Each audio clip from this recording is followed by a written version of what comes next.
Chapter 341. The silver moon hung high in the sky, barely illuminating the remote and dilapidated alley. A few flickering torches shone through the only narrow crack leading to the outside. Thales snapped out of his daze when he heard the rude cursing outside the alley. Even though he was a little dizzy from moving underground, and the corners and alleys he passed through after he came to the surface were a little complicated, Thales knew very well that he had left the Secret Intelligence Department's protection and was exposed to Dragoncloud City's field of vision. He was in danger. Right now, his only hope to get out of the city was the contact Potre had mentioned. Thales focused his attention. The Sin of Hell's river surged at the right time to strengthen his hearing. More than 10 different breathing sounds appeared in his sensory organs from 2 directions. One side had an advantage in numbers, and the other side came alone. You've been in Dragoncloud City for so many years. This was the cold voice from before. When he spoke in the crowd, Thales could vaguely sense his impatience. You should know how serious this matter is. You also know how serious we are. This isn't a fight because of personal feelings. The rude voice responded with a disdainful sneer. Thales frowned slightly. Who are they? Where am I? Where's the person I'm supposed to meet? Damn Potre.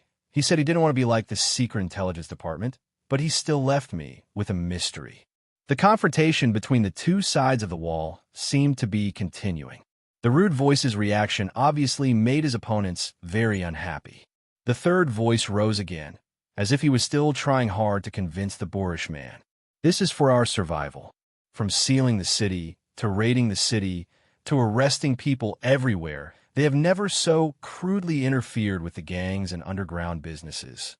Listen, Heroic Spirit Palace is serious this time. I think they don't even care if they die together with us. Thales felt a chill in his heart. A few hours had passed since noon, when Lampard was assassinated, and he fled Heroic Spirit Palace. The prince could roughly imagine Dragoncloud City's current state. I don't think so, the rude voice answered casually. I'm doing quite well. Asterisk bang. Asterisk K. Someone seemed to have knocked on a wooden board in anger. You old, but with another muffled sound, who was about to explode in anger, seemed to be stopped by his companions. Thales pushed his body closer to the rough and broken wall in front of him. He pricked up his ears and tried his best to grasp all the useful information he could. Really, it was the cautious third person, compared to his cold-hearted companion.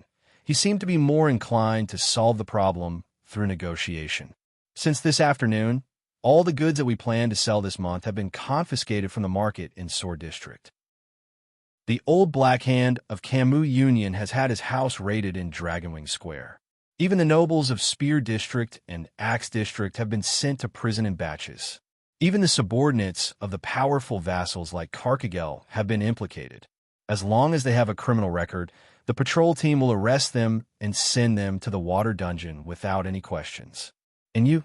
Do you think that you're special?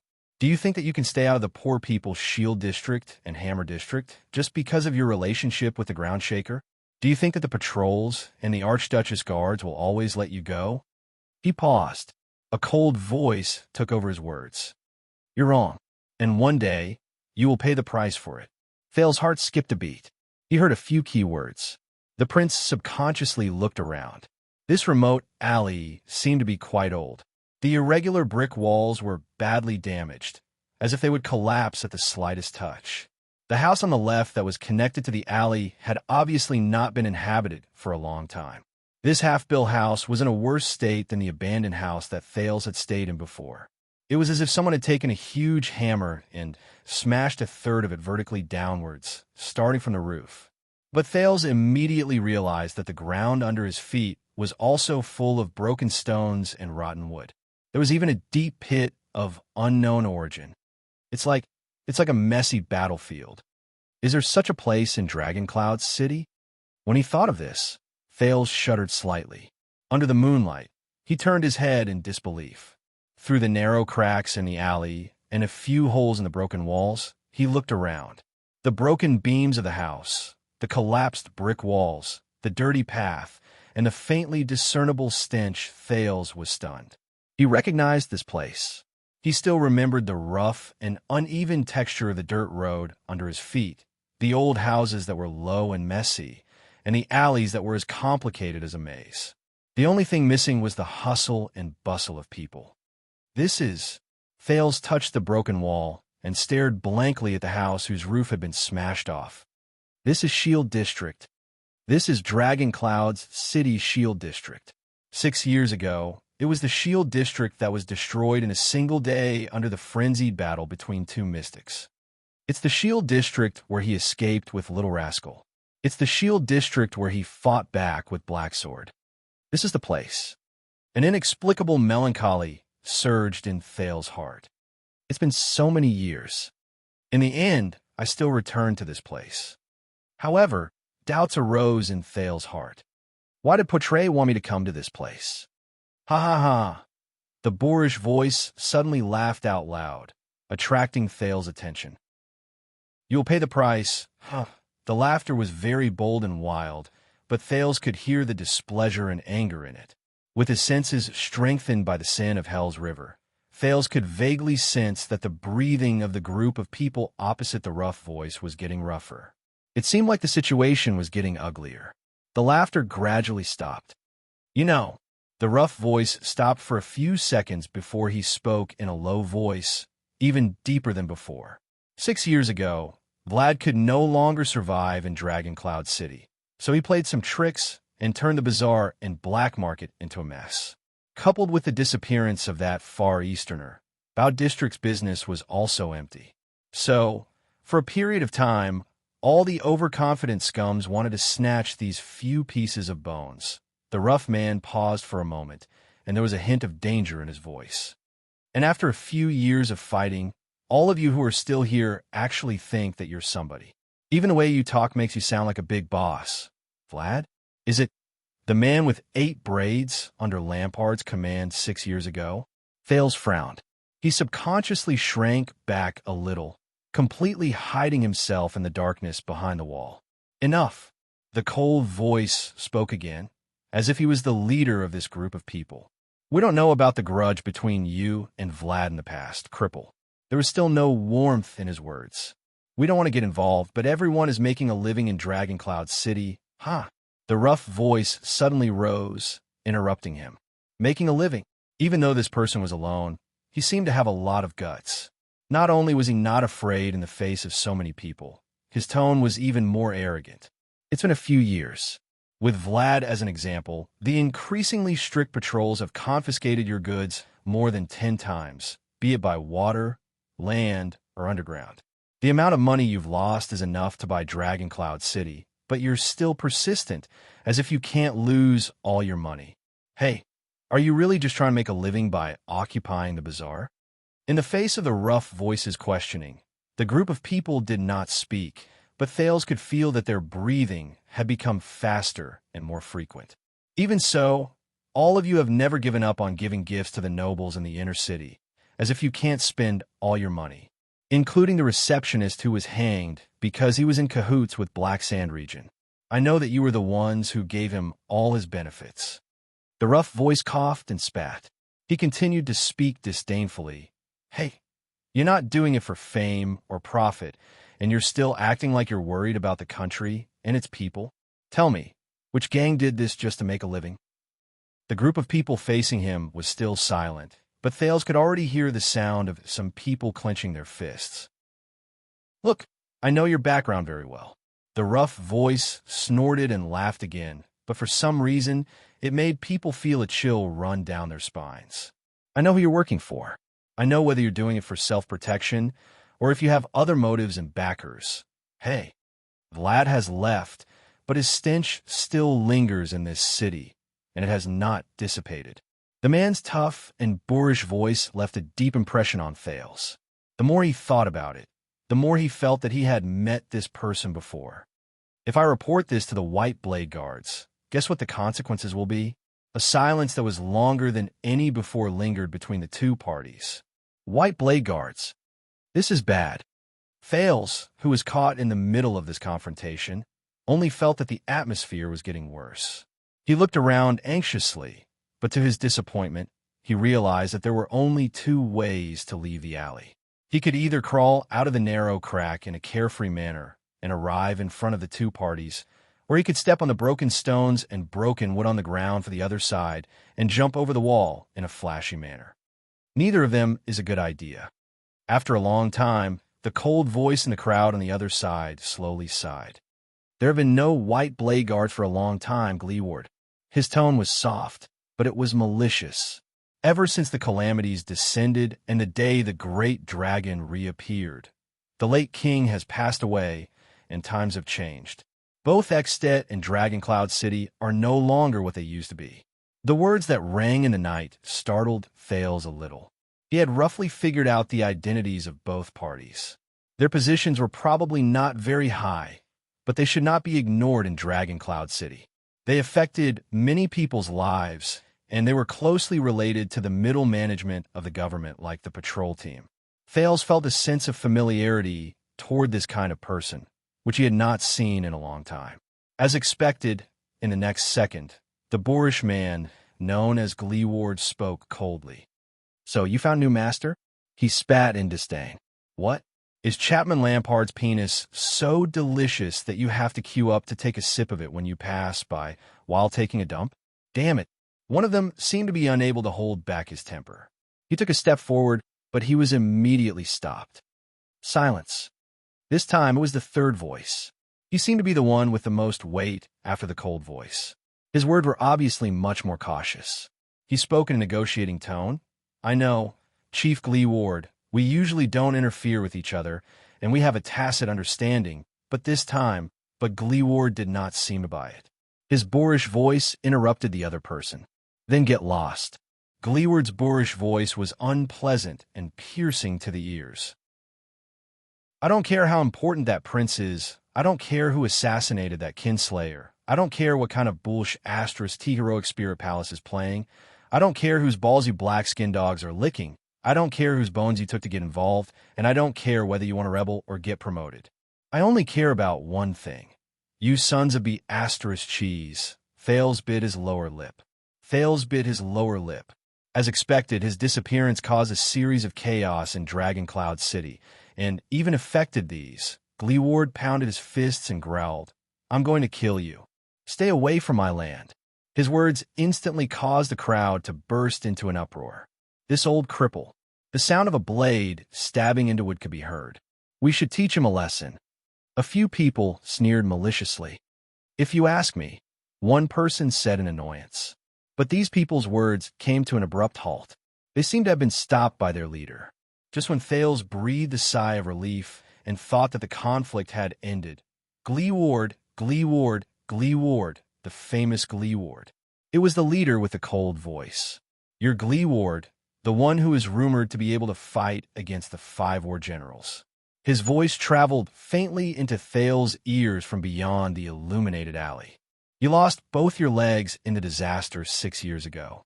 Since then, you have never been able to stand again. Lost a pair of legs 6 years ago. 6 years ago." Thales seized the word. Gleeward was silent for a few seconds. "Huh, you're talking about my legs. They've been lame since decades ago." The rude man did not show any weakness. His laughter was still relaxed and at ease. 6 years ago, I thought they were an eyesore, so I sawed them off. You have a problem with that?" The breeze blew through the narrow gap in the alley, creating a low, whistling sound. The cold man continued, "Not only that, you've also lost an eye. Half of my vision." "Eye?" Gleeward's voice suddenly rose. "Heh, I thought it was too much for my head within my socket, so I took it off." A few muffled sounds were heard. He seemed to have flicked his forehead. The cold man laughed. "Also, only have 3 fingers left on your left hand. You can't do anything whether you clench your fist or hold your weapon." Gleeward retorted nonchalantly, "Hey, have you never picked your nose before? Don't you think it's more convenient this way?" When he heard these words, Thales frowned deeply. That lonely figure outside the wall. What kind of man is he? The cold man ignored Gleeward and continued, "That's not all. In that disaster, your people suffered heavy casualties. Count them. How many of your brothers did you personally bury in Shield District 6 years ago?" This time, Gleeward was silent for a long time. A long time. It was as if he had fallen silent. Another gust of wind blew past. The firelight outside the alley trembled slightly. The man named Gleeward sucked in a deep breath and slowly exhaled. "My brothers are made of iron." His voice was slightly deep, but he still refused to show any signs of weakness. Gleeward's voice trembled slightly. "Tisk, if we really fight, it's just a normal thing for us to fight 1 against 10. Silence was the only response he received. Thales listened quietly and formed an image of the man in his mind. He had lost both his legs, an eye, and his left hand was crippled. He was crude, rude, and ill-mannered. He was like a bandit. However, at the same time, he was forthright, stubborn, and stubborn. After a while, the cold voice started to chuckle. "Don't make me laugh, Gleeward. Look at how crippled you are now. Forget holding the Soul Slayer pike. You can't even stand up. You even have to rely on a wheelchair to walk." As a response, Gleeward spat in disdain. "Look around you. Look at this place that has been plowed by calamities and great beasts. It's poor, run-down, decaying, pitiful, despicable, the shield district that you rely on for a living and are proud of." The cold man clicked his tongue and said, "Look at this terrible state. Not only has your shield district never recovered, it's getting worse. I heard that you don't even have enough manpower to watch over Oriole Brothel. Forget about the fact that you have to take care of the orphaned families of your brothers. Maybe you should ask your wives and daughters to help. You can even earn some extra income by watching over the brothel." Mocking laughter rose from the crowd. This time, Thales did not hear Gleeward's retort. "Think about it carefully. This is no longer your era, old cripple." There was a hint of threat in the cold man's words. "If you force yourself and refuse to see reality clearly, you will only be digging your own grave and dragging everyone else down with you." The sound of footsteps rose. It seemed like the cold man was slowly pacing forward. Thales heard Gleeward's breathing become rougher. "We didn't declare war on you not because we're afraid of you, but you seem to be looking down on us. Why? Do you think that you're still a famous supreme class heavy swordsman? Do you think that you're still the respected Chief Gleeward? Do you think that you're still the light of the people who can rally to your call in Dragoncloud City? Or that hero who wields the Soul Slayer pike and protects Dragoncloud City?" But in reality, the man's voice was very calm, as if there were no fluctuations in his emotions at all, but it was incredibly chilling. "Since 6 years ago, you've been nothing. The one gasping for breath under that incomplete shell of yours is just a cripple waiting for death in a wheelchair." This time, Gleeward's breathing became rougher. He even let out a low, deep snort, but his rude voice did not come again. It was as if Gleeward had given up on fighting back. The cold voice caught Gleeward's sore spot. He smiled slowly. "For example, right now, if we shoot you with crossbows from a dozen steps away, what can you do? If we're really serious, if we really want to do something to you, to Shield District, to Hammer District, to your poor subordinates, to their wives and children, to the livelihood of their employers, and to make their lives 100 times worse than they are now." The man's words became slower and slower, and it made Gleeward's heart grow colder. "What do you think a cripple like you, who can't even walk, can't hold a sword steadily, can't even see the road clearly, and can only live in a wheelchair for the rest of his life, can do?" Gleeward still did not say a word. He seemed to have truly fallen silent. "Look at the situation clearly and make a wise choice." The man sneered and stopped moving. "Since you know the people behind us very well, then you should know that we are very powerful and can do it, but a cripple like you can't stop us, and can't stop us. So, I'll give you another chance, Gleeward. Reconsider your answer." Chapter 342. In the next second, a frightening loud noise came from outside the alley. Asterisk bang. Asterisk Thales was shocked. It sounded like someone's body had crashed into the wall. From the other side of the wall came a jumble of shouts and shouts. "No, this bastard, Gleeward, get your weapons." But it was not over yet. Asterisk boom. Asterisk another muffled sound. To Thales, it sounded like a head-on collision between two fists. The clear sound of bones cracking was accompanied by cries of pain. "Damn it, kill him." Asterisk swoosh. Asterisk this time. It was the sound of blades cutting into flesh. This son of a b asterisk tch asterisk crack. Asterisk this time, it was the sound of bones cracking. Ah, damn it. How did he do it? Kill him. The continuous screams of the crowd rose from outside the alley.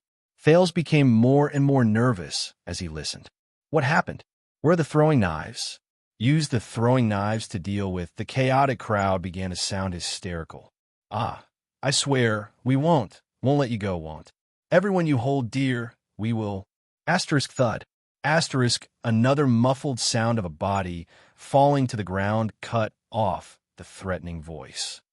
Quick, gimme the knife. Asterisk rip. Crash. Asterisk Thale's heart skipped a beat.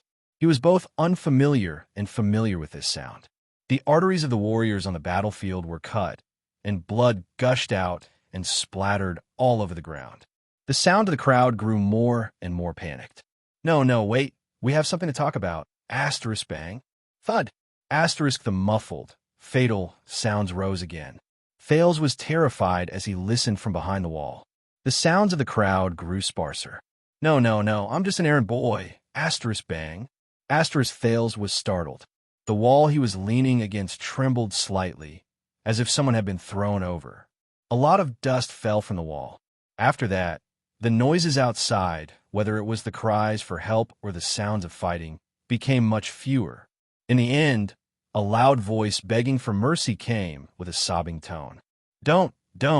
It's their idea to stalk and catch you alone. I'm really not with them. But in the next moment, a chilling and clear voice rang out. Crack. Thales closed his eyes. He also recognized this voice. It was the sound of neck being forcibly broken. After more than a dozen soul-stirring noises, the area behind the short wall finally quieted down. The chaos outside seemed to have subsided. It was only then that Thales opened his eyes solemnly and carefully. He held his breath. It can't be right. In the terrifying silence, there were only 2 breaths left in the alley. One was steady, heavy, and slightly panting. One was panicking and anxious, and the frequency was rapid.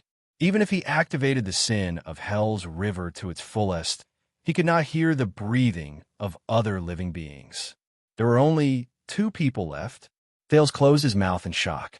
A few seconds later, the boorish male voice that had not been heard for a long time was heard again, accompanied by a grunt. Damned adept. You think you can be so unreasonable just because you have a few tricks up your sleeve? It really hurts. There was a sizzling sound, as if a blade had been pulled out of his flesh. Clang, the sound of metal hitting the floor. Following this sound, the other person's breathing behind the wall became even more rapid and unstable. Why you, Chief Gleeward? I am not. The voice was trembling. As a response, Gleeward's faint, cold chuckle traveled into his ears. A dozen or so people. You can't even beat a cripple in a wheelchair. I really feel ashamed for you. Thales furrowed his eyebrows tightly. What the hell? 1 against a dozen, and there were even mutants among them. Yet, he was so scared that he couldn't even say a word. Hey, however, Gleeward's next words caused his breathing to freeze. You're lucky, little man.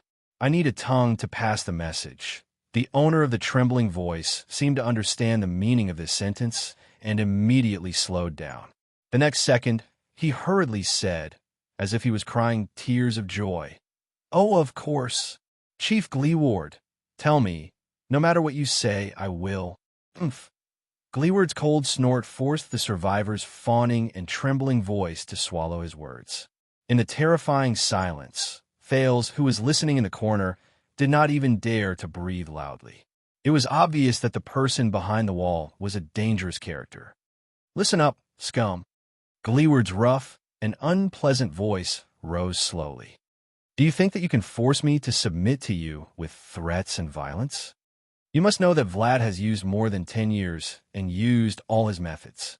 In the end, he even brought the military crossbow from Black Sand region, but he still couldn't kill me. There was a rarely seen ferocity in Gleeward's voice. Forget about losing a leg, and I, even if I can't speak, can't see, have my limbs rot, and am forever paralyzed. The boorish warrior's voice was deep, but his words were as hard as steel. I can still grit my teeth and jump out of bed, and each and every one of you chewing to pieces. Asterisk slap. Asterisk, a cry of surprise rose from behind the wall. Thales could feel that the survivor had been lifted by Gleeward. Do you think that the Star Killer is very terrifying when he goes on a rampage in the city? Huh. The boorish man's voice became more and more terrifying. When you piss Gleeward off, you will know that dead face who only knows how to behead people will be so gentle and gentle. Thales heard the sound of teeth chattering in that person's terrified breathing. Send the message back, Gleeward said coldly. I may not be able to protect my territory, my brother, but I'm very good at holding grudges. From today onwards, anything that happens in my territory, and I mean anything, such as the little girl living opposite me losing her doll, or my neighbor's dog losing a bone in its bowl, I'll put it on your heads. Asterisk, thud, thud, thud. Asterisk, it sounded like an index finger tapping his forehead. That shuddering breath was already trembling out of shape. You better pray that Shield District and Hammer District are safe and prosperous, or else, in return, I will tear each and every one of you apart, no matter where they hide, no matter how high their status is. Just like what you've seen. Asterisk thud. Asterisk, the sound of a human body falling to the ground was heard. Get lost, Gleeward said slowly, his voice as cold as ice. In the next second, amid the rapid and shuddering breaths, the sound of panicked footsteps rose. It knocked over countless items along the way, and there was also the sound of clothes rubbing against the ground. The footsteps gradually faded into the distance. Behind the wall, Thales quietly exhaled. Fortunately, he only felt his heart beating a little faster. It's over. Now, I just need to wait for the wheelchair to leave. Hey, that boorish male voice rose again. There was a hint of laziness in it. You eavesdropper. Gleeward's deep voice traveled clearly into Thales' ears. How much longer are you going to hide? Thales felt a slight chill in his heart. What? He touched his stiff neck and raised his head with a dazed expression. He stared at the low wall that hid him completely. Calm down, Thales. The prince pursed his lips in a hopeful manner. Maybe he's not talking about me? Stop pretending, you behind the wall. Gleeward seemed to be clenching his fists, and a frightening crisp sound rose. Is it fun to watch the show? Heh, you won't be so lucky when I catch you. The prince closed his eyes, filled with resignation. Thales took a deep breath. Look on the bright side, Thales. It's late at night, and this is the almost abandoned Shield District. That guy, he can't be someone who just happened to be taking a stroll here. Besides, based on what Gleeward said just now, he should be traveling alone, which is why he was surrounded by his opponents in this place. And coming to this place in the middle of the night means Thales adjusted his breathing and used that reason to convince himself over and over again. Then, he resolutely took a step forward. He walked out the narrow alley. A cold wind blew. The exaggerated temperature difference between day and night in Northland made Thales flinch. Outside the alley, a desolate and dilapidated Shield District appeared before him. But what really attracted his attention was the mess before him. Thales stared blankly at the scene under the night sky. More than 10 corpses lay motionless on the ground or stuck to the wall. Their postures were all different, and their expressions were frozen at the last moment. Some were horrified, some were terrified, and some were angry. Some of them had deformed limbs, some had their bodies bent, and some even had their organs spilling out. Under the contrast of the dark night and the bright moon, they looked exceptionally hideous and bizarre. A few torches fell weakly on the ground, but they still burned stubbornly, providing some illumination. Thales slipped. He accidentally stepped on a puddle of blood. It was like a slaughterhouse in the wild. In this scene that made people hold their breaths, Thales gulped hard and saw the only person who was still alive. A strong man sat on the ground, quietly bandaging the wound on his shoulder. Through the weak firelight and moonlight, Thales immediately saw the man's most distinctive feature. He did not have legs. In any case, Ralph's legs still reached his knees. However, the boorish and muscular man in front of him did not have any pants below his thighs. His pants were tied into 2 knots, showing off his misfortune in the past. Thales frowned slightly. The man named Gleeward snorted coldly. He bit the cloth used to bandage his wound and forced himself to raise his head. Tell me, you followed me here in the middle of the night. Were you sent by Nicholas, Vlad, or someone else? Huh? Gleeward's eyes were filled with puzzlement. With the help of the light, Thales saw the man's face, just as he expected. There was nothing in Gleeward's left eye socket. There was only a dark hole.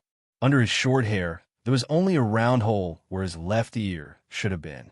It was as if his ear had been cut off at the root. Thales was stunned. A brat. The strong man frowned, and he looked puzzled. While Gleeward spoke, he used his left hand, which only had 3 fingers left, to pull up a corner of the cloth. He bit the other corner in his mouth while he supported himself with his right hand on the ground to help his hunched body maintain its balance while he desperately bandaged his wound. A faint sadness rose in Thales's heart. This man, there's only half of him left. Hey, don't let your mind wander, brat. Thales's expression changed. He snapped out of his daze and scratched his forehead. Actually, I'm almost 14 years old. You really are a child. Gleeward shook his head and snorted softly. Why? Is child labor popular now? TSK, TSK. Why are people so cruel nowadays? Cruel?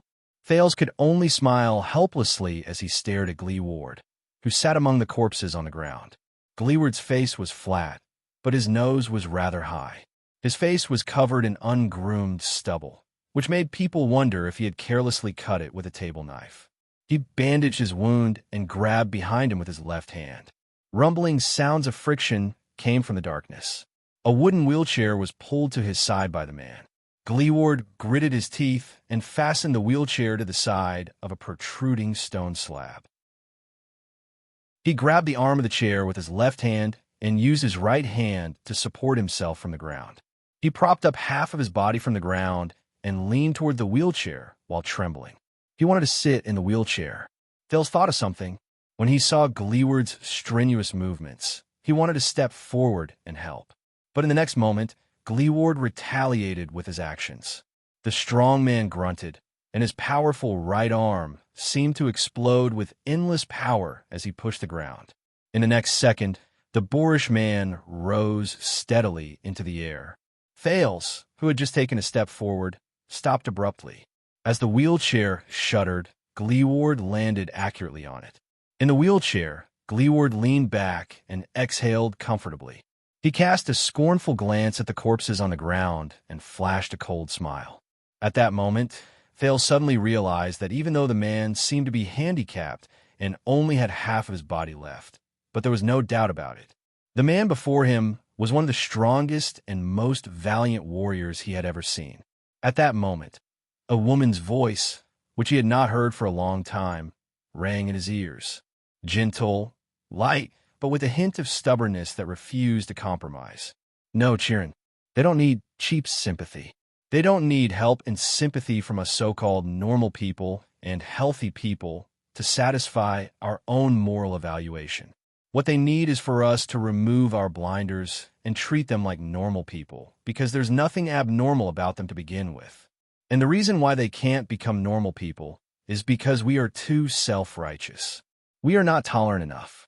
It's because this imperfect society doesn't give them the soil to become normal people, whether it's because of the lack of software or the inconvenience of life caused by the lack of hardware. Stop calling them handicapped, because they aren't. It's her. It's her. But who is she? He subconsciously reached out, but he did not catch anything. There was only emptiness. Hey, how can you be distracted? Gleeward pushed the wheelchair in front of him and sized Thales up. He tapped his own head with a doubtful expression. Are you retarded? Thales was shocked. He shoved the memory that had suddenly appeared back into the depths of his mind. Gleeward clenched his right fist, and it made a clear sound. The sound made Thales nervous. He tried his best not to look at the corpses around him. He forced a smile. Focus. Now, Thales took a deep breath, trying to make himself appear more friendly. Portray said it. Smile, smile. Smile when you face your contact. The prince bared his white teeth and stared at the man in the wheelchair. So, you're the person Portray mentioned? Gleeward frowned and answered loudly. Who? His unpleasant, loud voice startled Thales. Putrerum, it's that. Thales tried his best to maintain his smile. He forced himself to speak the lingua franca that was close to a Northlandic accent. A strange middle-aged man, smoking a pipe. Gleeward blinked what was left of his eyes and scratched his chin under the moonlight. He impatiently opened his mouth and asked loudly but vaguely, "What did you say?" Thales' heart trembled. No way. Or there's someone. His name might not be Putre. Maybe he's using an alias, and he might not even be smoking. He probably doesn't have time to smoke these few days. Thales gesticulated and tried his best to form his own words while he criticized Putre's unreliability in his heart. He asked you to bring someone. At this time, bring someone. Thales waved his arms and shook his head gently. He looked at Gleeward with anticipation, who did not seem to be in the zone yet. Give him, at this time? Bring someone. The boorish man narrowed his single eye. His eyeballs moved about as he pondered. He asked tentatively, "You mean bring him out of the city?" Thales' eyes lit up and he snapped his fingers. "Yes, that's it." Gleeward fell silent. The man in the wheelchair stared at him silently for a few seconds. It made Thales feel slightly creeped out. Until Gleeward's expression changed. He slapped his head. The man looked as if he had just come to a realization. He pointed at Thales with his right hand. "So it's you. God bless me." Thales exhaled. He felt as if a stone had been lifted from his heart. Yes. Thales slapped his thigh. He felt that the negotiation just now was very difficult. He smiled laboriously. "It's me. Nice to meet you. How should I address you?" Gleeward narrowed his eyes and continued to size him up. He let out a guttural sound. The creepy feeling in Thales' heart rose again. Gleeward. A second later, the boorish man laughed and showed his yellow teeth. He extended his right hand to Thales. Drew Gleeward. Thales breathed a sigh of relief again. Fortunately, this contact seemed to be rather easy to talk to. With lingering fear in his heart, he extended his right hand and held Gleeward's palm. Then, at that moment, bang. Before Thales could react, he felt a weight on his right hand. He felt pain in his neck, and his vision swayed. A great force erupted from Gleeward's right palm. Thales lost his balance and fell in Gleeward's direction. "Gotcha!" Gleeward's delighted laughter traveled into his ears. Ha. You want to leave the city in secret? Hey, you're that little prince of Constellation who was kidnapped, aren't you?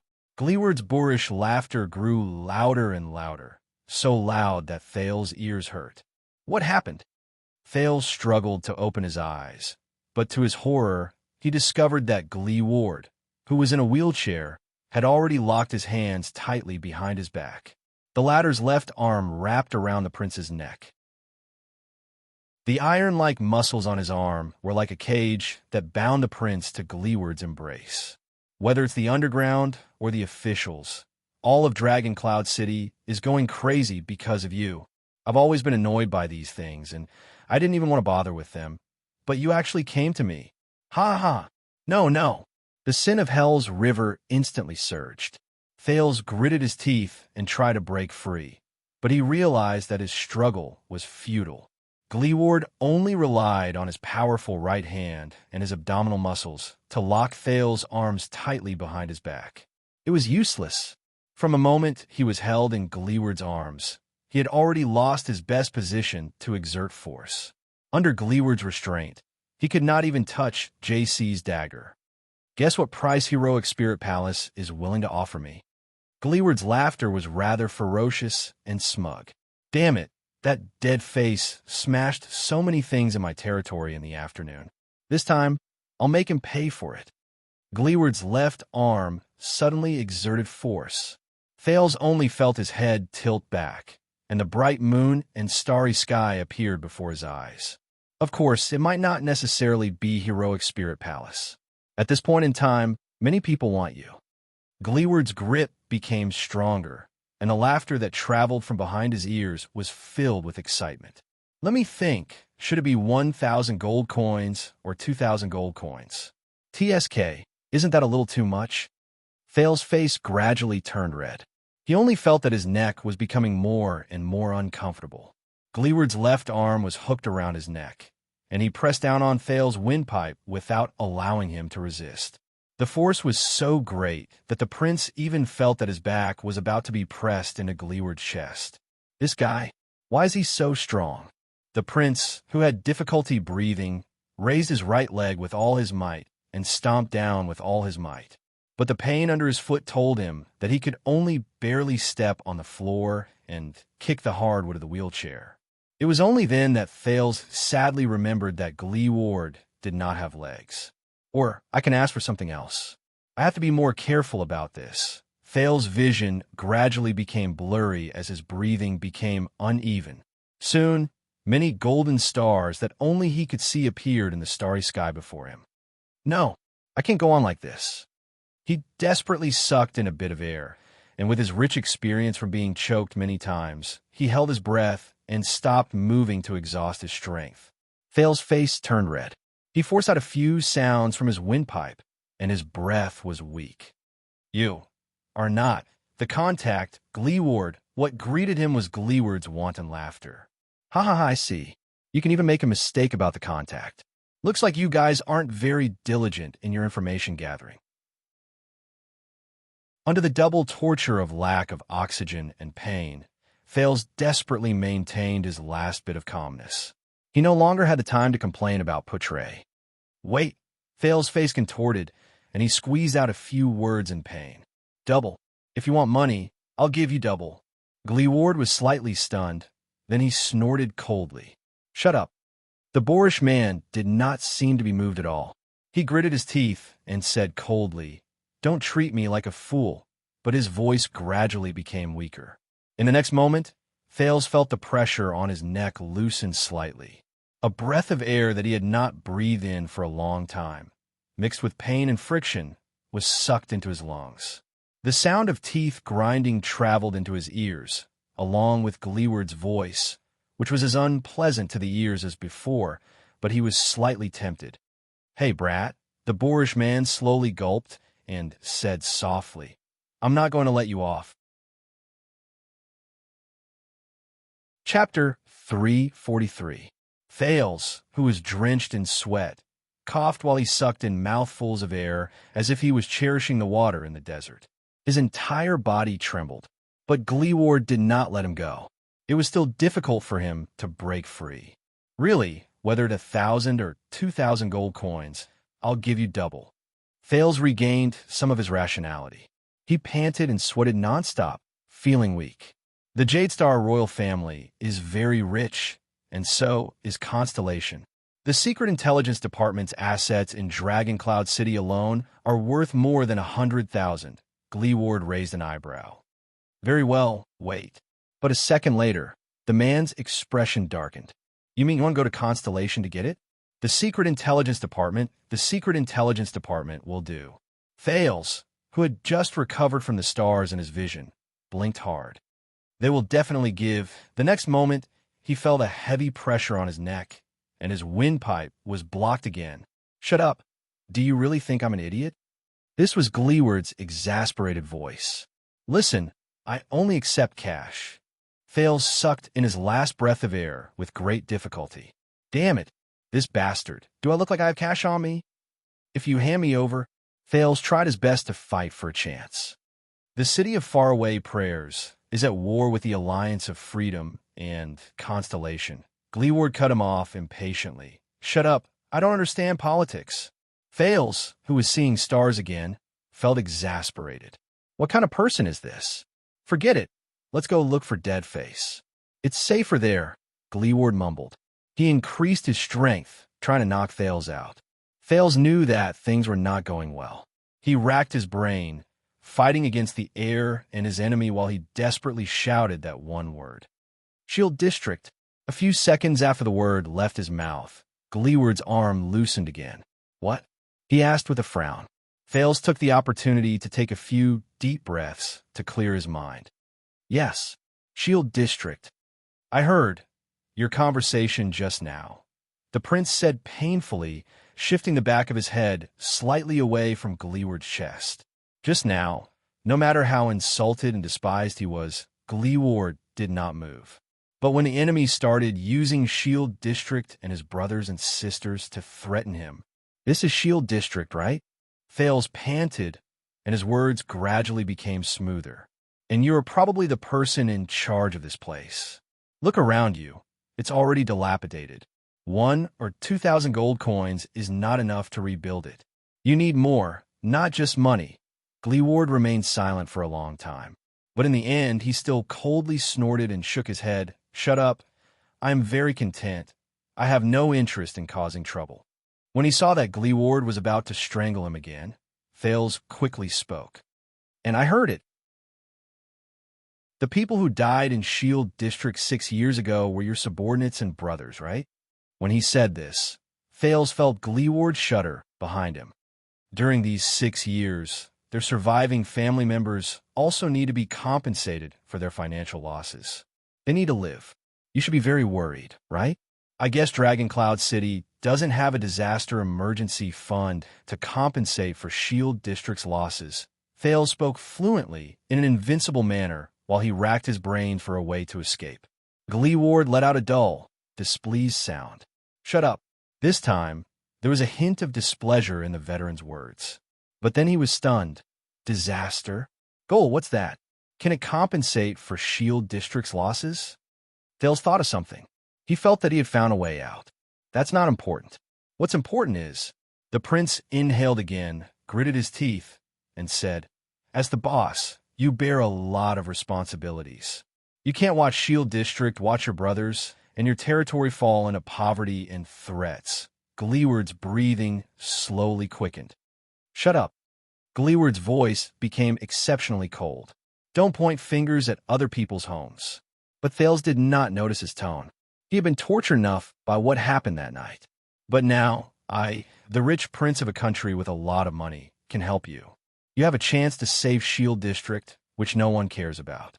You can rebuild it, and not just extort a large sum of money from the Star Killer. As long as you give me..." Gleeward let out a low growl. "Shut up," he said through gritted teeth. Thales greedily inhaled the next mouthful of air. He wanted to drag it out first, so that he could scoop out all the information related to Shield District and the place that the wheelchair warrior cared about. 6 years ago, when the calamity descended, I was there. I saw the people in Shield District. They were so innocent, but they had to go through such a calamity. Gleeward did not speak, but he began to tremble slightly. Thales felt that there was hope. He could not help but speak faster. "You don't seem like a cold-blooded and selfish person, Gleeward. The chance is right before your eyes. You can't give up on Shield District just because you find it troublesome. You can't just stand by and watch them suffer, so that the dead cannot rest in peace." Rest in peace. When he heard this, Gleeward's body swayed violently. "Shut up." His voice began to tremble, and there was a warmth in it that was difficult to ignore. "Brat." Thales only felt that Gleeward's arm was becoming looser. I should be getting closer and closer to Gleeward's pain point. When he thought of this, he could not help but feel refreshed. After the calamity, the people of Shield District suffered greatly. They relied on you. They can't continue living like this. You have the responsibility to do everything in your power to protect them, help them, and save them. Gleeward's breathing became more rapid. Thales suddenly raised his voice. "Gleeward, you can't run away. Your inaction not only makes it impossible for the dead to rest in peace. To those who are still living and suffering, this is no different from murdering them with your own hands." The moment the word murder came out of his mouth, Thales suddenly felt the hands around his neck tremble violently. His ears trembled, and Gleeward's shout, which he had never heard before, traveled into his ears. "Shut up, shut up, shut up." The shocked Thales only felt that his ears were still ringing. Before he could relax, Gleeward's arm tightened around his neck again. So what now?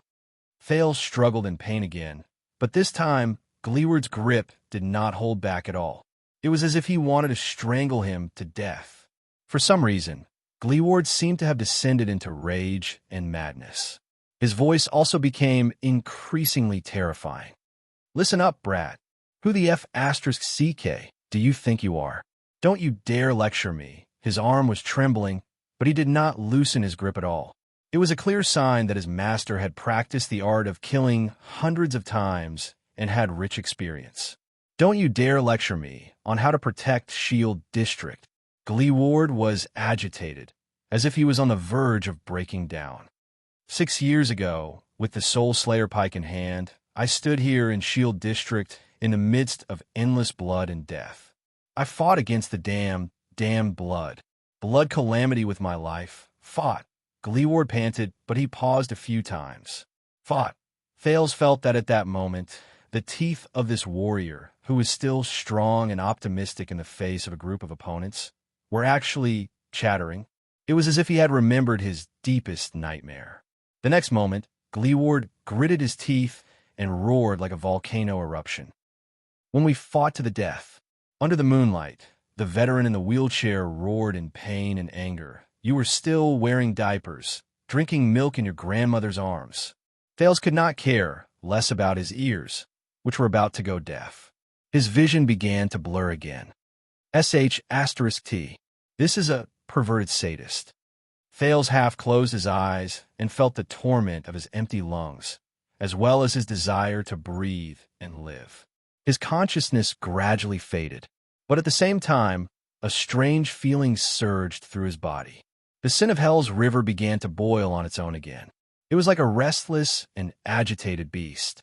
It was waiting for the moment to rush out of the cage. At least, it allowed the dizzy Thales to maintain his last bit of clarity. Under the double torture, the exhausted Thales trembled all over. With his last breath, he spat out a word, "No," at that moment. Thump, thump, thump. The sudden sounds of horse hooves and wheels rattling could be heard in the empty ruins of Shield District. A carriage arrived not too far away from them. "Chief Gleeward, your guests have already..."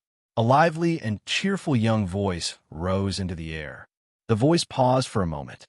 With a ferocious expression, Gleeward raised his head and met the owner of the voice. He could not help but loosen his grip on Thales as he tried his best to restrain him. The purple-faced Thales breathed in air again. He coughed madly. He had inhaled quite a lot of saliva during the fight just now. The increasingly restless sin of Hell's river in his body gradually calmed down. The next moment, "Chief, I am sorry, I was wrong. No. I mean, I shouldn't, I can't, no. I mean, I won't tell anyone, no. I mean, I didn't see anything, I don't know anything, I just came for a stroll tonight, no. I mean, I didn't even come to Shield District tonight." Gleeward shook his head and tried to clear his mind. He looked at the carriage and its driver. "Is that Kevin?" On an uncovered freight carriage, a young coachman covered his eyes and shouted something in a frenzy. A hunchback figure was sitting in the cargo hold at the back of the carriage. He was coughing slightly. Gleeward was stunned. Tonight was different for Kevin, the poor boy from Shield District. He was supposed to drive this shabby, low-quality carriage and bring Chief Gleeward's guest to a special and remote place in Shield District. Kevin did not know why Chief Gleeward had carefully chosen this place to meet, but as long as it was the chief's order, he had to do it. That was Drew Gleeward, the man who single-handedly protected Dragon Cloud City during the legendary disasters of the Calamities and Hydra, Kilika. Yes, Kevin still remembers those years and those disasters. It's like a nightmare. But when Kevin arrived at his destination and met the chief, he could not believe what he saw. What is that? Of course, Kevin was not referring to the corpses and blood all over the ground. As the manliest man in Dragon Cloud City, Chief Gleeward, who could command the wind and clouds, would not cause a storm of blood wherever he went. It was a teenager. Yes, a delicate-looking but thin teenager. Under the moonlight, the delicate-looking teenager sat in the chief's arms. He looked excited and in pain. The teenager placed his hands behind his back and placed them on Chief Gleeward's knees. They trembled slightly, as if he was touching and rubbing against something. His face was flushed and his lips opened and closed. He looked agitated and excited as he twisted his waist and moved up and down. When he saw this, Kevin's heart froze. No way. What about Chief Gleeward, who has always been open-minded and heroic? Kevin narrowed his eyes and tried to take a closer look.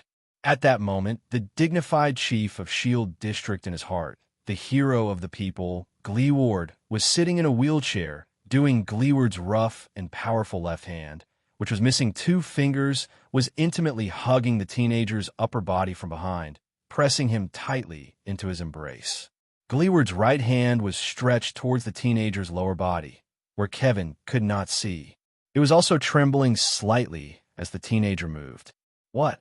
Kevin widened his eyes. His jaw almost dropped. That was not all. Chief Gleeward, who usually did heavy work with ease, was panting violently at that moment. His iron-like body rose and fell in sync with the teenager's suspicious rhythm. He moved to the left and right, up and down, and moved back and forth in a timely manner. The chief's face was contorted, and he was agitated. He even stuck close to the teenager's ear and gritted his teeth as he shouted some words whose meaning was unclear. It was as if he was venting something. Venting? Kevin's heart skipped a beat. This. Kevin's face turned paler and paler as he watched the 2 people moving excitedly on the wheelchair. He watched the teenager and the chief's bodies pressed against each other as they forgot themselves in pain and happiness. The old man in Shield District had told him that for a long time there had been all sorts of girls and women living in Shield District. No matter how good, how beautiful, how good they were at managing their families and having children, the prestigious Chief Gleeward had never taken a fancy to any of them. The old man sighed and said to Kevin, "There's a reason." A reason? Kevin, who had goosebumps in his heart, felt that he had just found the reason why the chief was single. The young, poor boy did not dare continue thinking about it. With complicated emotions, he instinctively wanted to raise his whip and steer the carriage away. But at that moment, the ferocious-looking Gleeward raised his head. He met Kevin's gaze under the moonlight. Kevin was instantly stunned. "It's over. I found out the chief's secret. I will be killed, right?" Kevin's pain screams not only pierced through the air, but also made Gleeward wake up slightly. Thales gasped laboriously. He had already given up on negotiating with Gleeward. He was probably a lunatic. There was no way to talk to him. Boss, since I've never been to Shield District, that means..." Poor Kevin buried his face in his hands desperately and shouted desperately, No. Chief Gleeward, I swear I didn't see anything." Gleeward frowned. He first cast a glance at the prince who was held hostage in his arms before he turned to the carriage impatiently. "Kevin," the chief of Shield District roared furiously. "Shut up." Under Gleeward's might, Kevin's voice came to an abrupt halt, as if he had been choked in an instant. "How many years has it been?" Another voice traveled slowly from the carriage. It was filled with endless emotions. "Old friend." Gleeward shuddered slightly. This voice, Thales was stunned as well. Isn't that? In the dark, a wooden walking stick was extended out of the carriage shakily, followed by 2 frail and old legs. "I'm sorry. I came a little later than the appointed time." The person who came over with a hunched back got down from the carriage. When he saw the mess around him, he subconsciously frowned and covered his nose. "Oh, looks like you're still doing your old job." Gleeward stared at the person with a dumbfounded expression. He did not even notice that Thales was no longer struggling in his arms. "What the F***? Gleeward opened his mouth wide and stared blankly at the visitor on the carriage. His expression was as if he had seen the dog next door laying eggs. "Damn it. I was wondering which immoral bastard sent the invitation. I didn't expect it to be you." The person chuckled softly. "Are you surprised? TSK, you're not dead yet." Gleeward snorted softly. His emotions were complicated. The old crow. When he heard the familiar nickname, Thales struggled to turn his head and saw the person who came over. It was an old man with deep wrinkles and an ancient face. He was a scholar from Dragon Kiss Academy who had no proof of his qualifications. He was Gilbert and Putre's teacher, and also Thales and Saroma's teacher. The old crow, Merrill Hicks. At that moment, he was standing under the moonlight and nodding at Thales with a smile. "It's him." Chapter 344. Haha, of course I'm not dead. Hicks propped himself up with his walking stick and walked towards them laboriously. He chuckled. Did you forget that we had our fortune told in the tent? I will live a long life. Gleeward made a disgusted expression that said, Who would believe you? As for you, Drew. Hicks maintained his usual smile and cast a glance at the stunned Thales. Then he looked at Gleeward again, who was in the wheelchair. His gaze lingered on Gleeward's missing legs for a moment. I can see that you've lost quite a bit. Little hedgehog, I really miss the days when we ate sand together in the desert. The effect of this sentence was quite impressive. Thales, who was held hostage, and Guy, who drove the carriage, were both stunned. Little hedgehog? What little hedgehog? Who's little hedgehog? Gleeward twisted his body in the wheelchair and coughed unnaturally. Cough, cough, all right. But Hicks continued to speak in a seemingly sentimental manner. I still remember that you were forced to be with those barren bone women in the tent. At that moment, Gleeward's face turned the color of a pig's liver. Only the darkness of the night could conceal it. When the other two people shifted their admiring and skeptical gazes to him, Gleeward interrupted Hicks' cheerful chatter in exasperation. Shut up, shut up, shut up. Old man. Hicks shrugged. Gleeward stared at him with an unpleasant expression. He panted as he pondered about something. Guy, thank you for sending him over. Now, you should go further away. Gleeward paused, as if he felt that it was not safe. He narrowed his single eye and warned Guy in a soft voice. You don't want to hear that I'll kill you if you find out, do you? Guy trembled slightly. He looked at the dying teenager in his chief's arms and squeezed out a terrified and strange smile. All right, Chief. After Cale left, Gleeward exhaled. The veteran looked at Hicks in displeasure. Very well, Old Crow. Since you're in Dragon Cloud City, very well, I'll treat you to a meal. As long as it's in my territory, you can choose the location, but Gleeward's expression changed. He changed the topic and said fiercely, You are not allowed to mention the past. Not even a single word. He looked very serious. Thales listened to their conversation suspiciously, but he had already guessed some things, so he preferred to remain silent. Leave everything to Hicks. Really? What a pity. Hicks sighed. Those precious years can't be easily forgotten. In the desert god's beast cage, we were reduced to slaves and lost all our dignity. You, on the other hand, swallowed fresh blood and fought against human or inhuman opponents. You fought for the last mouthful of stinky food and clenched your teeth to survive, until Gleeward's expression changed again. Oh my, I'm so F***ed. He closed his eyes in pain and annoyance. Shut up, shut up, shut up. I told you not to mention it again. Hicks nodded with a smile. He placed his hands on his walking stick and coughed softly. Once Gleeward made sure that Hicks did not speak again, he slowly exhaled, as if he had just avoided a great danger. He waved Thales' hand. All right, finish what you wanted to say. I'm still in a hurry to get rich. When Gleeward said this, his words came to an abrupt halt. The veteran frowned. He looked at Thales, who was no longer struggling and was trying his best to recover. Then, he looked at the newcomer, Hicks. Hicks still had that mysterious smile on his face as he stared at him quietly. Then, Gleeward, I would like to ask you for a favor. Gleeward's expression froze on his face. In the next second, Thales felt his body loosen. Gleeward had let go of him. F***CK, Old Crow. The veteran looked at the hostage in disbelief, then at his old friend. You didn't ask to meet me in this strange place on a whim, did you? Thales lay on the ground. He felt that his limbs were sore and powerless after being deprived of oxygen for a long time.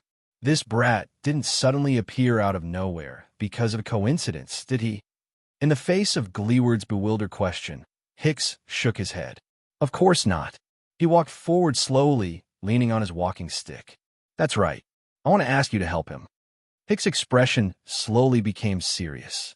Please send Prince Thales out of Dragon Cloud City in secret and safely to the designated place, despite the many layers of security. Gleeward. The three of them sank into silence. Thales propped his arms up from the ground and stood up with great effort. He flashed a smile that was rarely seen that night. As expected, the contact Portray had spoken of, it's Hicks. Him. No, their mutual, well-respected teacher. It's you, teacher. Following Putre's instructions, he flashed a friendly and grateful smile at Hicks. I'm sorry that I didn't say goodbye to you before. Hicks returned the smile and winked playfully. The eyeballs behind his monocle flickered back and forth. It's not too late now. Thales could not help but laugh and shake his head.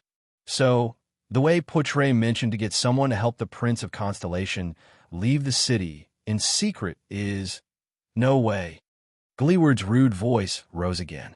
Thales looked at the veteran in front of him with a puzzled expression. Gleeward's expression was angry and his breathing was rapid. He stared at the old crow in front of him. For the sake of our past friendship, it's not a problem for me to treat you to a meal or something. But this... Gleeward pointed at Thales in exasperation. This is not a favor. It's a huge problem. Thales raised his eyebrows. If I send this prince out of the city, once I'm discovered, but they won't be able to discover it, right? Hicks interrupted him with a smile. Just like before, we are very good at running away, whether it's the cages or the Barren Bone People's tents. Thales thought of something. Barren Bone People. And the Desert God? Gleeward looked as if he was choking. He opened his mouth and twitched for a few seconds before he finally waved his hand. Don't talk about the past. Also, this is not a matter of whether they discover it or not.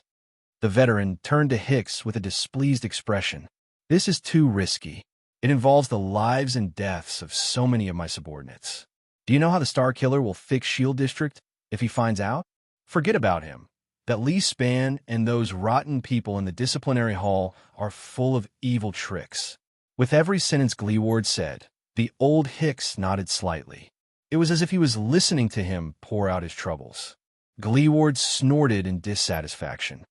You don't know how chaotic Dragon Cloud City became after Nuven died. Do you know what will happen to my brothers once I fall? I just want to stay as far away from this stupid matter as possible. Thales coughed. Thales coughed. You wanted to exchange me for the bounty just now. Gleeward's expression stiffened. Exposed, he glared at Thales fiercely. Shut up, brat. He turned his head again and said to Hicks, help him? And he's a constellatiate? No way. No matter how great our friendship is. Gleeward's final tone was firm and brooked no room for doubt. Hicks sighed, but did not say anything else. The atmosphere turned cold again. A few seconds later, speaking of which, old crow, Gleeward snorted coldly and gestured at Thales with his chin. For your sake, I won't take him for the bounty. Take him to someone else. The further away from me, the better. I'll pretend that I never saw you. Thales' expression darkened. What? Hicks' eyebrows slowly furrowed. His skinny hands, which rested on the walking stick, trembled slightly. But immediately after, he relaxed his brows. All right, Gleeward. Hicks put on a smile again. Before I leave, I only ask you to do one more thing. Gleeward widened his eyes, tilted his head, and put on an expression that said, what else do you want? Hey, Hicks' expression changed instantly. He shook his head regretfully. You know, sometimes when I dream about our time in the Flying Squirrel Tribe, Gleeward's expression changed again. All right. Gleeward cut him off as if he was begging for mercy. If you have anything to say, just say it. The veteran stared at the old crow in pain again, then looked elsewhere. He waved his hand in despair. I'll just pretend that I accidentally inhaled when I passed by a cesspool. Hicks' satisfied smile appeared on his face again. He nodded and said softly, look at his eyes. Once he said this, both Thales and Gleeward were stunned. What? The veteran in the wheelchair blinked and scratched his head in confusion. Whose eyes? Thales, who was equally confused, asked. Hicks took a deep breath. He took a step forward, and the smile on his face slowly disappeared. It was replaced by a rare coldness and sternness. Drew Gleeward, on account of the countless times I treated and saved you in the Desert God's cage when you were on the brink of death, Hicks said, enunciating each word clearly, look carefully at this child's eyes. When he heard this, the first person to be stunned was Thales. My eyes? Wait. More than one person in this world has told me about his eyes, all right. Perhaps Hicks' rare stern expression had an effect, but after a few seconds of puzzled gazes, Gleeward gave in. He pushed his wheelchair and approached Thales with a reluctant expression. Asterisk slap. Asterisk Thales, who was still in deep thought, felt a pain in his arm. Gleeward pulled him towards him. He raised his head and saw Gleeward's ferocious single eye. It reminded him of the one-eyed dragon Duke Coaster Nanchester in Constellation. In the Hall of Stars, he was far more aggressive than the veteran in front of him. Gleeward still looked displeased, but under Hicks' stern gaze, he still approached Thales. He narrowed his single eye and scrutinized the prince's eyes under the dim moonlight. Thales felt rather uncomfortable under Gleeward's stare. He coughed softly and tried his best not to blink. The prince took a deep breath. He did not know what Hicks was up to, but he still chose to believe in his teacher. It was just like what Gilbert had told him. 1 second, 2 seconds, 3 seconds. At that moment, Thales saw something a little surprised. Gleeward's expression changed. The displeasure and disdain on his face had already disappeared without a trace. What was left was only shock and astonishment. This made Thales think of something. The veteran turned his head abruptly. Light. But before he finished speaking, as if he knew what he wanted, Hicks picked up a burning torch from the ground and tossed it to Gleeward from afar. Gleeward frowned and glanced at the indifferent Hicks. He waved the torch to make it burn brighter. Then he moved closer to Thales. The heat and glare of the flame made Thales involuntarily shrink back, but Gleeward held him firmly. "Don't move, child." With the light from the torch, Gleeward scrutinized the corner of Thales' eyes again. This time, his expression became more solemn, and he also became more incredulous. "Don't blink either." Thales could clearly see that as he observed Gleeward's face, Gleeward's expression changed subtly. His expression changed from surprise to hesitation, from hesitation to stupefaction, from stupefaction to excitement, and from excitement to dejection. Gleeward's eyebrows trembled. His single eye was filled with complicated emotions: conflict and pain, gratitude and relief, remorse and regret, sadness and indecisiveness. Thales was secretly shocked as he watched. A long time seemed to have passed. Finally, Gleeward slowly moved the torch away and lowered his head deeply. Impossible. In the darkness where no one could see, Gleeward propped himself up on his wheelchair, bent over, and spoke in a muffled voice. His voice seemed to be separated by a layer of fog, and it was a little indistinct. Hicks sighed softly while leaning on his walking stick. "Do you understand now?" Thales turned to the old crow in surprise and bewilderment, but he could only see the sorrow and desolation on his face. The prince instinctively said, "What's going on?" "My eyes know." The veteran in the wheelchair interrupted him. "No." Gleeward's head was still lowered, but his voice began to tremble. He stuttered, and it was even more intense than when he was roaring just now. "No, no, no." He held the torch in his right hand and the arm of the wheelchair in his left. His shoulders rose and fell. Hicks shook his head. "You saw it." Gleeward raised his head swiftly. Thales stared at his face in surprise. The veteran's eyes were wide open, and he shook his head in disbelief, like a detective who had just discovered a cruel truth. The prince touched his eyelids. He looked at Hicks, then at Gleeward. A strange sense of panic spread in his heart. "They know something. Only me. Only I don't know." "No." Gleeward trembled and blinked his single eye. He panted violently while he gritted his teeth and said, "This is just a coincidence. There may not be many people like this, but there definitely are. You only need paint." "Thales." Thales shuddered and turned to Hicks. "Teacher Hicks." The old crow, who interrupted the veteran, snorted softly. "My friend may be highly skilled, but he doesn't care much about the high-level politics of the neighboring countries." His words were flat, and there was no inflection in them. It was a stark contrast to Hicks' usual lively and interesting demeanor when he taught. "So, can I trouble you to tell him?" Hicks did not look at any of them, but stared firmly at his walking stick. "What is your full name?" "Full name?" Thales shuddered. He knew what they were conflicted about. That is, the night returned to silence. Only the torch in Gleeward's hand continued to crackle. "Thales," Thales answered subconsciously. His gaze was fixed on Gleeward's obviously abnormal body. My My full name is Thales Therangerana Kessel Jadestar. Asterisk thud. Asterisk the torch fell to the ground and rolled into a pool of blood beside it, struggling helplessly. Gleeward sat in his wheelchair in a daze. He stared blankly at Thales, who was also absent-minded. His right hand was still in the air, still in the position of holding the torch. But he still did not move. It was as if he was living in a dream. Gleeward spoke softly. "This is impossible." The voice that was once rough, hot-tempered, and extremely unpleasant to the ears sounded as if it came from a distant mountain at that moment. It was gentle and calm. It was as if he was afraid of disturbing someone's sweet dreams. Hicks slowly flashed a tired but sincere smile. "That's right, Drew." The old crow raised his head slowly. The meaning in his eyes was complicated and profound. "This is Lady Theron's son. He is her bloodline." Asterisk sizzle. Star. Chapter 345. At that moment, it was as if someone had stopped time from moving forward in this dark, remote, and dilapidated corner of Shield District. The three of them faced each other in silence. The stagnant atmosphere fueled their own indescribable emotions. Until, "What's going on?" Thales asked the other two in disbelief. "Hicks, and you, what are you talking about?" "You know my mother." Under the moonlight, the prince's face was full of surprise.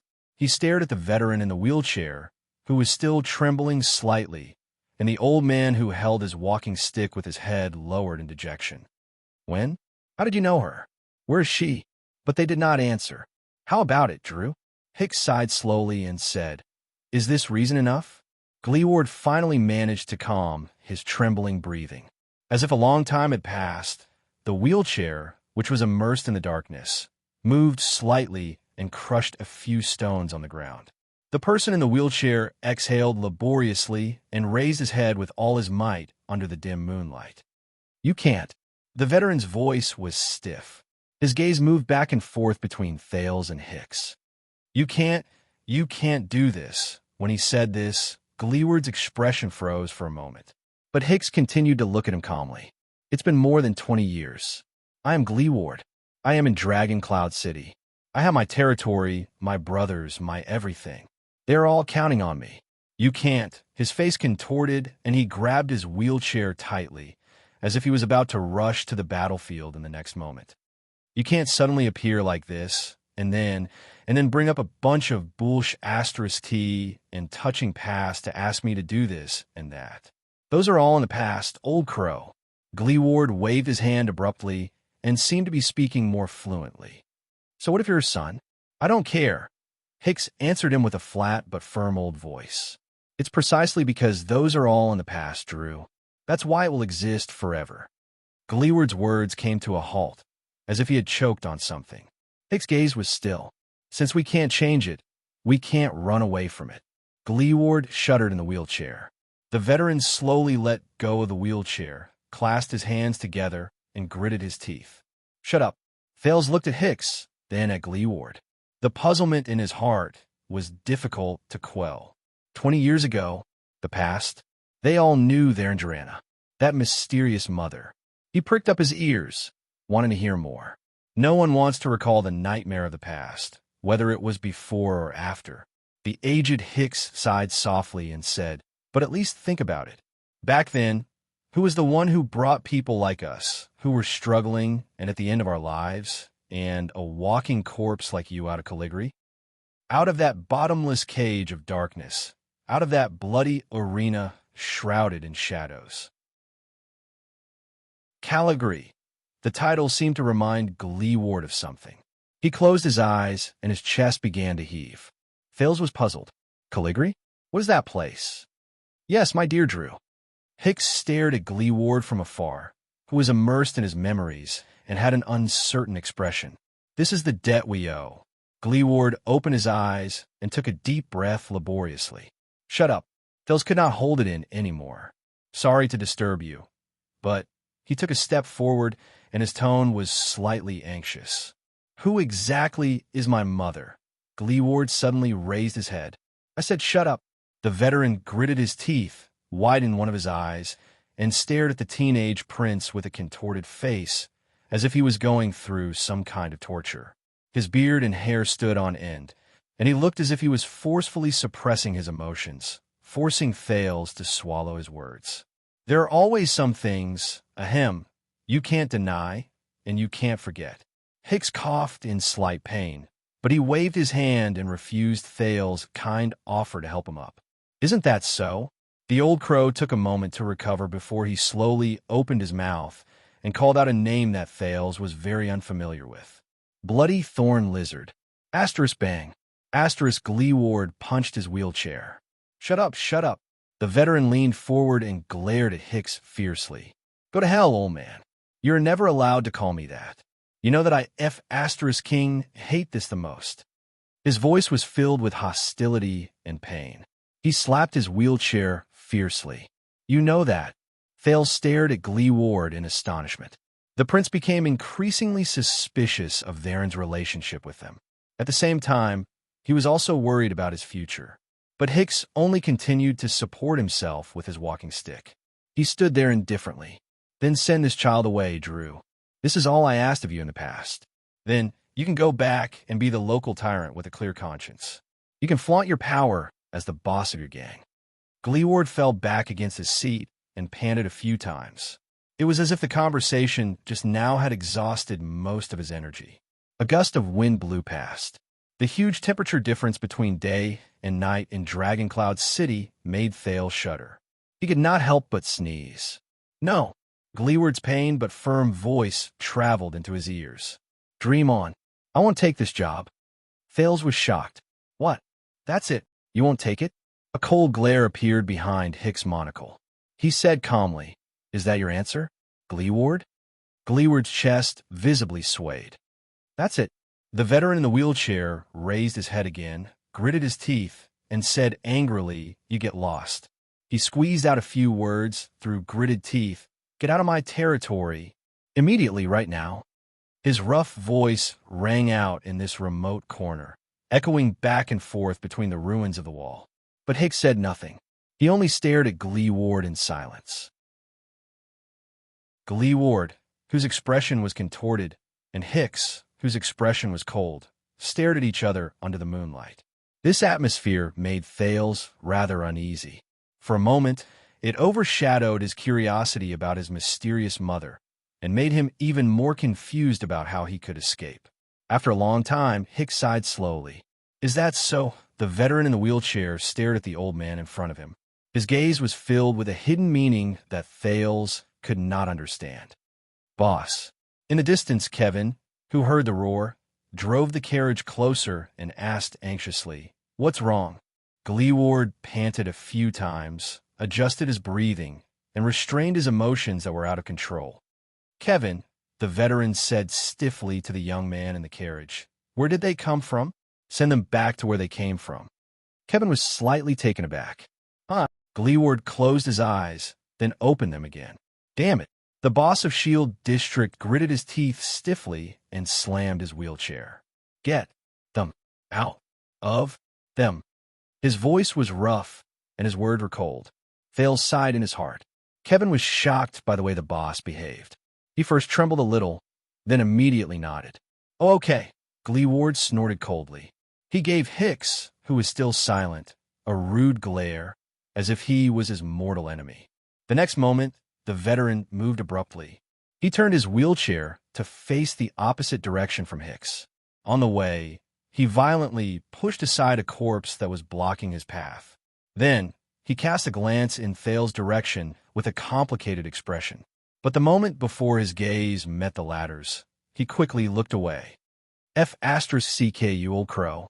Then, amidst the friction between the wheels and the ground, Gleeward's figure on the wheelchair disappeared into the night. He left without any delay. He ran over countless gravel along the way. The sound of the wheelchair gradually faded away. Thales silently watched the direction in which Gleeward left.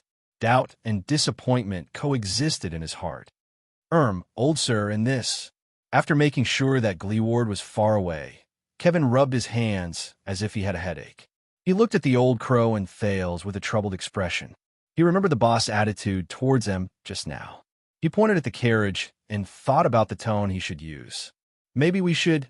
Hicks tapped his walking stick and flashed a friendly smile. It will be done in a while, young man. Please wait for me at the front. We have to say goodbye. Under Hicks' polite and friendly smile, Kevin drove the carriage into the distance with a skeptical look. Thales stared at his teacher with a slightly dejected expression. You saw it, Thales. Hicks turned his head and looked at Thales apologetically. I'm very sorry. I'm afraid I can't help you. And you can't just follow me back to Axe District. It's too dangerous. Thales stared at him quietly. He shook his head and threw the slight regret that rose in his heart out of his mind. In truth, Thales realized that the ups and downs in his emotions were not as great as he had imagined. His worry about his own safety was largely diluted by the information revealed in the conversation between the two of them just now. Their land. This name again. When he thought of this, Thales could not help but sigh softly. Hicks. The prince sucked in a breath and fixed his gaze on the old crow. Mr. Hicks, you are willing to travel a long and arduous journey to Extet to be my teacher. Is it really just because of Poutre and Gilbert's recommendation? The old crow froze for a moment. Who knows? Hicks reacted quickly. He chuckled softly. Maybe it's because of the generous salary? Hicks. In the end, the prince could not suppress the doubts in his heart. It's about my mother. Don't you have anything to say? Of course, the biggest doubt in his heart was far from this. Hicks' figure stopped on the spot. There was a moment of silence between the two of them. After a while, the old man slowly opened his wrinkled mouth. Hicks said slowly, Shouldn't you be more familiar with her than I am? Thales' breathing froze. I've never seen her, he said a little awkwardly as he recalled the few memories of their land in his mind. I've only heard about her from other people's mouths. Yes, Thales thought quietly. The abnormality I was born with. In Mindy's hall, the king and Gilbert told him the strangely pronounced name with certainty.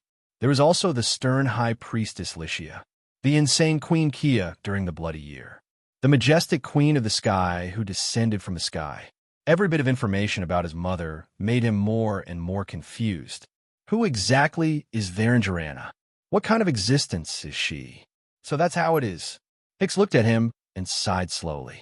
It's such a pity. Thales cast him a questioning look. So, Hicks looked at him for a long time before he smiled faintly. When I was not so old and not so young, I was quite unlucky for a while. Hicks recalled the past and sighed. The process was too complicated. In any case, I was robbed and sold to the Great Desert as a slave. Thales was stunned. The Great Desert? Hicks nodded with a smile. Yes, it's the place you're about to go. The Great Desert. The old crow sighed faintly. His gaze moved past Thales, as if he was looking somewhere else. What a big place. There are only 3 things left in the world there. You, sand. The old crow narrowed his eyes. And sand. Thales could not help but frown. No matter how far you walk, how long you walk, and how fast you walk, you will never reach the end. All the rules of the world, morality, order, fairness, strength, and even time lose their meaning there. As for slaves, Hicks patted the back of his hand and said with a sigh, Hee, it's hard to imagine that this system, which disappeared after the ancient empire, still exists in the Great Desert. You can exaggerate and imagine my miserable state at that time. As he recalled the past, Hicks' gaze was indifferent, but his tone was thought-provoking. A group of people who had lost all hope, all dignity, and most of their selves. Prisoners of war, criminals, drunkards, cripples, prostitutes, beggars, lunatics, exiles. Just like that, like wild beasts and livestock, they were kept in filthy, cruel, hopeless, and painful cages. They were given all kinds of slave codes, and they went through all kinds of hell that people could imagine, waiting for death. Thales listened attentively and resisted the urge to ask questions. He searched his heart for a piece of relevant information. Hicks coughed softly. A strange light shone in his eyes. And that was the place where I first met your mother. There in Jarana. Hicks' voice was very soft, as if he was coaxing a cute child. Thales watched him quietly. The old crow sighed with emotion and said, I still remember Theron's long, fiery red hair that reached her waist, her delicate and translucent skin, her beautifully curved lips, and her light gray eyes, just like yours. Long, fiery red hair. Thales frowned. This was the only description of Theron's appearance that he had obtained over the past few years. But the most impressive thing about her was not these. Hicks smiled helplessly. I still can't forget Theron. The way she turned her head to look at people was full of confusion and mystery, but the way she grinned and snickered made people feel that she was mischievous and hateful. That girl was sometimes as passionate as fire and mischievous, and sometimes as calm as water, wise and farsighted. Thales paused and asked curiously, "What?" "Yes, I know that this is very contradictory." Hicks seemed to know the doubts in Thales' heart. He waved his hand and laughed. "But I just have this feeling. In her rare gray eyes, there's madness and rationality at the same time, but they blend perfectly. She's like a kind that is similar to us, but also like an existence that is above us. That is Theron, the enchanting, mysterious, and unpredictable Theron." Hicks shook his head helplessly and dejectedly. "I am quite confident in my choice of words, but I have to admit that when it comes to that girl, my eloquence is pathetically poor. I can't even describe her." Thales was stunned. Madness and rationality? She's like our kind. She's like our kind, but also like an existence above us. What's going on? Theron is... The more the old crow went on, the more ethereal his gaze became, as if it was shining into a corner that ordinary people could not see. The amazing Theron was the nickname given to her by the cage masters. She was the only slave who could retain her original name. Thales thought of something. Slave? Thales' eyes were filled with surprise and bewilderment. "You mean my mother was a slave in the desert? How is that possible?" Doubts arose in his heart. "If it's according to what the Queen of the Sky said, she was." As if unwilling to let Thales continue thinking about it, Hicks raised his voice. "Until she proved that she was not." Slave. The amazing Theron. Thales pondered and subconsciously continued, "What do you mean?" When he said this, the old crow exhaled and paused for a moment. He closed his eyes gently, and a warm smile appeared on his face. "Your mother. She was very smart and very persuasive. That girl used 2 to 3 years to pull the hopeless slaves who lived like walking corpses out of the abyss, out of hell, out of quagmires, out of despair. She brought us together." Thales listened attentively. From the old crow's slowly fluctuating emotions, he could feel the countless paths of the past contained in those simple words. A few seconds later, Hicks, who was immersed in his memories, opened his eyes. He let out a long sigh and ended his speech with a few words. "In the end, we found a way to survive. We escaped." Chapter 346. Thales' eyes brightened. Theron. Slave. Survived. Escaped. That's it. Hicks chuckled softly and shrugged. "That was my meeting with Theron. It wasn't long, but it left a deep impression. I hope it will be of some help to you." Thales was slightly startled. A sense of disappointment rose in him, as if he was listening to a story but did not continue. "That's all." The old crow's oily smile answered him. "What else?" Thales could not get rid of his doubts. He quickly asked, "Where did she come from? Where is she from? Where did she go after that? How did he get involved with my father and Constellation?" Hicks coughed softly and interrupted Thales' continuous questioning. "I am very willing to describe my impression of your mother to you, Thales. If my drawing skills were good enough, I could even write a sketch for you. But I'm afraid that this is all I know. I don't know her identity before she became a slave, and I can't tell where she came from." Hicks looked at him regretfully and gestured to the surroundings. "And now is not the time for us to sit down and talk about the past." Thales was momentarily speechless in the face of Hicks' apologetic and helpless smile. Hicks sighed and stroked his walking stick. An indecipherable emotion surged in his eyes behind the monocle. "As for Gleeward, I can only say that I am truly sorry." His voice was hoarse. "Take care of yourself." Thales seemed to have woken up from a dream. The shock of receiving the information was instantly washed away by the threat in front of him. The prince paused for a long while. "No." Thales forced a smile. "I should be the one apologizing. You took a huge risk to save me. If Heroic Spirit Palace finds out, don't worry about me, child. Hicks shook his head. My channels are perfectly normal. It won't arouse suspicion. Portray is worried about his missing prince. And, as his teacher, I came to ask an old friend for information out of consideration for his feelings. At least, Heroic Spirit Palace, who can't even take care of themselves, won't suspect anything in the short term. Thales was silent. But I'm still sorry that I couldn't send you out, Hicks said gloomily with unease and melancholy. I suggest that you hide here for a night, and we'll think. Thales forced an ugly smile. Thank you, sir. He looked at the ruins around him, and the shocking battle in Shield District all those years ago flashed past his mind. I try not to think about the bleak future. Thales pursed his lips and hesitated for a moment. I will find a way to get out myself. When Gleeward refused to help him, Thales was indeed disappointed and terrified. After all, Dragon Cloud City was under heavy lockdown, and the Star Killer was chasing after him all over the city. But Hicks had already done enough for him. He had no right to ask for more. Hicks silently watched the prince try his best to maintain the smile on his face. He did not speak. Of course.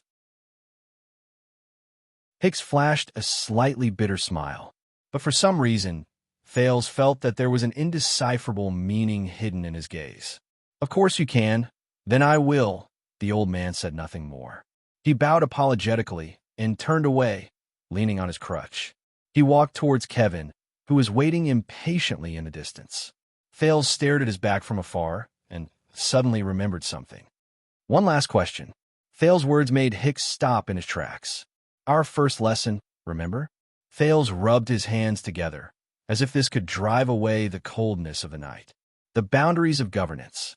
Hicks paused visibly. He turned completely around to face Thales. Of course. Thales glanced at the desolate scene around him again and faced the old Hicks. At the end of that day, you told us that all our speculations and conclusions in class that day were actually wrong. The prince took a deep breath. He took a few steps forward and looked into Hicks' eyes seriously. I originally thought that you wanted to tell us that history can be interpreted in many ways, but during the second lesson, even though we did a lot of homework, I could feel that you were not satisfied with our Da. Hicks stared at him silently and did not say a word.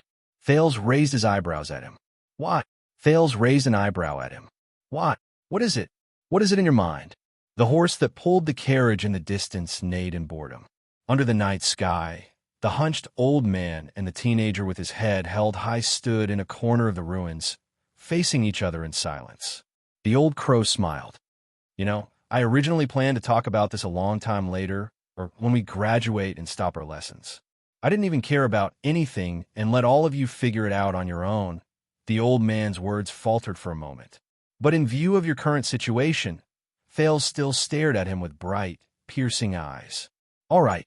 Hicks smiled helplessly, like an old grandfather who could not stand being bothered by his child. Why? Why was our discussion that day wrong? Because times have changed. Thales furrowed his eyebrows.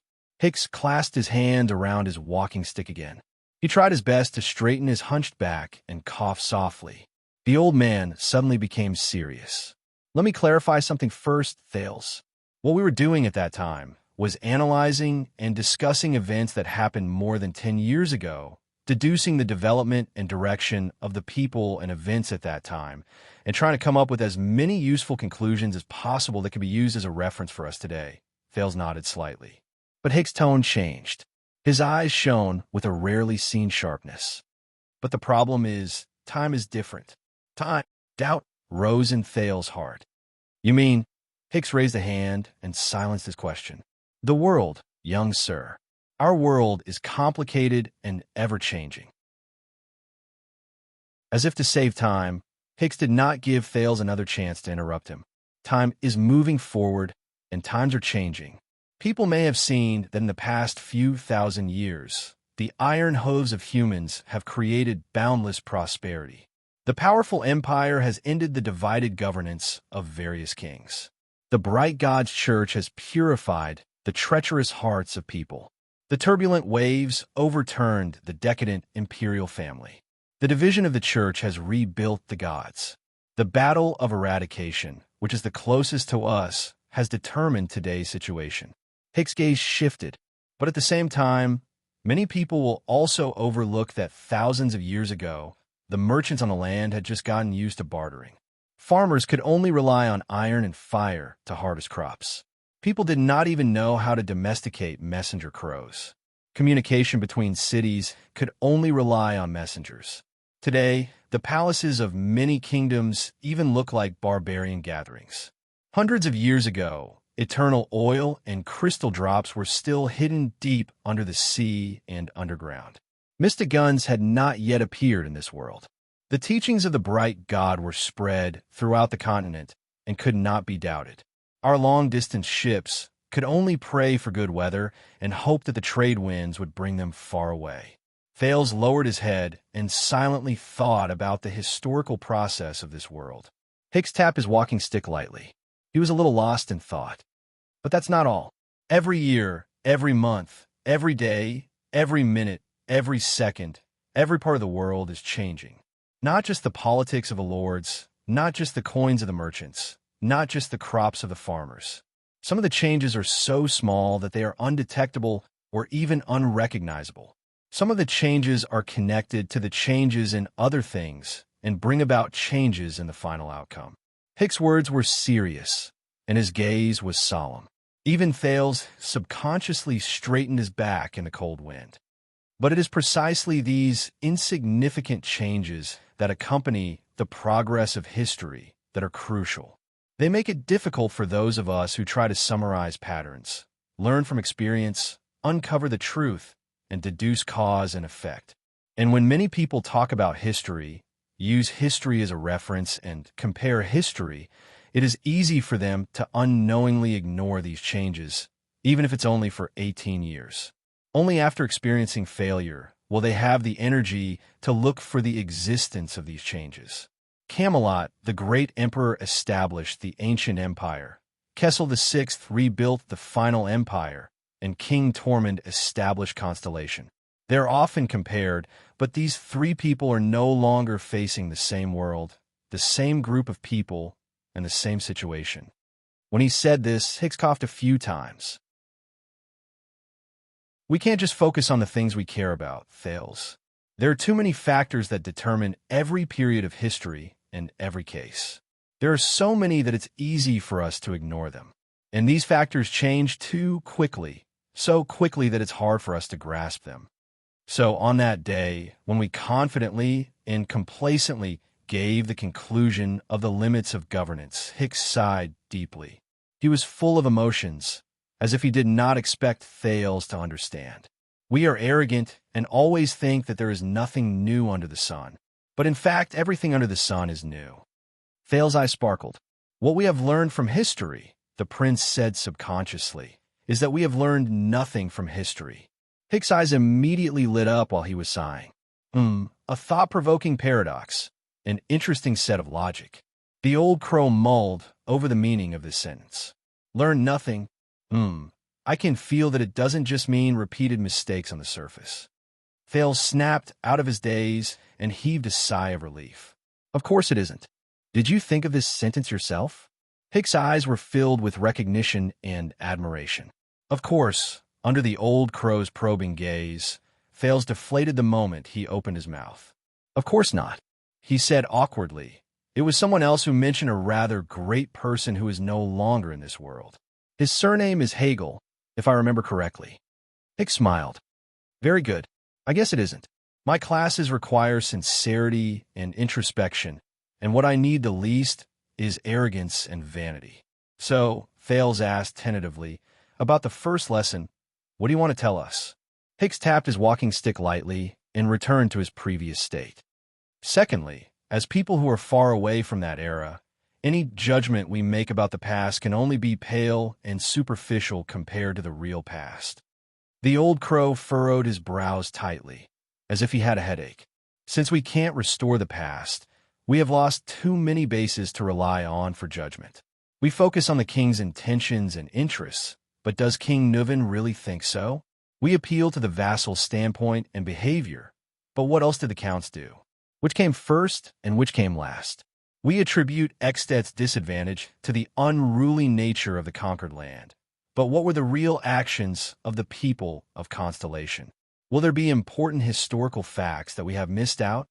There was endless emotion in Hick's voice, trying to use the excuse of grasping the essence to ignore the process and narration of historical details to simplify the interpretation and judgment of history is quite dangerous, no matter how you look at it. Every time we miss out or misjudge a detail, the deviation between our judgment and the real history will be huge. And if we use this as a basis, the error between the law of the conclusion we conclude and the actual situation will be even more disastrous. The old crow chuckled and shook his head. The ancient saying of May Nocturne, the slightest error can lead to a great error. It is also like the warning that the ancient elves taught their young archers. The slightest error can lead to a great error. Miss A. Thales was stunned.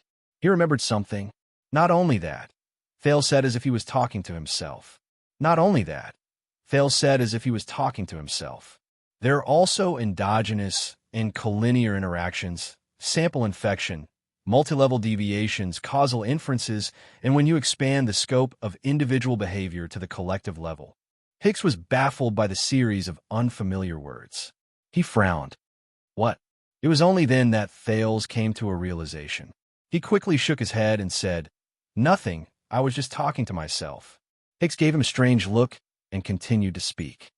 Therefore, on that day, after we went through deductions and guesses that we thought were rigorous, but were actually biased and full of mistakes, we easily came to a conclusion about what happened 18 years ago and recklessly attributed it to the boundaries of governance. Even if it sounded reasonable, it was absolutely far from the truth that we wanted. It could not fit into our future history and be used for today's future. 18 years is enough to change a lot of things, and we're definitely not omniscient and omnipotent. Hicks stretched out his walking stick and drew an unpleasant sound on the uneven ground. He said dejectedly, So, every time we try to use history as a mirror, we find that this mirror is not flat, and the images it reflects are always distorted and blurry, making it difficult to use. Hicks let out a long, deep breath. Remember this, Thales. In Dragon Kiss Academy, even the most famous scholar has to be careful, humble, and extremely cautious when it comes to history, the world, and the crowd. He has to deal with the gap between what he knows and what is true. Thales frowned and stared at the old man in front of him. He did not say a word.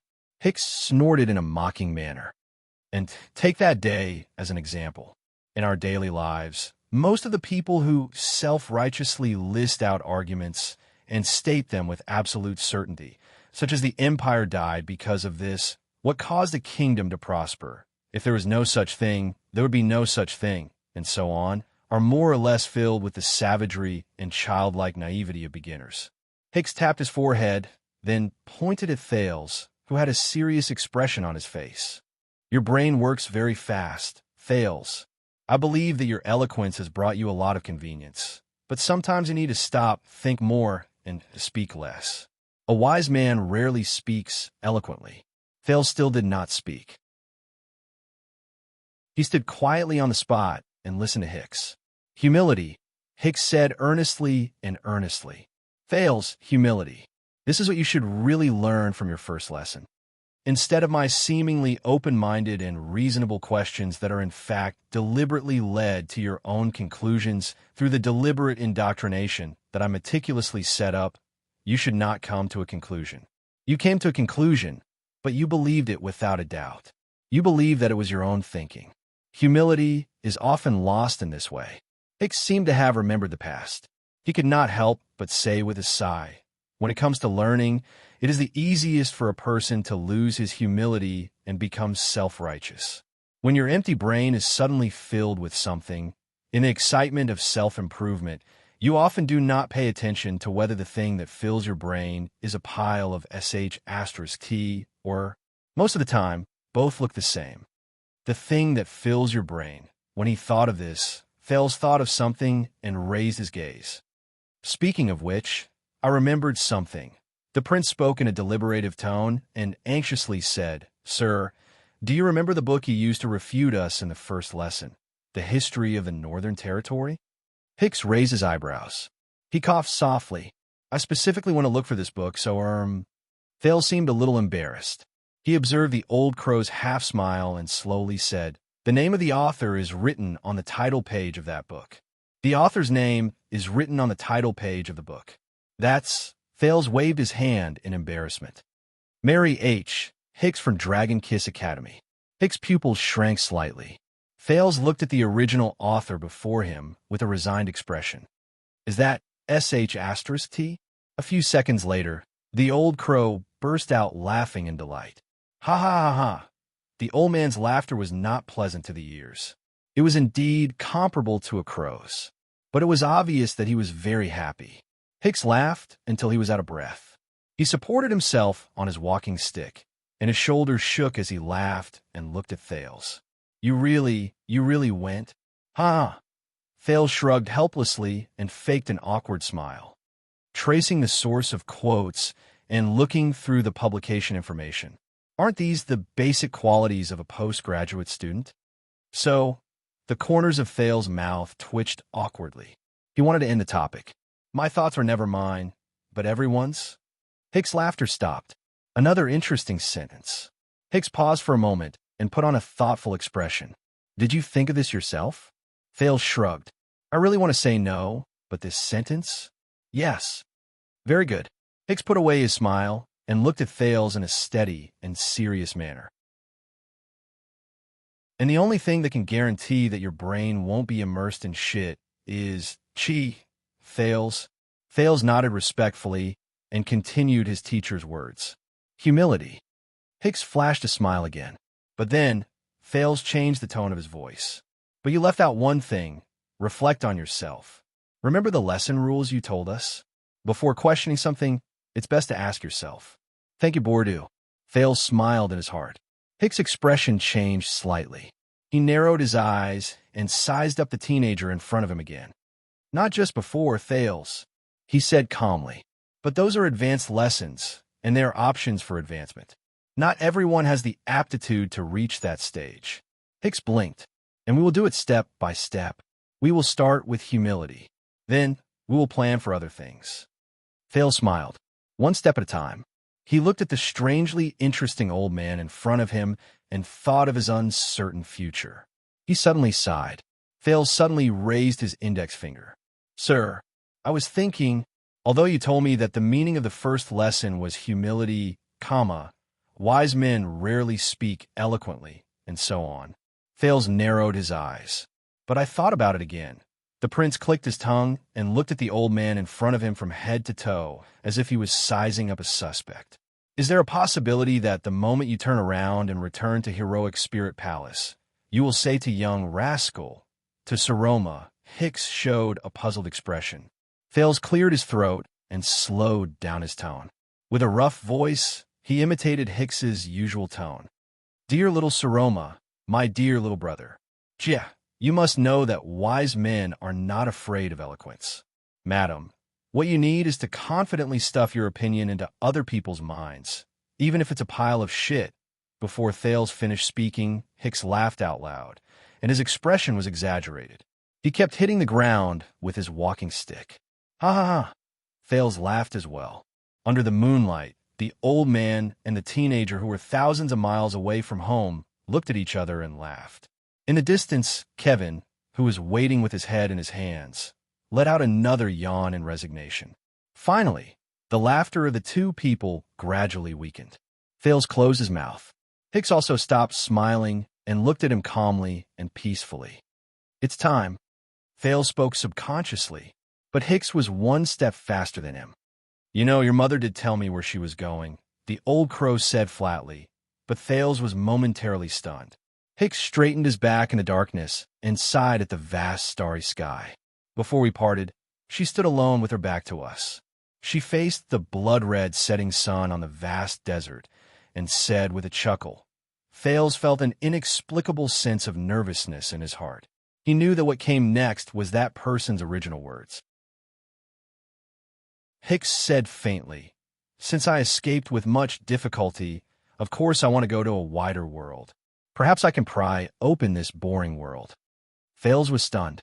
Pry open this boring. I believe that she did it, Hicks said softly, but his words traveled clearly into Thales' ears through the quiet night sky. Perhaps she will eventually do it. A breeze blew past, and it let out a long whimper through the hole in the wall behind them. Hicks straightened his scarf. With a solemn expression, he nodded slightly at Thales. Take care, young sir. Thales put away his thoughts and nodded solemnly as well. You too, sir. And so, Thales stood alone in the quiet night, listening to the sound of Hicks' walking stick slowly fade into the distance. He watched as the old man's hunched figure gradually disappeared.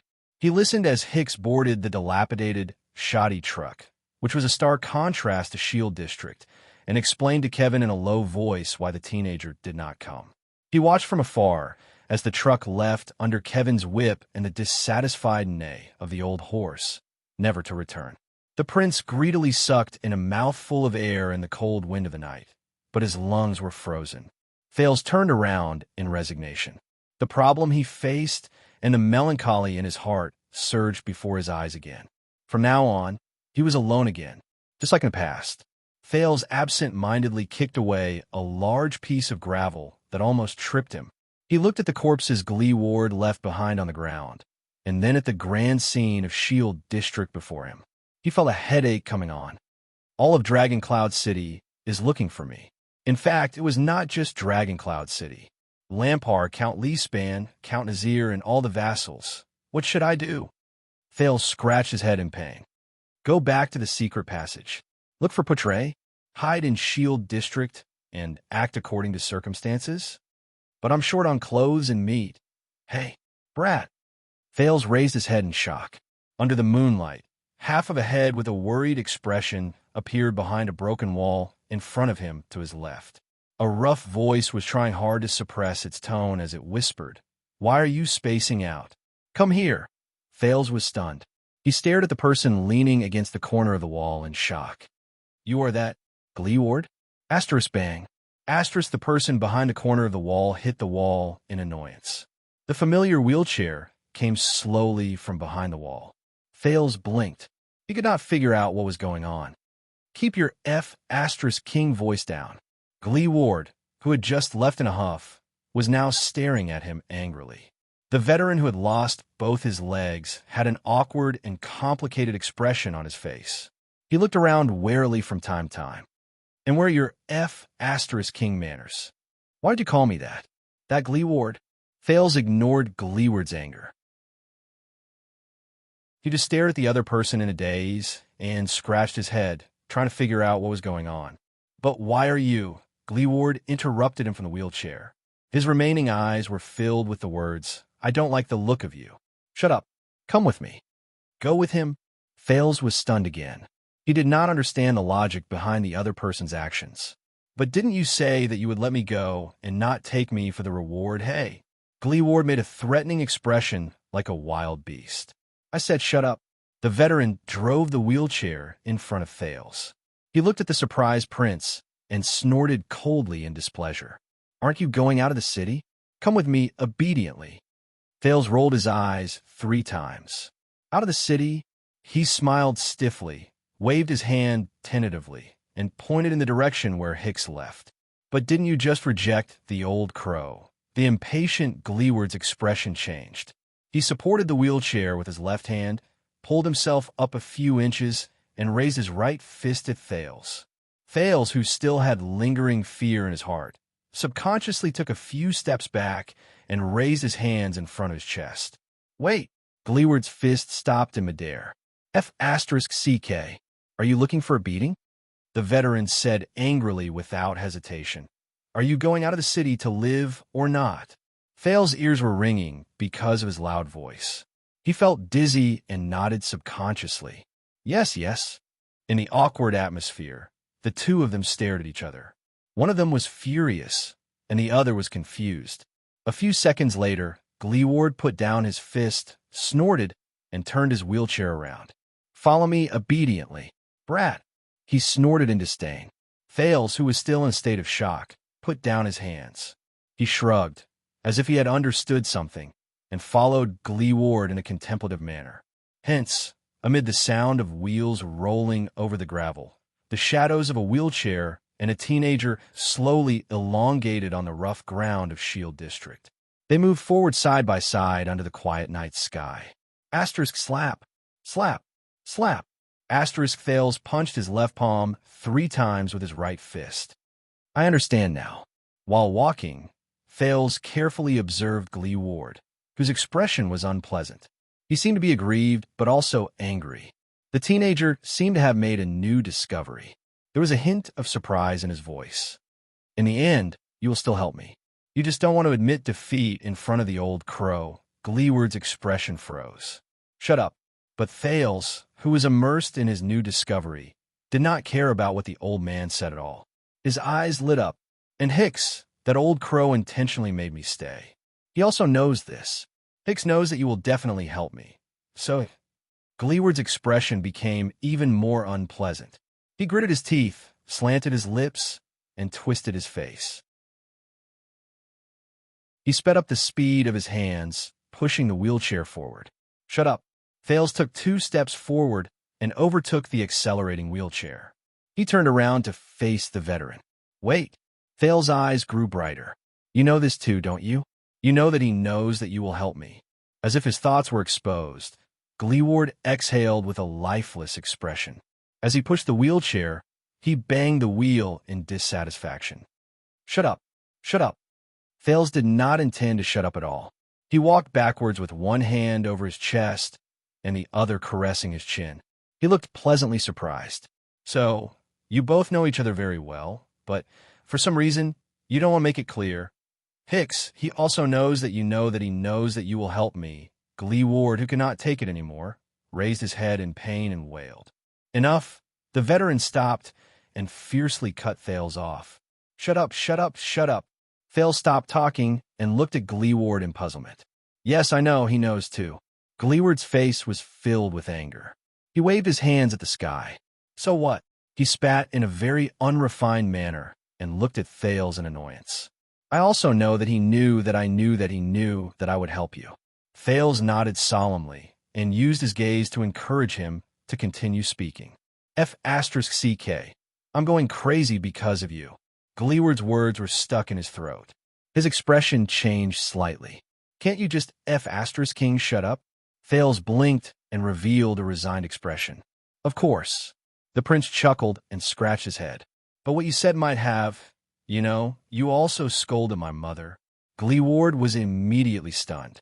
Scolded what? Thales pointed into the distance and smiled awkwardly. He kindly reminded him. That sentence of yours seemed to have scolded her? My mother. There in you know her. The puzzled Gleeward paused for a few seconds before he registered what he meant. The veteran raised his finger in anger and put on a fierce expression. You mother of *her. That's it, Thales coughed softly. At that moment, Gleeward's throat seemed to be stuck by something, and he froze abruptly. He subconsciously hesitated. His expression was subtle and changed a few times. But a second later, the veteran regained his usual fierce tone and pointed at Thales again. You mother of *her. However, under Thales' friendly gaze, Gleeward choked on something. The muscles on his face trembled slightly. You? The veteran's mouth opened and closed, but no sound came out. His fingers intertwined in the air, as if he could not find target. A gentle breeze blew past. Thales shivered despite the chill, but his smile remained. You, finally, after hesitating for a few seconds, drew Gleeward through a punch with a face full of grief and indignation. He hit the poor wheelchair with a loud thud. Bang. You mother of *her. Shut up. Hicks and his history of the Northern Territory War did happen in reality. I have a L teacher who told me about her personal experience. When Elle graduated from her Ph.D., she submitted a thesis to a top journal. A professor who reviewed it anonymously replied with an opinion, and the gist of it was, you did not cite a certain work in your thesis. That is the authoritative work in the field. This is a major flaw in your research. Make up for it quickly. Elle, who had just graduated from her Ph.D., naturally accepted the anonymous professor's opinion in fear and trepidation. Then, she searched for that certain work, no matter where she went. However, strangely enough, even though it was the authoritative work in the field, she searched for it for years without any results. In the end, the persistent teacher gave each and every famous publishing house in the field a try. In the end, she found information about certain work in Cambridge. The publishing house replied, "Oh, certain work? We have it here, but it's still in draft. It'll only be published next year. Next year, next year, next year." Teacher in the wind. I have a F*** sentence, but I don't know how to say it. Many years later, through a coincidental channel, Teacher found out, with an exasperated expression, that the professor who reviewed her thesis anonymously was the author of that certain work that had not been published at that time. Teacher in the wind. I have another F** sentence, but I don't know. Swordless could never forget Teacher's lifeless expression, who had always been serious and serious when she told this story. I wish her good health and a smooth life. Will have great thoughts, ever been shackled by a sick body.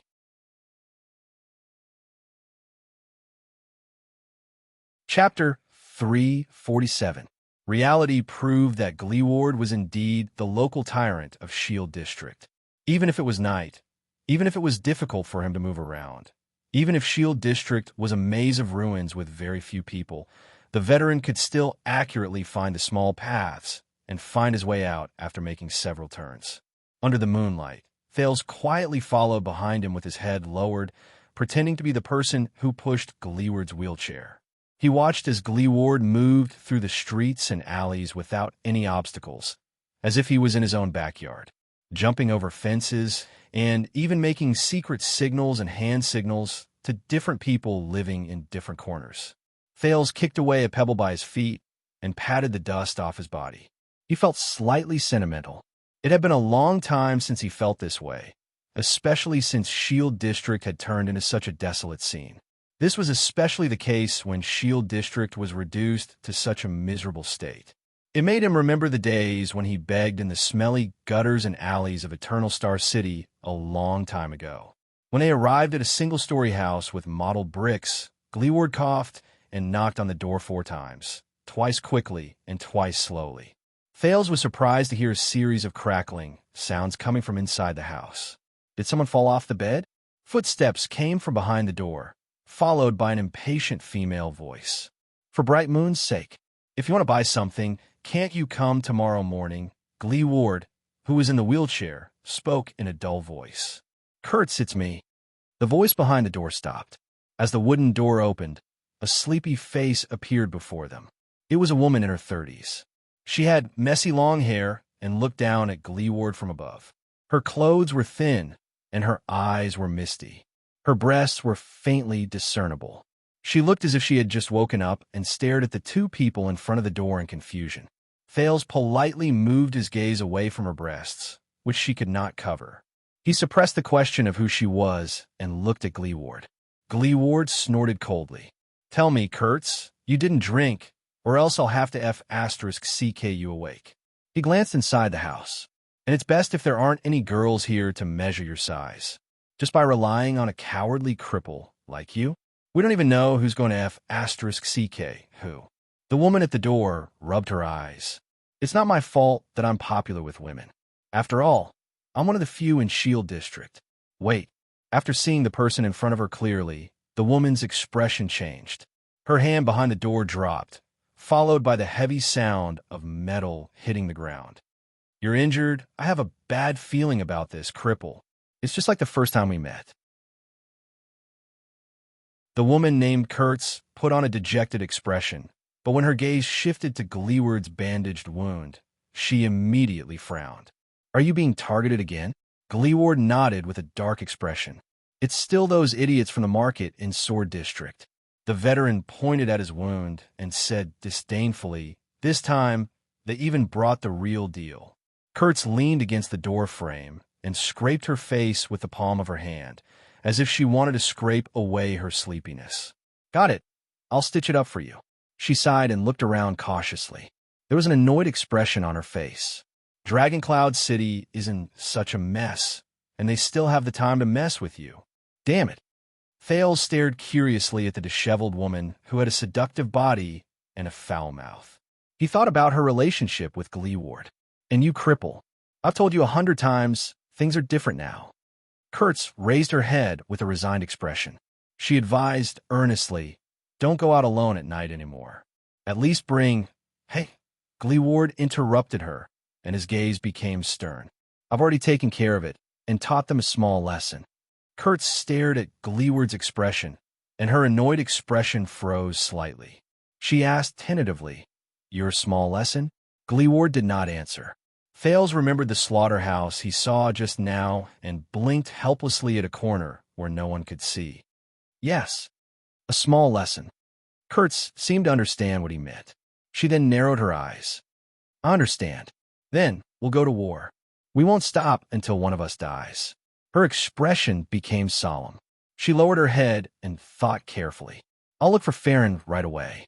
Even though the city is under martial law, I think we can get 100 good fighters here before dawn and another 50 after dawn. We can catch them off guard. Thales thought of something. What? This woman is also out to make a living? Gleeward coughed and interrupted. Before that, I have something else to do. They won't expect us to counterattack so soon. The patrols are busy. Kurtz mumbled to herself about the fight between the gangs. When she heard Gleeward's words, she was slightly stunned. She looked up. Something else. It was only then that Kurtz noticed the teenager behind Gleeward. She subconsciously tightened the thin shirt around her chest and looked at the 9-pointed star emblem on Thales' shoulder. She frowned in puzzlement. Wait, who is this brat?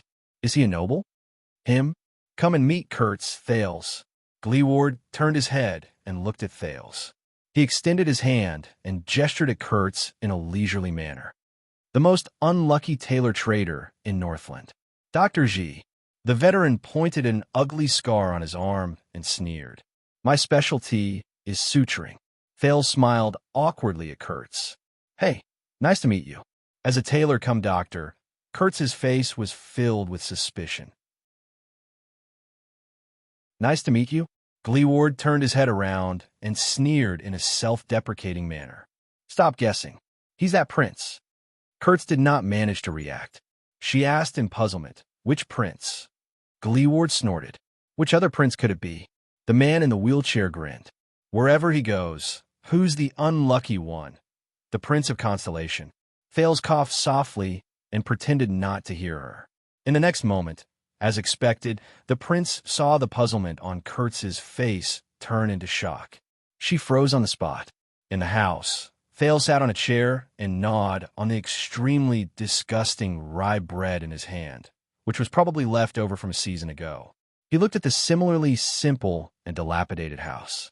There was a bare wooden table with a lot of cloth piled on it. There were also cheap boxes of female perfume placed haphazardly on it.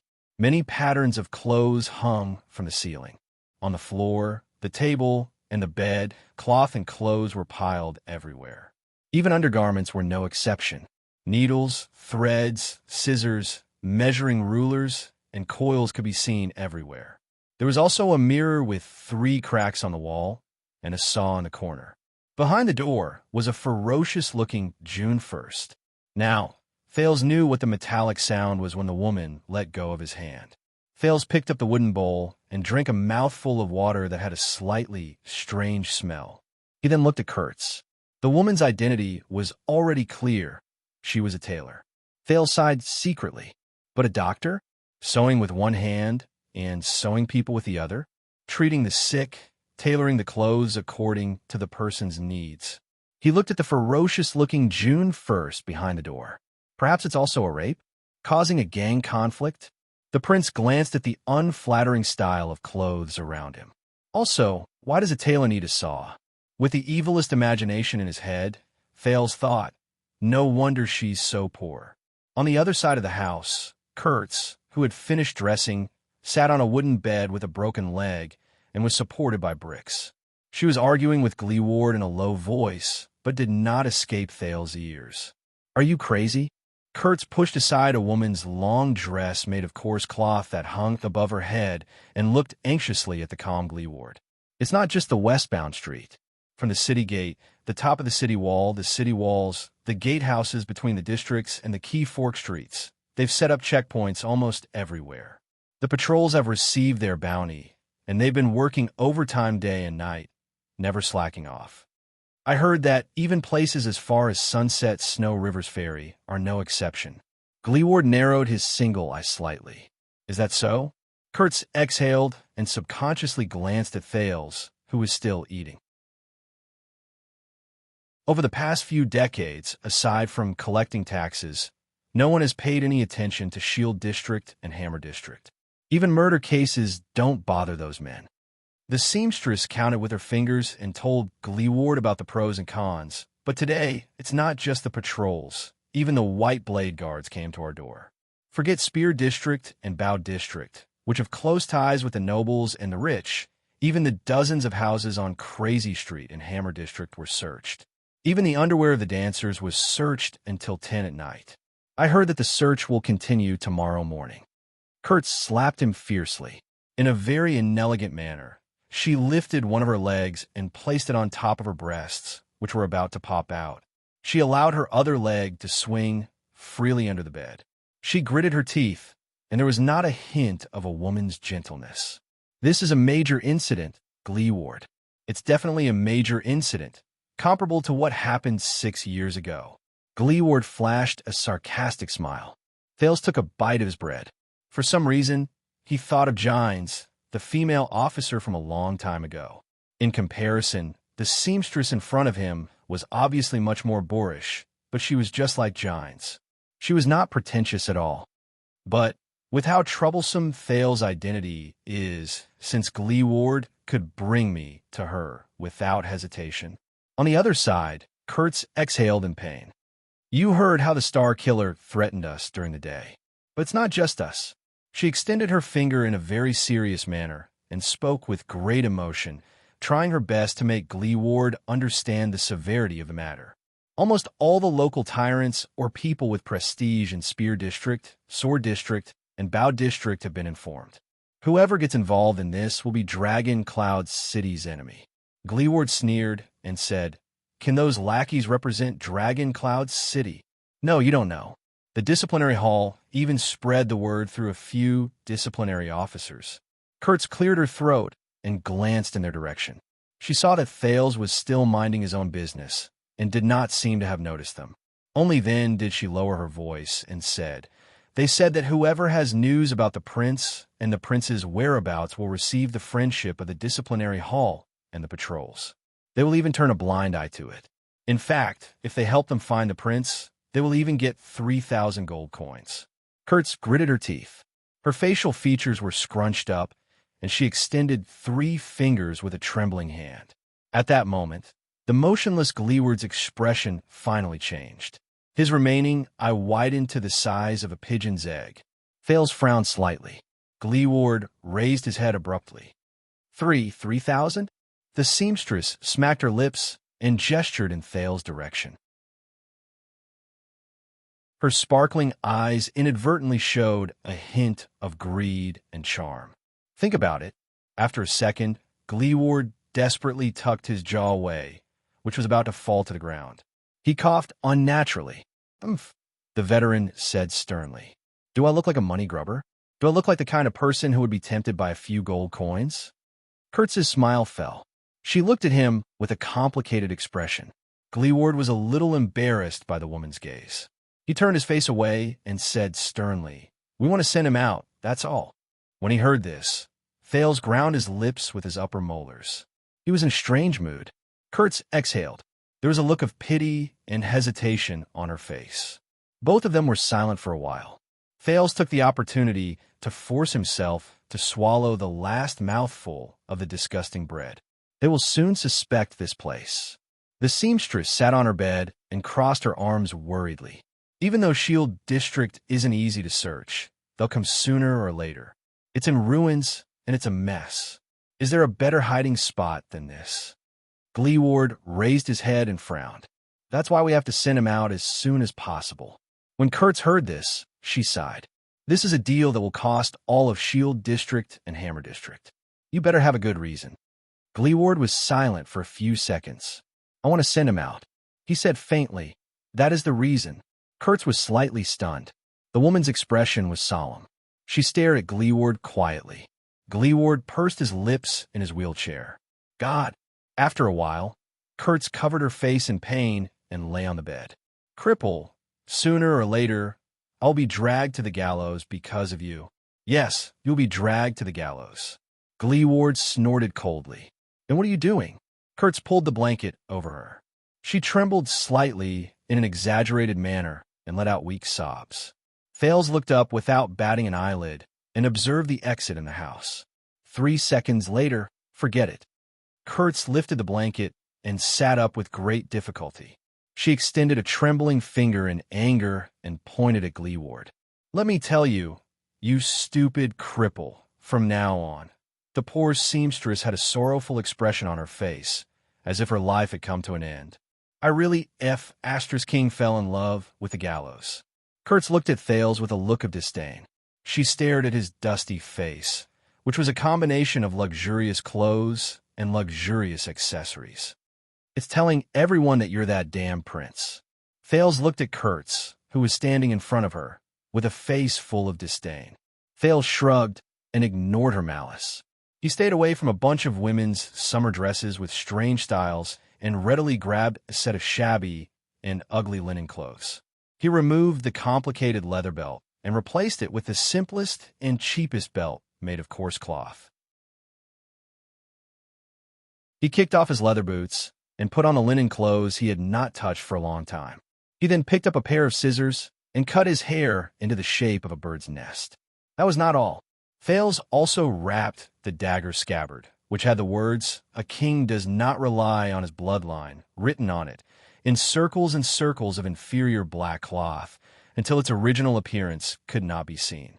He then folded the map of Renaissance Palace flat and stuffed it into the lining of his clothes with the black cloth. He was prepared to use his tattered needles and thread to sew it tight. As for the blood-fong bracelet the night Queen left him, he simply wore it on his wrist. It was made into a beast-fong accessory. Finally, Thales finished changing his clothes according to the standards of a child beggar. He walked to the mirror and saw an unfamiliar teenager. Thales nodded in satisfaction. He felt that he looked like a normal boy from the suburbs. How is it? Is this okay? However, when Thales turned his head and looked at Gleeward and Kurtz, who were deep in thought, "Hey." Gleeward sighed while he sat on the wheelchair. He placed his hand on his forehead and said, "Is there any way to improve it?" Thales was stunned. Of course. Kurtz stared at Thales, who was dressed in coarse sackcloth. Her sharp face was filled with worry. "I have a way to make sure that even his mother won't be able to recognize him." Gleeward's eyes lit up, but Kurtz pointed at the J1 behind the door. Her next words caused the veteran's eyes to darken again. "Take this and cut off his entire face." Thales opened his mouth. "Huh?"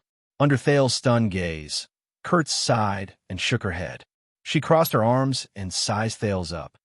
"His skin is too soft and too white. One look, and you can tell that he's a noble who lives like a prince. He's also not as tall as a normal Northlander.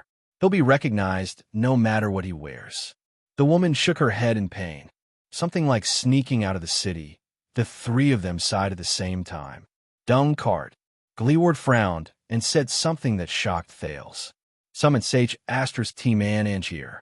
Hide him in the dung we transport every day and let him follow the cart out of the city." "Excrement cart? Hide him what?" Thales' eyebrows twitched. "Wait, you're talking about..." Gleeward ignored him. "Just find a reed or wooden tube so that he can breathe." Fortunately, Kurtz's next words made his expression soften a little. "No, and was locked up again today." Gleeward's expression tensed, but he then gritted his teeth and said, "Then look for Quick Whip Fallon.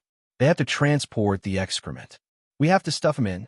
Thales' expression became very unpleasant again, but Kurtz shook her head again. "Do you know how SH Asterisk T-Man was locked up?" The seamstress spread her hands. "When Ange drove the cart out of the city for the 6th time today, The patrolling team at the city gate pinched their noses and used their swords to poke and check bucket after bucket. In the end, they found 10 packets of smuggled crystal drops hidden in the excrement. Gleeward took a few seconds to digest the information in this sentence. How did they? He first widened his eyes in surprise. Then he slapped his thigh in anger. F***CK Kurtz scratched her chest nonchalantly and shook her head. Hide in the excrement cart and leave the city? There's no way. What a pity. Thales pretended to sigh regretfully and patted his chest in secret. Kurtz seemed to have seen through his thoughts. She cast him a sideways glance and snorted in disdain. Thales smiled embarrassedly and raised his hand to change the topic. Is there no other way? The wheelchair and the seamstress pondered and did not say a word. In a few seconds, Gleeward's face turned from green to white, then from white to red. Finally, Gleeward slammed his fist on the table. There's no other choice, the veteran said resolutely. Take the black track. Thales was puzzled. Black track? Kurtz widened her eyes. Again, the seamstress shook her head firmly. No, half of that damn tunnel has already collapsed. Remember the last time? We almost died in there for 300 gold coins. This is the only way. Gleeward's gaze was firm as he interrupted her. There's no other way. Kurtz looked at him solemnly. After a while, her gaze softened, and she turned around. I understand. I'll go and find someone now. But when Kurtz was halfway through her turn, she turned her head back again and frowned. There's another problem. From today onwards, the patrol team has also set up a sentry post in Shield District. Gleeward's gaze became fierce. Where? Kurtz looked troubled. It's not far from the black track. We can't avoid it. It said that it's the place where King Nuven died. The higher-ups feel that we need to keep a close eye on it. Thales could clearly see Gleeward's expression change rapidly. F***CK them. Those bastards still dare to touch Shield District after they've taken the loot. Kurtz shrugged and scratched her neck. White Pig Peck is in charge of that sentry post. I gave him 6 copper coins, and he told me the truth. The disciplinary hall didn't want to come either. No one wants to break the tacit agreement between us, but this is an order from the star killer, Nicholas. Gleeward was stunned. Who? Kurtz smiled in an ugly manner, and there was a helpless expression on her face. You rejected him in front of so many people during the day, and even called him a star manipulator. Do you remember? If it wasn't because he owed you a favor, that lunatic would have captured you a long time ago. I'm guessing this is retribution for your foul mouth? Gleeward slapped his thigh angrily. F***CK the star manipulator. Disgusting dead face, shameless lackey. Serve him right for not being able to be promoted, even if he has to lick our balls for the rest of his life. Kurtz crossed her arms and pushed up her magnificent chest. Only then did she comfortably press her arms against her ribs. She looked at Gleeward as if she was looking at a child. Thales frowned as he listened to them, discussing one of the famous 5 war generals, the captain of the Archduke's personal guards of Dragoncloud City, Lord Nicholas, in a disrespectful manner. He nodded in agreement. A few seconds later, Gleeward regained his composure and mumbled, Can we bribe Peck? Can we bribe Peck? I remember he's from Shield District. Kurtz shook her head and said, Peck has more than 10 men under him. It's 3,000 gold coins. I can guarantee that they remember the prince's portrait better than their wives' faces. Not everyone dreams of going to the gallows like me. She cast a disdainful glance at Gleeward. Not everyone sees money as dung like you do dung. Oh, right. Gleeward raised his head abruptly. Through the dung cart, Thales' heart tensed again. Can't you fill your head with something other than dung? Kurtz stared at Gleeward in disdain, saving the frightened prince from the fate of having to hide his body to pee and poop. Driving a dung cart to collect dung at the edge of an uninhabited cliff? Do you believe that? Gleeward lowered his head again and sighed deeply. Is there any way to sneak past and get close to the black track? Thales' face darkened. No way. If this doesn't work, at that moment, bang. Gleeward slammed his palm on the table. Kurtz, the man on the wheelchair, scratched his chin. You just said this person's skin is too white and he's too short. Kurtz was stunned. Thales was puzzled as well. The next moment, Gleeward's eyes brightened. He raised his head and extended his hand. He instinctively patted Kurtz and accidentally touched her chest. The puzzled Kurtz seemed to be used to it. She did not feel any anger from being violated. She followed his gaze to the ceiling and was immediately stunned. Thales, who did not know what was going on, slowly raised his head and looked in the direction of their gazes. That's... Thales' heart trembled, and his face turned pale. An ominous premonition immediately rose in his heart. He forced a smile with all his might and looked at the two Northlanders. His face twitched. "Mr. Gleeward, Madam Kurtz, what are you thinking?" The next moment, Gleeward and Kurtz lowered their heads and turned to Thales. The man and woman revealed strange smiles at the same time. "Will it work?" Gleeward asked with a cold smile on his face. "We'll find out." Kurtz had a satisfied expression on her face. The atmosphere in the room changed. Thales' heart beat faster and faster. For the first time, he regretted escaping from heroic Spirit Palace. This, my dear, respected, and beautiful prince." The seamstress reached out and pulled down the thing on top of her head. She picked up a pair of scissors and cut the air with a click.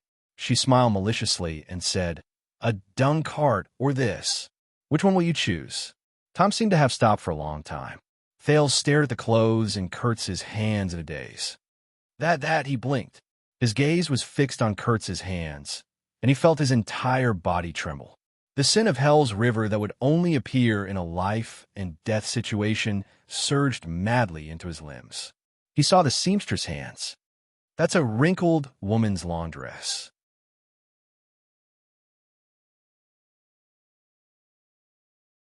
Chapter 348. Dragon Cloud City, Shield District Dawn. The golden morning sun had just dyed the sky red, slightly dispersing the chill of the night. The dark streets gradually became clear.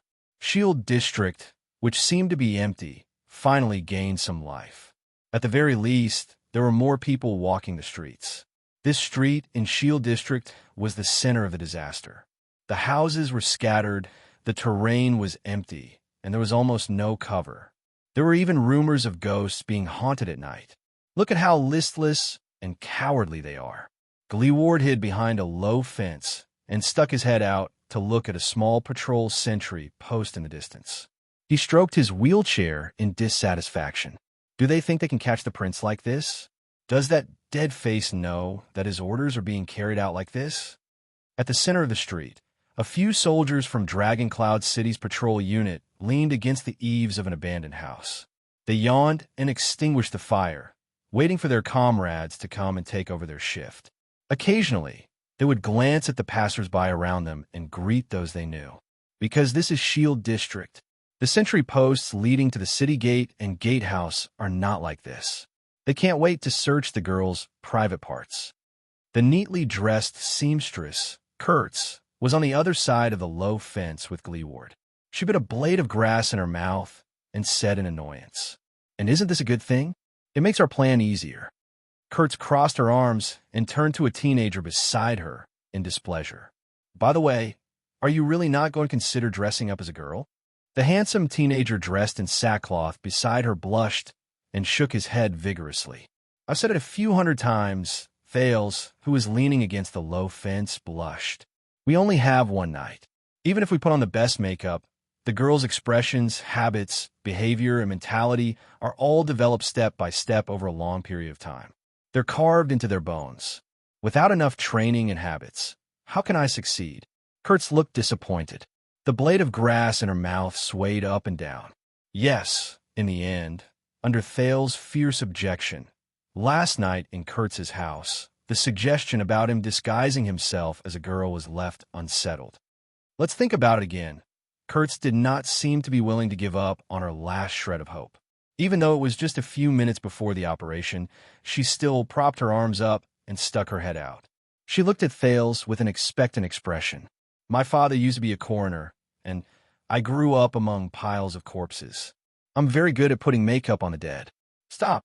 Thales firmly stretched out his hand and firmly pushed the seamstress' cheek away from his chest. He stopped her senseless act of using the blade of grass to scratch his ear. I don't have the habit of selling myself to satisfy your bad taste. Kurtz stared resentfully at the young prince who refused to obey her orders. Besides, the vigilant Thales gritted his teeth. Didn't we try on our makeup last night? It wouldn't work. You can't even see yourself in a mirror. Instead of pretending to be a boy who will reveal his true form after taking 2 steps, I've tried on my makeup when he remembered what happened last night. Gleeward could not help but let out a low cough. He and Kurtz looked elsewhere as if nothing had happened, but their shoulders trembled as if they were trying hard to hold back their laughter. Thales, who could not get rid of his hostility, was still immersed in his own world. He was troubled by the nightmare he experienced last night, and when he saw their reactions, he became even more embarrassed and angry. He tugged at his fringe in exasperation.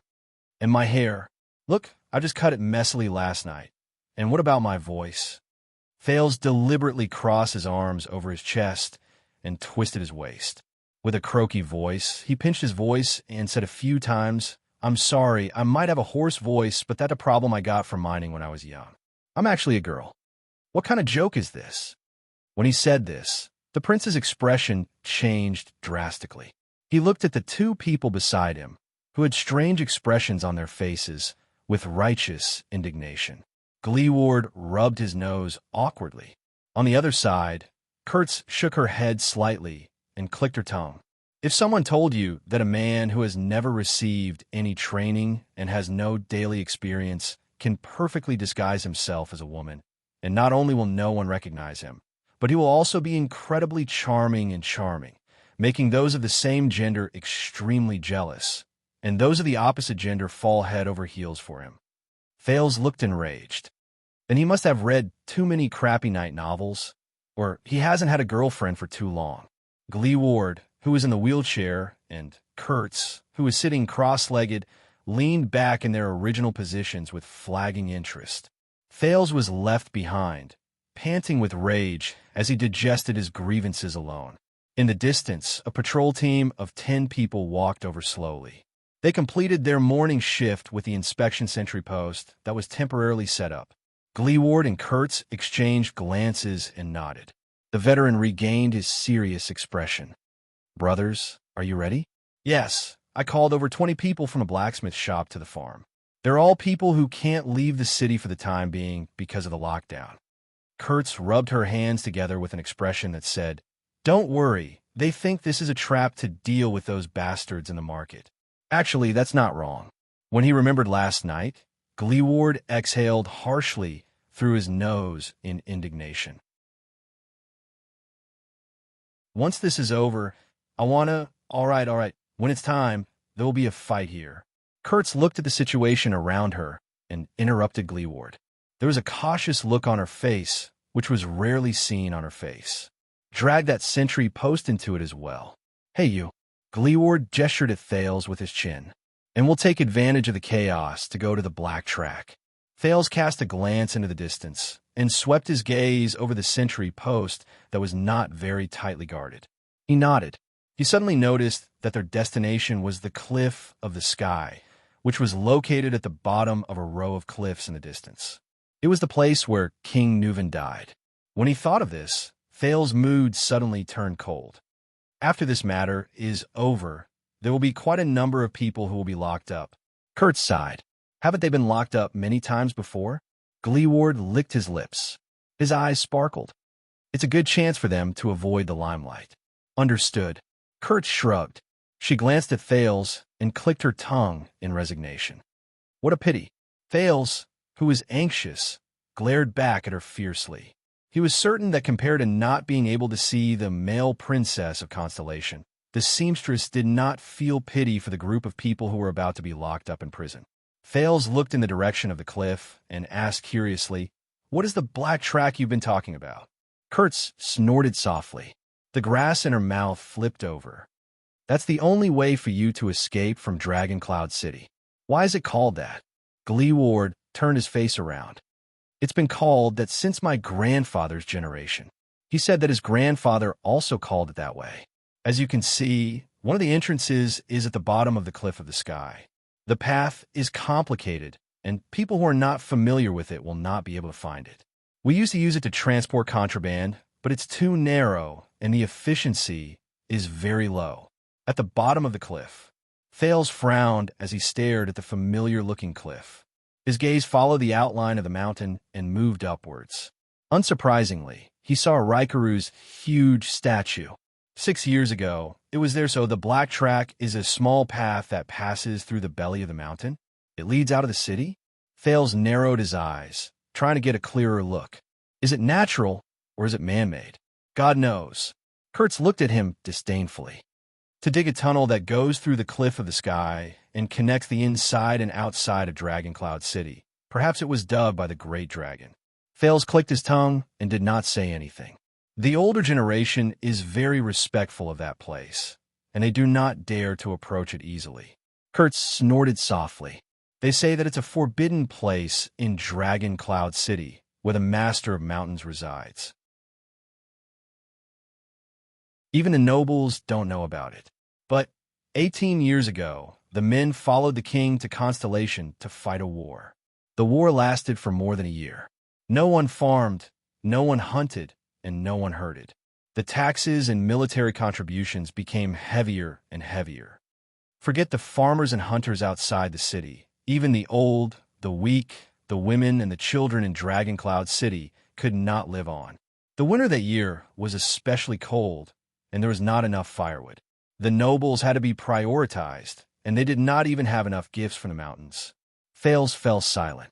18 years ago, went to Constellation to fight a war. Gleeward first beat up the disciplinary officer of Shield District who was in cahoots with the nobles and bureaucrats. Then he masked his face and looted a few black-hearted merchant stock warehouses. Then he broke tradition and led us into the black track. He began to transport contraband goods. He transported everything you can imagine: crystal drops, eternal oil, firearms, and even hemp. He also transported food, firewood, and medicine that he robbed from the front lines. With these, the women and children in Shield District and Hammer District survived that winter, where countless people died. Kurtz stared at the silent Gleeward with a complicated gaze. This is the black track, and also the history of the slum boss's rise to power. Thales felt very upset in his heart. He looked at Gleeward, but the veteran only snorted coldly, as if he was very dissatisfied with Kurtz's words. He coughed loudly. After you go in, carry your everlasting lamp and watch your feet and the top of your head. Gleeward's expression was unpleasant, as if he was recalling some unpleasant past. The tunnel there is too old. 6 years ago, the calamities and the Hydra caused a ruckus in the city.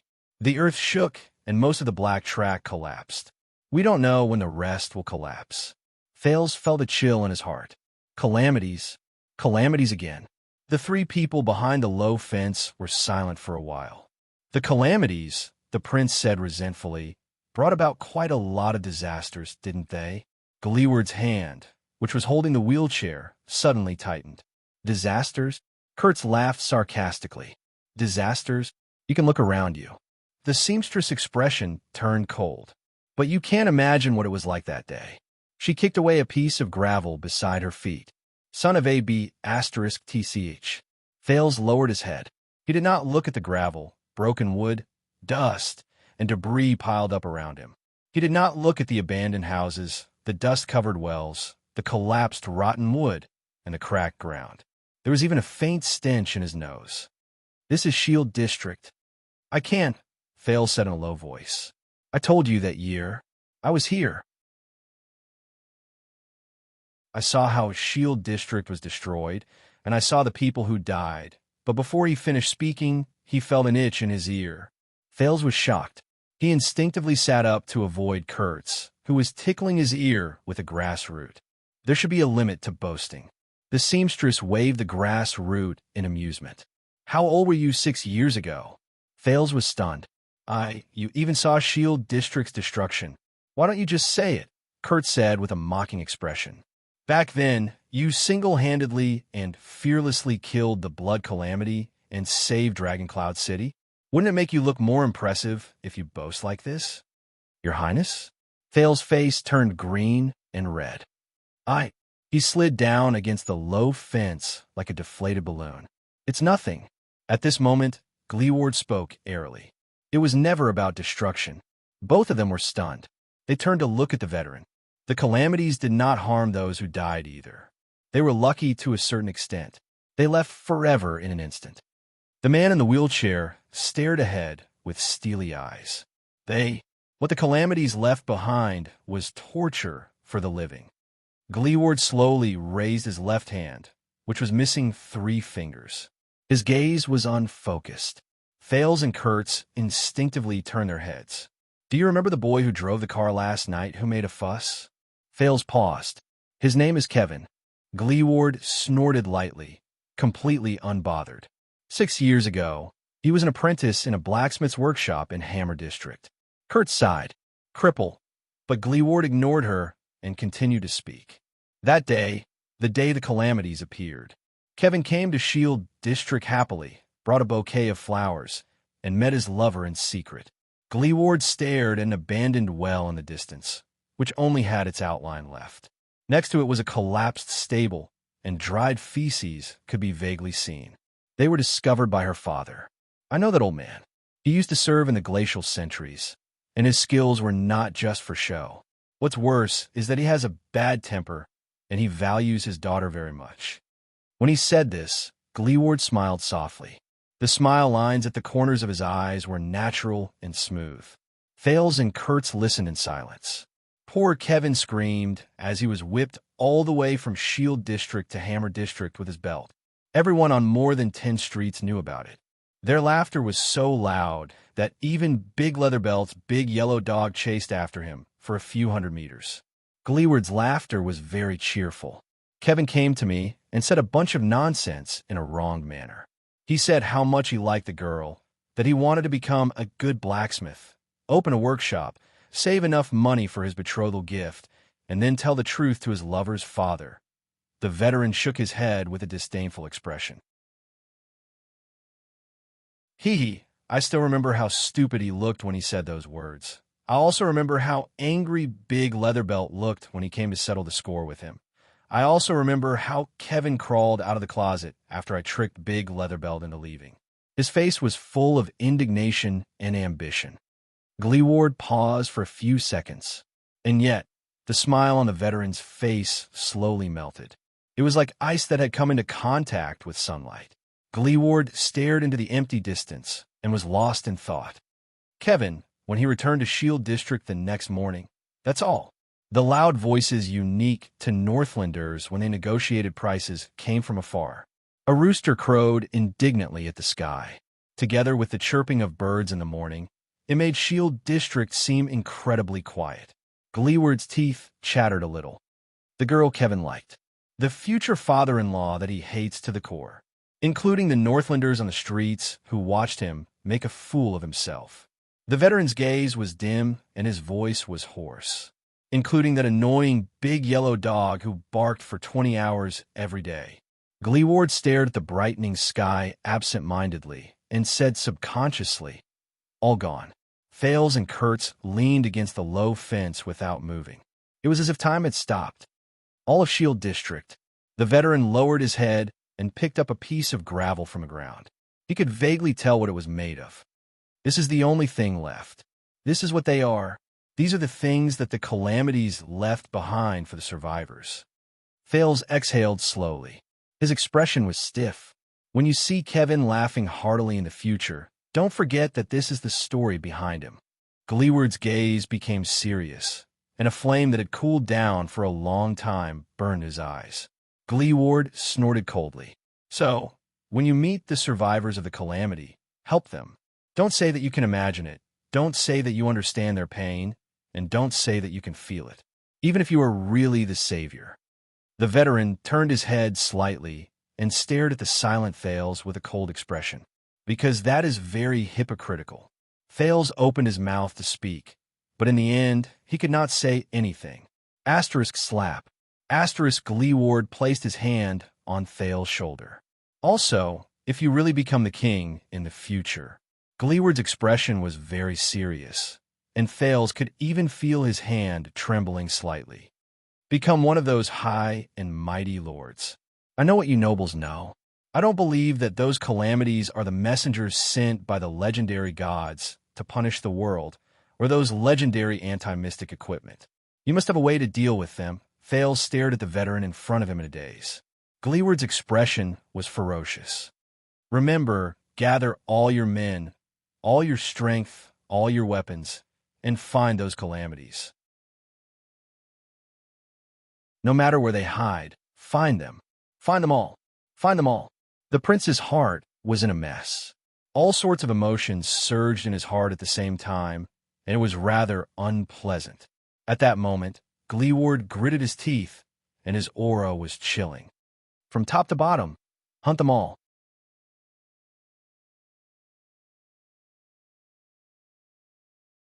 Chapter 349.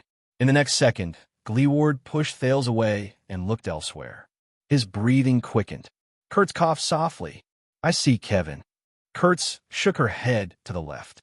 There, a young man peeked his head out sneakily from behind the wall and waved at them. Thales recognized him. He was the young coachman who drove the Old Crow to Shield District last night.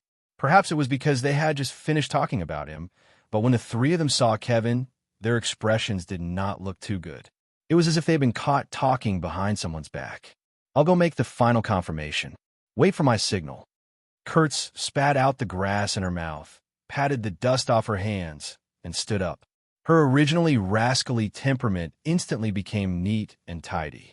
Gleeward nodded and watched her leave. Only the veteran and the prince were left. The atmosphere was a little heavy. Thales watched the seamstress leave and suddenly said, "To be honest, I've been in Northland for 6 years. It's rare to see a Northlander girl like her." Gleeward paused for a moment and snorted softly. Kurtz's father used to be a military doctor. She grew up in a military camp. Her childhood was filled with blood and screams. Thales' gaze shifted. The veteran tapped his fingers on the wheelchair, as if he was reminiscing about the past. Until her father passed away unexpectedly. The teenage Kurtz had to face those ruffians. You can't imagine what a girl would experience in that hell. You can't even imagine what she would become. Thales' heart tensed. He looked at the corner where Kurtz disappeared with slight surprise and recalled the tough impression the seamstress gave him. Gleeward said absent-mindedly, "At least before I fished her out. It's a pity that the famous Dragon Cloud City isn't much better. Shield District and Hammer District are even more so."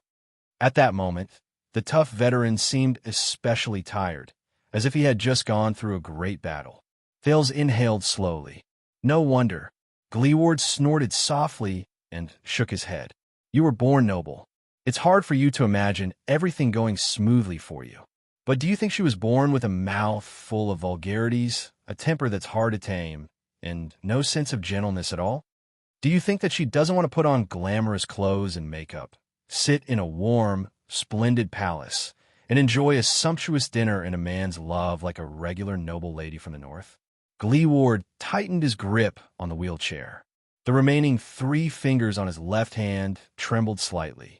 When life is tough on you, you have to be tougher than it is. Thales did not speak for a long time, but then he looked up. But I think she's very good right now. The prince's heart was a little heavy for some reason, and his gaze was sharp. A woman at her strongest, most beautiful, and most charming. Dong! Thales cried out in surprise. He placed his hands on his aching forehead and looked at Gleeward indignantly. The veteran expressionlessly retracted his right hand, which was as big as a wok. Don't try to pick up girls at such a young age. Thales gave him an aggrieved look. But you're right. She's great. Gleeward smiled faintly. The wrinkles at the corners of his eyes shone slightly. It's been more than 10 years.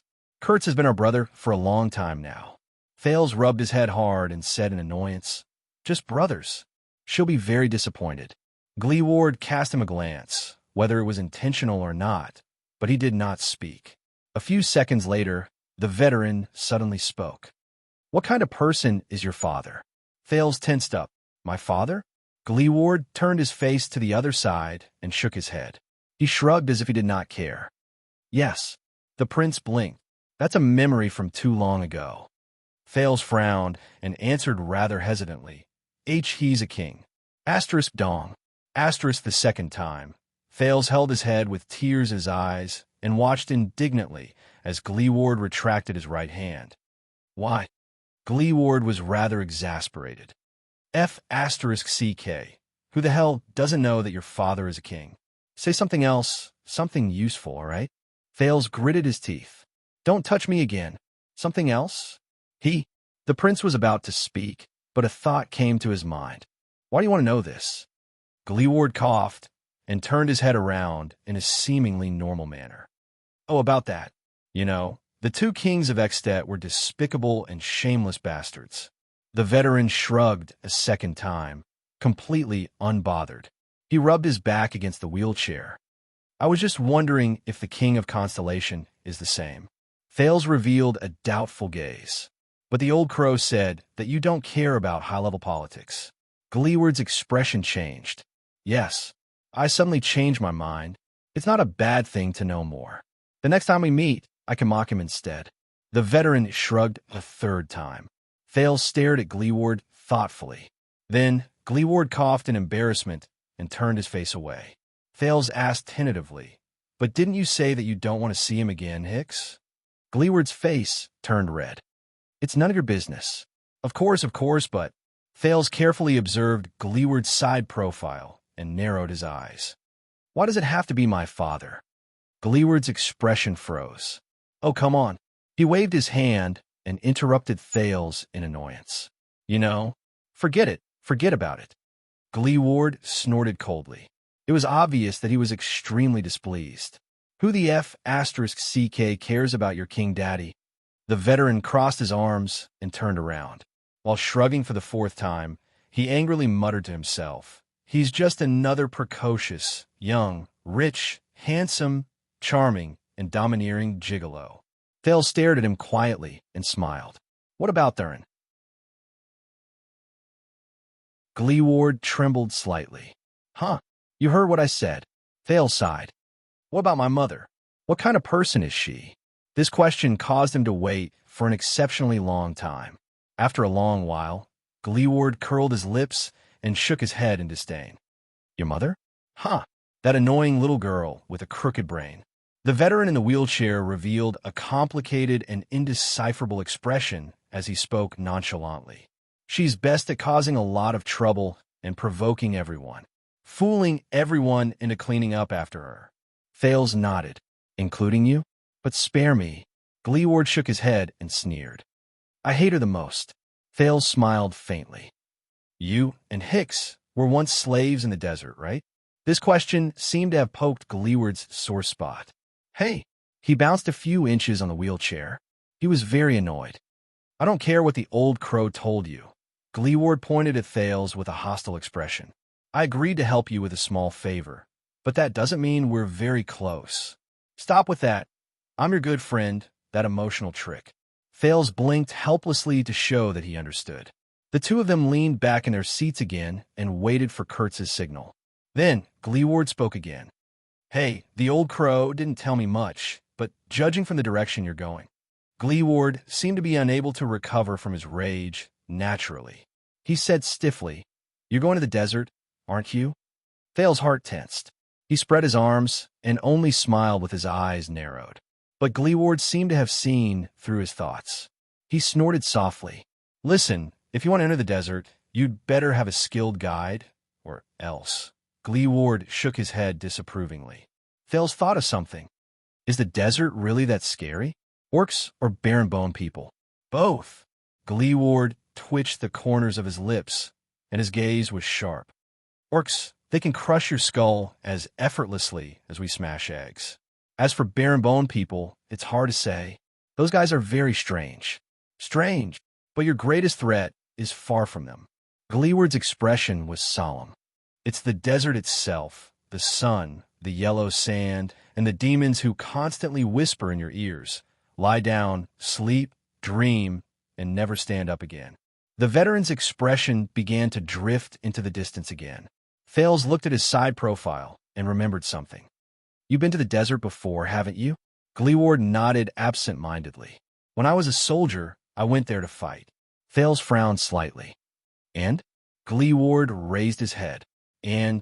The veteran on the wheelchair looked at Thales sternly. There's nothing else. At that moment, a commotion suddenly came from the street in the distance. It seemed to be two men arguing. Get ready. Gleeward held both ends of the wheelchair vigilantly. The signal is here. It's our people. Thales stood up nervously, lowered his body, and held on to the low fence. Will this work? Thales looked worriedly at the two men who started fighting at the slightest disagreement. He watched as their fight became more and more intense. More and more people joined in, turning the brawl into a group fight and the group fight into a riot. The patrols at the outpost began to frown as they walked towards them. They seemed to be suspicious. Thales was anxious. The Star Killer might be suspicious. I've seen the actions of the former White Blade Guards in Dragon Cloud City. I've seen how they could locate a Camion's whereabouts within half an hour in a chaotic situation. The Star Killer and the White Blade Guards know Dragon Cloud City like the back of their hands. This is their home. The commotion in the distance grew louder. Many people rushed over from the streets after hearing the news and joined in the fight. Then, a patrol soldier who tried to stop the fight was also punched to the ground. Gleeward sneered mockingly. The Star Killer? Heh, that lackey leader and his lackeys? The veteran in the wheelchair turned around with a stern expression. You're wrong. Gleeward silently patted his chest. The people who are most qualified to call this city home, it's never them. The next second, Gleeward turned his wheelchair around. Amidst the growing commotion, he decisively drove out of the cover and rushed past the countless people towards the cliff of the sky. Let's go. Thales exhaled deeply, then jogged to catch up with the veteran. The process of avoiding the outpost was easier than he imagined. The fighting between the poor people in Shield District was so loud that the pitiful dozen people in the patrol team were surrounded so tightly that not even a drop of water could trickle through. They could barely protect themselves, much less notice them sneaking into the cliff of the sky. In Gleeward's own words, Dragon Cloud City is really getting worse with each generation. In the chaos, before the patrol team could send a large group to suppress them, they slipped under the rocky and uneven cliff wall. God knew how the veteran could move so fast while sitting in a wheelchair. After making a few turns, and before Thales was about to faint, he followed the rear wheel of Gleeward's car and finally saw Kurtz in front of a small, dark hole. Are you ready? Kurtz looked nervous, but her movements were not sluggish. She took out a low-quality, everlasting lamp that was obviously modified from an old product from her backpack and tossed it to Thales. Thales hugged the everlasting lamp while panting. He watched Kurtz take out ropes and tools. With a solemn expression, he said, Anytime. The sounds of fighting behind them started to slow down. Kurtz smiled softly, as if she was disdainful. Remember, only touch the places I've stepped on. Thales took a deep breath and nodded with mixed feelings. Pray that I don't die in there. Kurtz smiled and patted the veteran's back. The seamstress put the everlasting lamp in her mouth and straightened her body. She took the lead and slid into the small, dark hole with her feet facing downwards. She was nowhere to be seen. This is the Black Track? Thales did not have the time to be surprised that there was actually a whole other world in that small cave. Gleeward sighed and patted his shoulder. My people will prepare a horse over there. You can go wherever you want to go. The veteran looked displeased, but in the end, he did not say anything. But follow Kurtz closely inside. Thales took a deep breath and imitated the seamstress. He put his feet into the cave. He did not step all the way to the bottom, but he could feel the slight chill inside, as well as the faint breeze. You're not coming? The fight behind them was still going on, but the whistle of the patrol team could already be heard in the distance. Obviously, there was not much time left. Gleeward patted half of his thigh and said mockingly, Do I look like I can leap over roofs and vault over walls? Thales felt suffocated. Go. With a dark expression, Gleeward turned to the side. I have to go back and clean up the mess, especially that dead face. Thales looked at the veteran and clenched his fists tightly. Gleeward. Thales gritted his teeth and nodded heavily. Thank you, the teenager said seriously, Whether you're doing this for the old crow or for my mother. Gleeward was stunned. Thales looked at him with sincerity and nodded slightly. In the next second, the veteran's expression became annoyed. He slapped Thales back, and as the latter cried out in surprise, he pushed him into the black track. As he watched Thales disappear into the black track, Gleeward took a few deep breaths to calm his agitated heart. Damn it! Gleeward cursed in his heart. For his mother? Who does he think he is? With a displeased expression, Gleeward turned his wheelchair around and watched the fight on the street, which was becoming more and more obvious. He spat in displeasure. A king. He looked at the sky, which had just lit up, and mumbled. A king. Gleeward's expression darkened. His mutterings were filled with dejection. Happy to be a king. The veteran looked at half of his thigh and touched his empty left eye. His expression was forced and gloomy as he said in a low voice, "Don't worry." He said in a low voice, F***CK, but after a few breaths, Gleeward's nervous expression relaxed. With a stiff face, he pulled out a thread from the pocket of his robe in a panic. He slowly took out a small black leather pouch from between the two layers. Gleeward opened the leather pouch with trembling hands. He stared at the item inside in a daze, then at the entrance to the black track. He did not speak for a long time. The veteran stopped moving, snorted softly, and shook his head in a self-deprecating manner. F***CK. The sounds of fighting behind him began to die down, but Gleeward did not seem to notice it. He held the item in his hand. His face was livid and red, and he tried his best to put on a fierce expression. F***CK, as if that could prove something. A few seconds later, Gleeward leaned against the back of his wheelchair in relief. He laughed dryly and weakly. The veteran shut his eyes tightly. There was a faint hint of melancholy in his tone. F***CK. Finally, the item in Gleeward's hand slowly floated down and landed on his wheelchair. The morning light illuminated it. It was a neatly tied strand of a woman's hair. It was soft, smooth, and bright. It was fiery red. He felt the friction between his back and the rock strand. After he slid to the bottom with a tense heart, Thales opened his eyes and saw darkness. Then he heard footsteps. Hey, you're afraid of the dark? Thales narrowed his eyes to adapt to the sudden light. He was still in a state of shock as he stared at Kurtz, who was holding the everlasting lamp and watching him with a contemplative look. It was dark around him, and cold. Their everlasting lamps could only light up a small area around them. Follow me. In the darkness, the seamstress only had half of her face exposed by the light. She helped him light up the everlasting lamp and sighed. Even if some paths are difficult to walk, you must still follow them. Thales got up in a disheveled manner. Kurtz turned around and used her hands and feet to climb up the dark rock wall. She seemed to be going up the slope. I have to climb this stupid place again. At least I got 300 gold coins last time, Kurtz said sarcastically to herself. What about our client this time? He gave us a chance to be hanged, huh? Prince? Humph.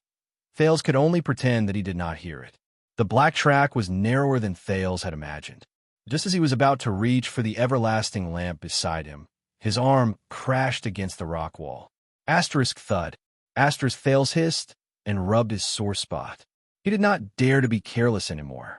He carefully grabbed the everlasting lamp and laboriously followed Kurtz's footsteps. Kurtz was obviously familiar with the path, and he could only barely see Kurtz's trousers and boots through the faint light from the everlasting lamp. Soon, Thales experienced the power of the black track. Obviously, there was no flat road here. It was either uphill or downhill, and it was full of potholes. There were even a few places that were as steep as cliffs. Kurtz had to use a hook to climb up, and then use a rope to pull him up. Is this place really meant for people to walk? Thales complained in pain after he fell for the 8th time. The black track?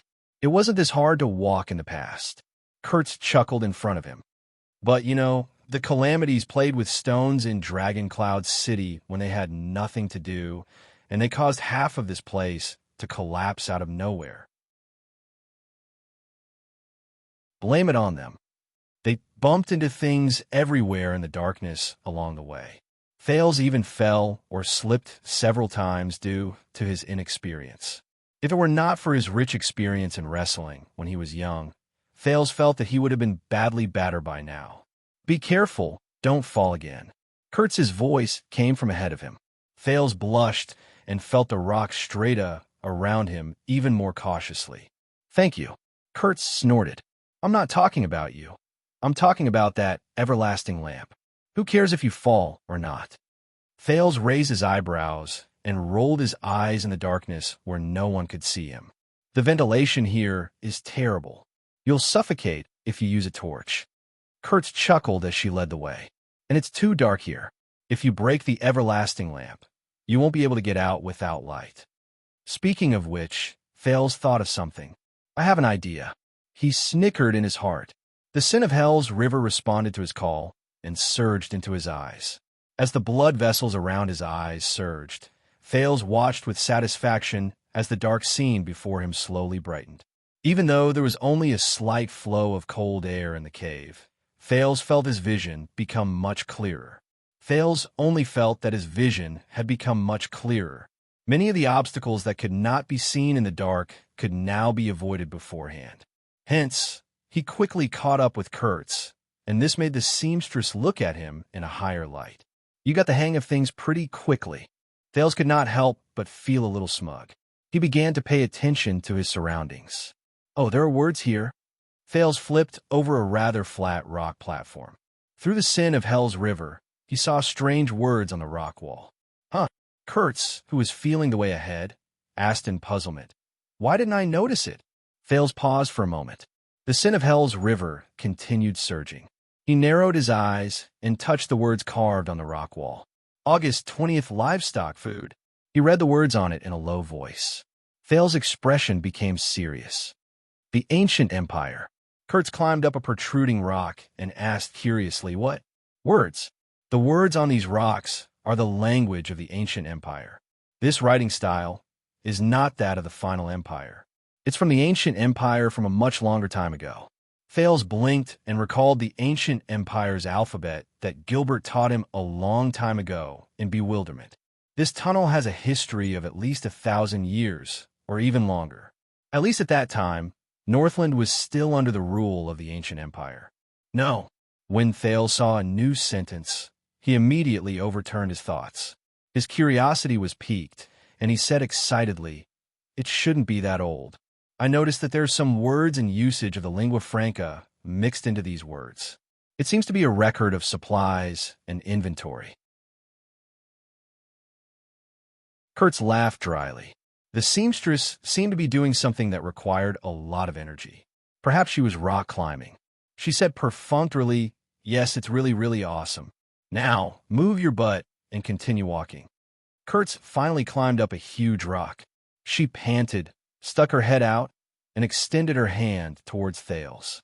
She said in annoyance, "Then give me your hand. I'll pull you up."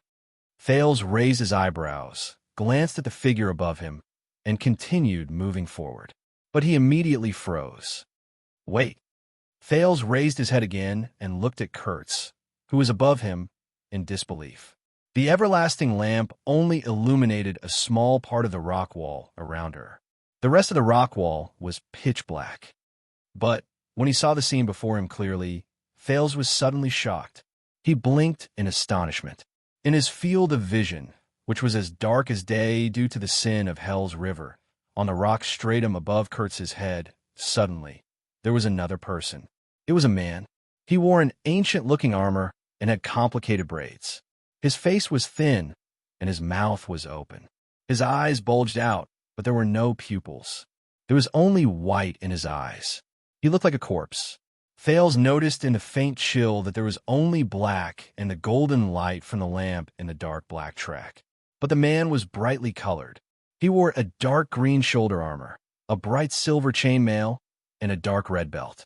Even the colors of his weapons were clearly distinguishable. What was even stranger was that the man looked as if he was embedded in the rock stratum with his face down. He went against gravity and laid upside down on top of Kurtz's head. At that moment, Thales felt his entire body stiffen.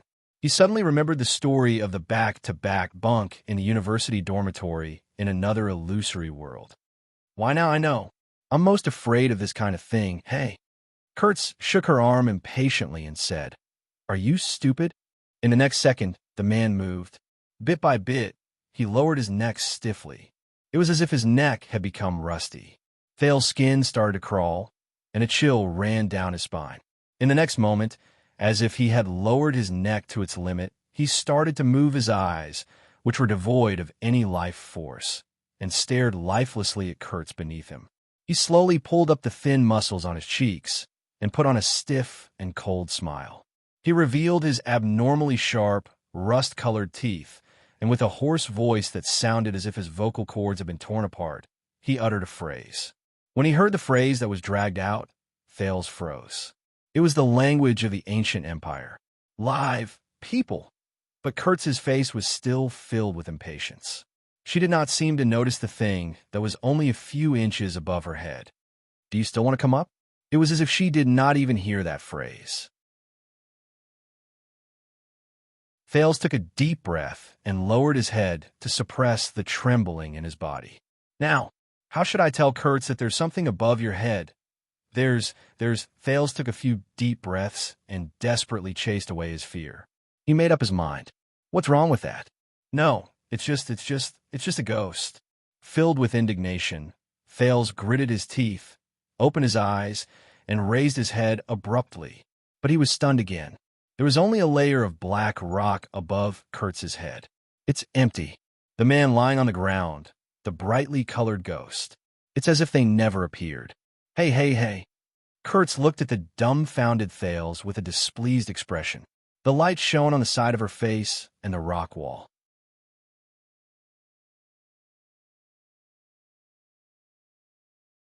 Chapter 350. What is that? In the darkness, Thales stared fearfully at the rock straight up above Kurtz's head. He tried his best to blink, but he still could not see anything. There was only darkness above Kurtz's head. The sin of Hell's River did not give him any feedback. "Hey, Brad." The seamstress' dissatisfaction almost filled the small cave. "Are you messing with me?" Her voice traveled through the cave, and it echoed frequently. Thales was shocked by the angry shout. "Nothing." The teenager took a deep breath and stared at the top of Kurtz's head, still in a state of shock. I was distracted. I'm coming." This time, Thales straightened his arm with all his might and held the everlasting lamp in front of him. He looked around with lingering fear and moved forward bit by bit.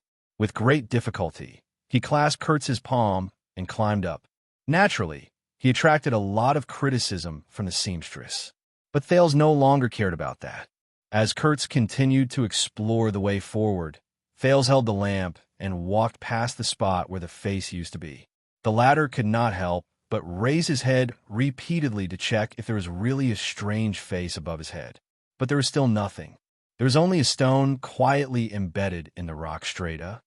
Did I see wrongly? I did, right? Thales took a deep breath and suppressed his trembling hands and feet. He tried his best to throw away all thoughts that something was wrong with the atmosphere. He followed Kurtz's light in front of him and hugged the everlasting lamp tightly in his arms. He braced himself and continued forward in the pitch-black environment. They moved forward for another half an hour. During that time, Thales carefully moved forward. Every step he took was filled with anxiety. Even his heartbeat was almost not his own. Before he knew it, the prince was already drenched in cold sweat. "Very good. We're already halfway there. Now above our heads." The seamstress' voice traveled into his ears, and she sounded rather satisfied. "We're not far away." Thales felt relieved.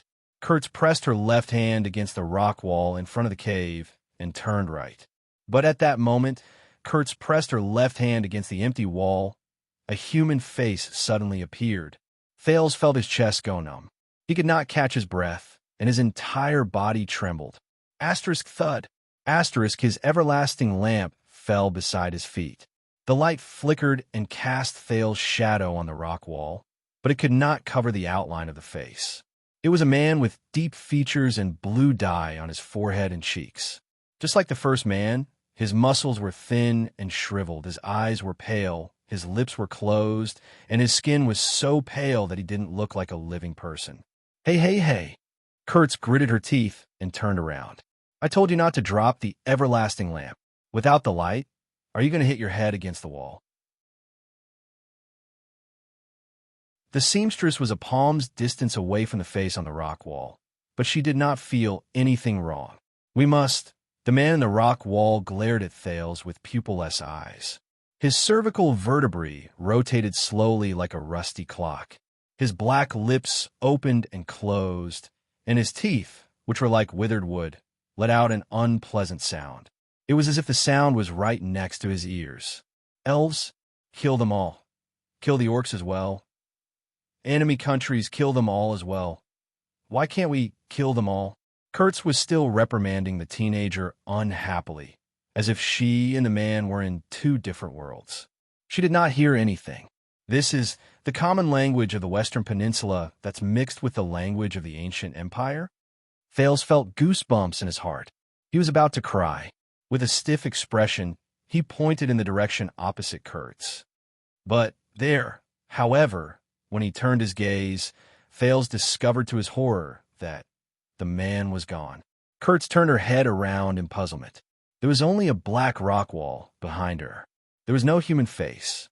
It was covered by alternating lights and shadows, and it was as serene as ever. Thales was stunned. He started to tremble slightly. Kurtz frowned and looked at him. Hey, what's there? The teenager shook his head violently. Thales sucked in a deep breath and sprang up like an agile rabbit.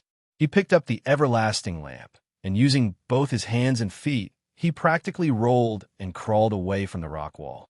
He ran in front of Kurtz. The petrified prince turned around the strange rock wall, and before his eyes was another stretch of darkness. He could barely see a downward slope. No, Kurtz. Thales gulped as he ran. His fingers were numb, and his voice was unsteady. Something's not right. Kurtz was a little stunned. What? Thales firmly resisted the desire to turn his head around. He shook his head vigorously. The black track. This place is very strange. I saw some things. Kurtz looked at Thales' disheveled appearance, as if she was deep in thought. Suddenly, she giggled. Are you really afraid of the dark? Thales, who was terrified, bit his lower lip and tried his best not to think. This isn't the dark. He was cut off. Be good and shut up. The seamstress rushed in front of him with a fierce look on her face and poked his chest. I promised the cripple, so I will definitely send you out. Follow me properly. Don't be afraid of the dark. Thales, who wanted to cry but had no tears and was horrified, was speechless. Kurtz, who was in front of him, cursed as she jumped down a slope.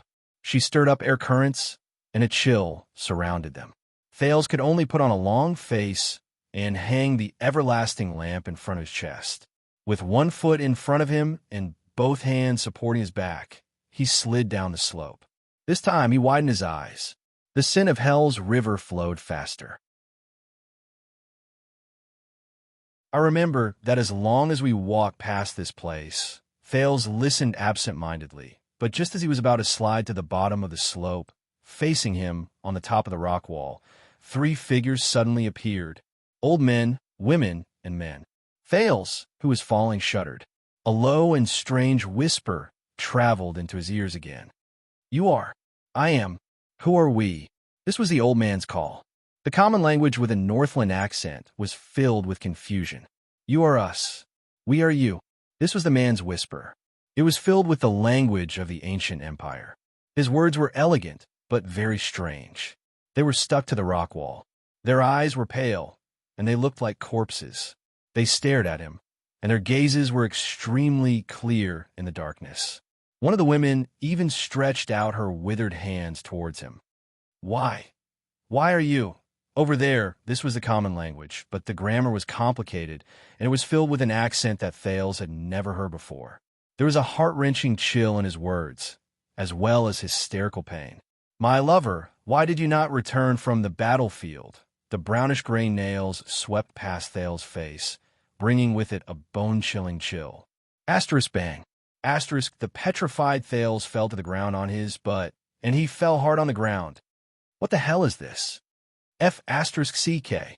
Thales could not help but curse. At that moment, he only felt goosebumps all over his body. He got up and took a step forward, just wanted to stay further away from the figures above him. What the hell is this place? Panting, Thales, who was panicking in the dark, bumped into Kurtz, who was trying to recall the way back. Are you crazy? The seamstress staggered when he bumped into her. She turned around with an angry expression. I swear, if you... But she could not finish her sentence. Both of them felt the ground under their feet shake slightly. Kurtz and Thales held their breaths at the same time. At the same time, a frightening sound came from the rock strata in the dark. Asterisk crack. Asterisk both of their faces turned pale. Asterisk crack. Asterisk this? Thales listened carefully to the frightening sound. It sounds like rocks cracking. A few seconds later, the cracking sound grew louder.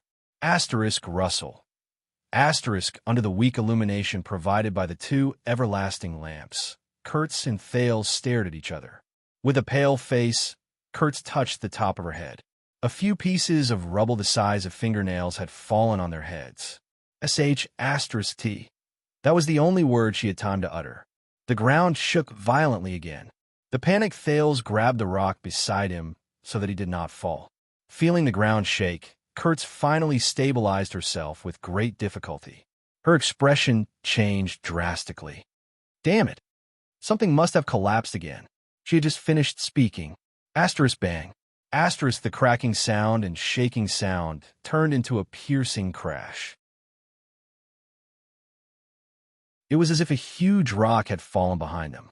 The seamstress' expression was unpleasant. She could not care about reprimanding Thales. She hung the everlasting lamp around her neck and nimbly climbed up the path. Run! Asterisk thud. Asterisk a huge rock smashed onto a low slope not far from them and rolled down. Thales' heart trembled. He knew that this was not the time to be afraid of ghosts. The prince could not care about preserving his strength. He summoned the familiar yet unfamiliar power and desperately activated the sin of Hell's river in his body. Asterisk boom. Asterisk the sin of Hell's river happily rushed to the top of his head and filled his entire body. Thales felt the pulsation of his blood vessels and the fullness of his muscles. He felt his vision clearer than day and the flow of air in the cave. Thales stomped on the ground and instantly stood up. He clung to the rock wall and chased after Kurtz with all his might. The ground shook again. Soon, the sounds around him turned into a deafening roar. Together with the tremors of the rock strata and the ground, they traveled into his ears. Asterisk rumble. Asterisk the terrified prince caught up to Kurtz. Asterisk boom. Asterisk the sounds of falling rocks became louder and more frequent, as if they were very close. What the hell? Thales desperately jumped over a shallow pit and clung to a rock strata going up the slope. He gritted his teeth and shouted in the midst of the roars, "This stupid place. Was it like this before?" The ground shook again. Thales lost his footing and fell to the ground. His everlasting lamp crashed against the rock wall and was instantly extinguished with a shattering sound. But he could not care about that now. Escaping was more important. His skin crawled. Thales propped himself up again and covered a distance of a few meters with just 2 or 3 steps. As the ground shook violently, he fell on his face countless times, but he could only move forward with all his might. Who knows? The last time I brought someone here was 6 years ago. Kurtz's exasperated voice came from the roars. It was obvious that she was not having a good time either. After Shield District was destroyed, the Black Track would sometimes collapse. That's why the cripples sealed this place. Thales crashed into the walls left and right during the tremors. He struggled to maintain his balance and keep moving forward. But in such a terrible environment, even Kurtz, who was very familiar with the path, could not move faster. Asterisk bang. Boom. Asterisk a loud sound came from behind them. The slope that they passed by earlier was smashed by a rock that had fallen from an unknown place. Crushed stones flew everywhere. When Thales turned his head around and saw this scene, his soul almost left his body. Thales took 2 steps forward and avoided a falling rock to his left. Asterisk bang. Asterisk, but this was far from the worst. As the falling rock smashed open a crack, Another person appeared in shock. It was a withered figure with white hair. "Come, join us and fight against the tyrant. The empire will fall, and Northland will rise." Its eyes were white, and its muscles were rotting. But its lips were as dry as its companions, and it had sparse white hair and wrinkled scalp. It extended a hand that was only left with white bones to Thales. Thales shuddered. The sin of Hell's river automatically gathered in his left leg without him needing to summon it. He kicked it with all his might and rolled to the right while cursing. What the hell is this? While he was running for his life, Thales saw from afar another charred, withered face appear in a pit to his lower right. It widened its white eyes and released a terrifying smile at him. Its lips opened and closed. "To protect my family, I will kill all my enemies, but with my family around, my enemies will find my weakness and defeat me. I will not be able to kill all my enemies for my family. I will not be defeated. My family will not be my weakness. So, to defeat my enemies, to protect my family, I must first kill my family." The moment this person finished speaking, he suddenly held his head with his withered hands and let out an endless howl of pain. "What the F***CK? Thales covered his ears and roared in anger in his heart as he rolled and crawled towards Kurtz. What the hell is this? In front of him, Kurtz came to a sudden stop, and Thales almost crashed into her. Asterisk bang. Asterisk, my God. The roads I remember are all messed up. Kurtz, who was panicking, howled in anger. The everlasting lamp swayed violently in front of her chest. Why are we so unlucky? I feel like wherever we go is collapsing. A rock smashed into their path in a frightening manner. Shocked, Thales and the seamstress immediately turned to the other side. Wherever we go, Thales suppressed the fear in his heart and shouted in dissatisfaction as he ran. "Are you sure your surname isn't Drake?" "Bullsh asterisk T," Kurtz said angrily. "My surname is—" But at that moment, Thales, who was running for his life amidst the tremors, collapses, and falling rocks, stopped breathing. He was frightened by the scene before him. In the field of vision of the sin of Hell's river, countless faces, figures he saw just now appeared one after another as they ran for their lives. These people had the same characteristics. They were as withered as corpses. They had eyes, but no pupils, and their movements were stiff. These monsters either revealed their heads from the cracks in the rocks, stretched out their limbs from the craters, or suddenly rose from the ground. They were everywhere, and their shadows could be seen everywhere. Thales could only feel an endless chill invading his body from the soles of his feet. This time, they faintly exuded an ominous black fog. Regardless of whether they were near or far, they all turned to Thales and glared at him. They opened their ugly mouths and spoke simultaneously. "The Emperor is calling. The knights have gathered. Return in triumph. Return in triumph. Return in triumph.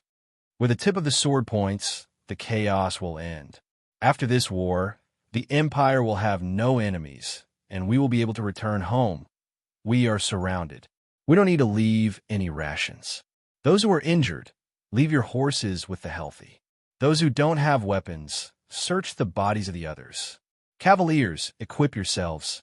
We will make one last charge. This way, King Anzac and the others will have to deal with fewer mixed orcs. Why do we have to fight? Why?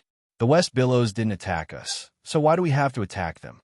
Sell, Karoli Rakatisada, Kalalukale, Selical. There were all sorts of languages, including the elegant or common language of the ancient empire, the ancient or modern lingua franca, and many other languages that Thales seemed familiar with but could not understand. There were even a few existences who did not look like normal humans. They were screaming in pain in a language that he could not understand at all. The cave was instantly filled with noise. But Kurtz was the same as always. She did not seem to have noticed anything and only ran forward desperately. More and more words seeped into Thales' ears. Some were whispered, some were growled, and some were roared. They were accompanied by layers of abnormal emotions. The terrified Thales wailed and increased his speed in a flurry. He only wanted to run as fast as he could and escape this godforsaken place. The voices continued. It doesn't matter if they have weapons or not. The reason is simple. This is the place the Emperor designated. It is our territory. If they don't admit that they are from the Empire, then they are our enemies. The uprising failed. The entire army was wiped out. The inspectors of the Empire will be here soon. Run, sound a bugle. It's the ice bastards. Orcs, we must stop them here. Believe me, the humans will definitely win. Deserters deserve to die. Deserters don't deserve to be human. If they don't have the courage to behead themselves, they deserve to be beheaded by others. The city is breached. The city is breached. Follow me. We will charge forward and leave no one alive. Long live the Empire. Kurtz. Thales covered his ears and wailed, enduring the headache that came at him inch by inch. Kurtz. He forced himself not to look at the skinny, ferocious, and terrifying female person who was only an arm's length away from him. He shot past the obstacles without a care in the world. He relied on the vision of the sin of Hell's River to prevent himself from falling in the darkness. We have to leave this place as soon as possible. The black track. Something is very wrong with this place. Amid the rumbling sounds, Kurtz's enraged voice traveled from the front. She seemed to have just avoided a rock that fell on her head. Yes, I can see it too. Also, thank you for your nonsense. Asterisk crack. Asterisk the moment Kurtz turned around, another huge rock above her head cracked. It fell vertically. Be careful. Kurtz subconsciously raised her head, and her face instantly turned pale. That rock enveloped all of them beneath it. Thales felt his skin crawl. He did not care about the soreness in his legs, and exerted his strength to catch up.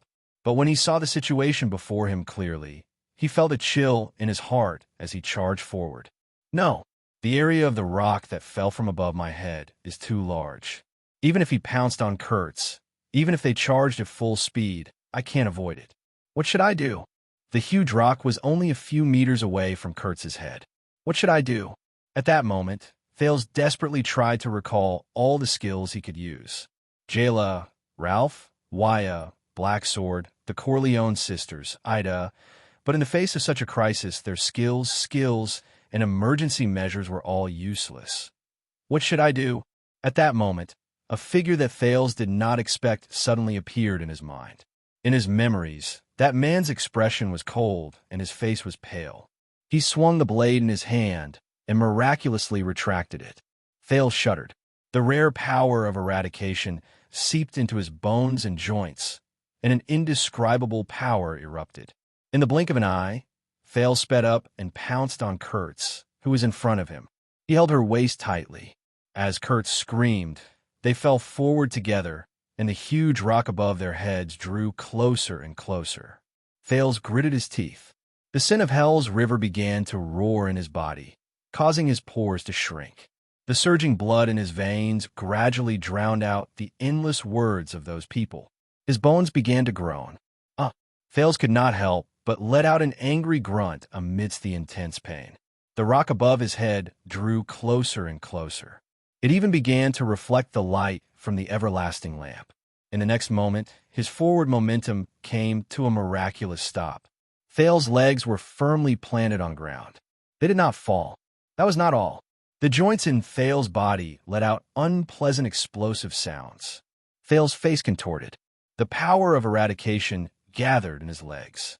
As if he had overcome inertia, the young prince's body, which had just reached this point, suddenly turned backwards. Asterisk bang. Asterisk the huge rock fell. The loud sound echoed in his ears. Kurtz sat on the ground and stared at the scene before her in a daze. She stared at the rock that was only a few inches away from her. Beside her, Thales lay on the ground and panted heavily in pain. Asterisk crash. Asterisk the rock that fell before them shattered inch by inch, and many of it rolled to their feet. At that critical moment, Thales pounced forward towards Kurtz. Then, in an inconceivable manner, he instantly changed his direction and leaped 2 meters backwards, dragging them out of the area where the falling rock fell. Wow. Kurtz slowly came to her senses. She widened her eyes. How did you do it? Don't ask. This came from Thales, whose legs were numb and he could barely breathe. Damn it. Thales panted in a disheveled manner, but he could feel the tremors on the ground continuing. The roars beside his ears did not weaken. This wants me to die. At that moment, Thales, who was lying on his back on the ground, suddenly narrowed his eyes. Right above his head, a terrifying face appeared on the rock wall. Thales recognized that face. The thin facial muscles, the stiff smile, the sharp, rust-colored teeth, and the brightly colored armor. It's that man. It looked at Thales with its pale, defeated eyes. It moved its stiff neck inch by inch and spoke slowly. Come, you shouldn't be there. You belong to us. It was still the standard, classical, and clear enunciation of the language of the ancient empire. If one ignored the deep chill contained in it, the moment it finished speaking, a thick black fog spread out from its body. In the next second, before Thales could react, the rock stratum beneath him shattered inch by inch. Asterisk boom. Asterisk. The panic Kurtz only had time to shout one word before she sank with the collapse of the rock.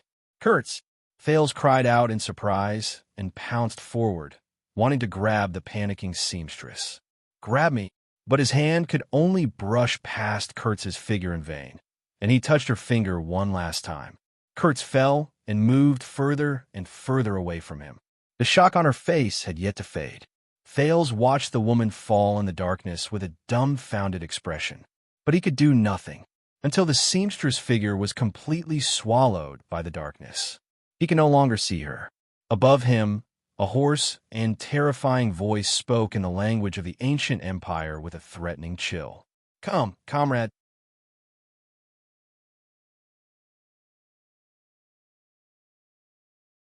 Chapter 351. Thales gritted his teeth and trembled a little. He looked up abruptly. However, the strange man on the rock wall disappeared again. Thales' breathing quickened. No, Kurtz, he could no longer care about those supernatural beings. Thales frantically stretched out his hands towards the edge of the collapsed wall, trying to grab hold of something so that he could climb down and search for Kurtz. But it was as if the black track was deliberately toying with him. A cracking sound came from above him again. Asterisk rumble, asterisk a rock fell. Thales instinctively pounced to the side. The rock fell on his original spot, and shards flew everywhere. Damn it, asterisk bang. Asterisk, countless stones continued to fall beside him and above him. The teenager could only hug his head tightly and curl into a ball. He rolled left and right under the perception of the sin of Hell's River, trying his best to avoid the larger stones. Asterisk rumble, rumble. Asterisk finally, Thales felt that everything around him had quietened down. The prince panted and put down his arms. He lay down on his back and endured the pain in his eyes. Kurtz, when he remembered the seamstress's despairing face, Thales could not help but clench his fists and slam them on the ground. At this moment, Thales suddenly felt a chill on the top of his head. He sat up abruptly. As expected, the prince was horrified to see that countless figures had appeared around him again. The wall in front of him, the protruding rocks behind him, the ground beside his left foot, the edge of the cliff above his head, withered faces, pale eyes, rotten lips and teeth. It's them again. Countless strange faces slowly surged out of the rock wall, like they were surfacing on the surface of water, as if they were not corporeal. Join us. There were hundreds of them, and they covered almost all the visible rock walls. All of them stared at Thales from all directions with their deathly pale eyes. You don't belong there. Join us. We are one, and return to the battlefield. Thales felt a chill run down his spine. He took a step forward to stay away from the person behind him who was about to touch him. More and more voices reached his ears. Thales subconsciously covered his forehead. He was starting to have a headache again. Victory, why did it not come? Your father, wife, and children are behind you. For Northland, defend this place to the death. Remember, we did not kill anyone. We're the army. When we go to the battlefield, It is the army that kills, so we are not murderers. It is the Empire that kills. This is the Empire's responsibility. We are just following orders. We are innocent, innocent. Advance, advance, until death. There's no other way. There's not enough food. Go to the village and search for food. Remember to be polite and buy it. No, if anyone dares to resist the rations, then they are our enemies. Let's eat the war horses first, starting from the sick ones. Be more decisive. Bring the prisoners of war over. It's only right for us to eat the flesh and blood of our enemies raw. There are no more prisoners of war. Let's go to the village. It'll be fine. We're only picking the worst scumbags. We're doing a good deed. Follow you see. Let's do this. As long as we kill Duke Arund, the Northland will be ours. The survival of the Dark Knight army will be decided today. Run. The Emperor has lost. There's no hope for us.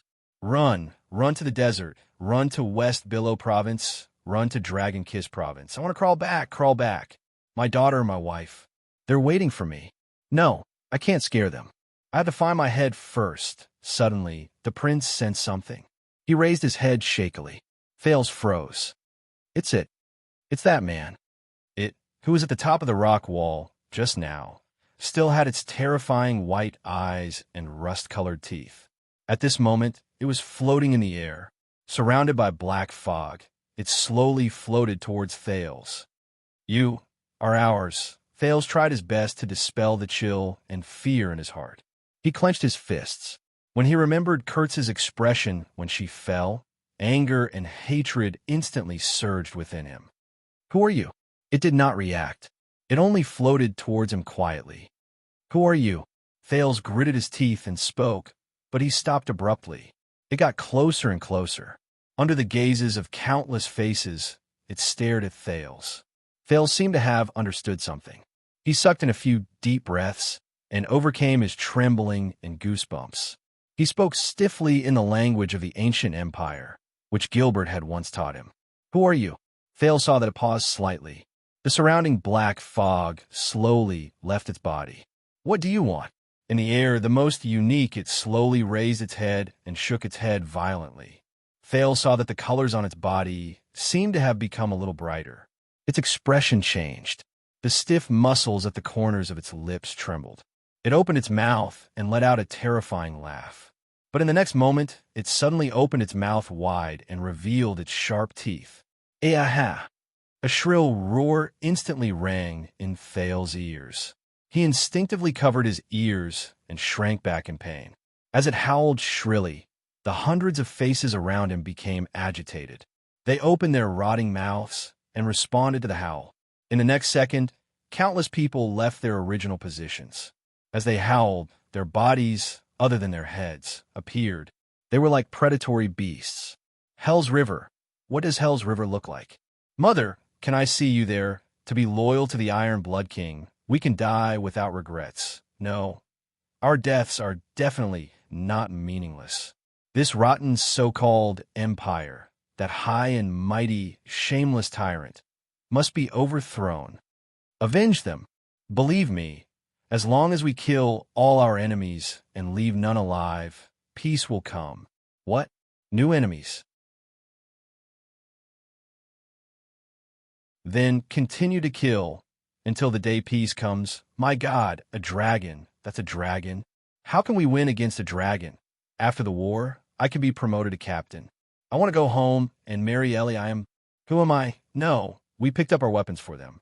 I would rather go to the gallows than hurt them. I came to be a soldier to win the war and finish it. This way, my son's son, will not have to be a soldier anymore.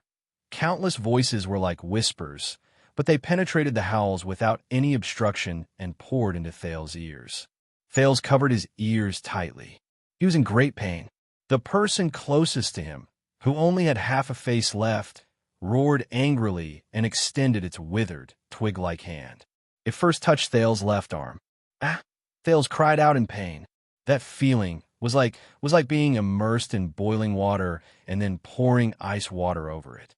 The cold and burning sensation spread to the arm that was touched at the same time.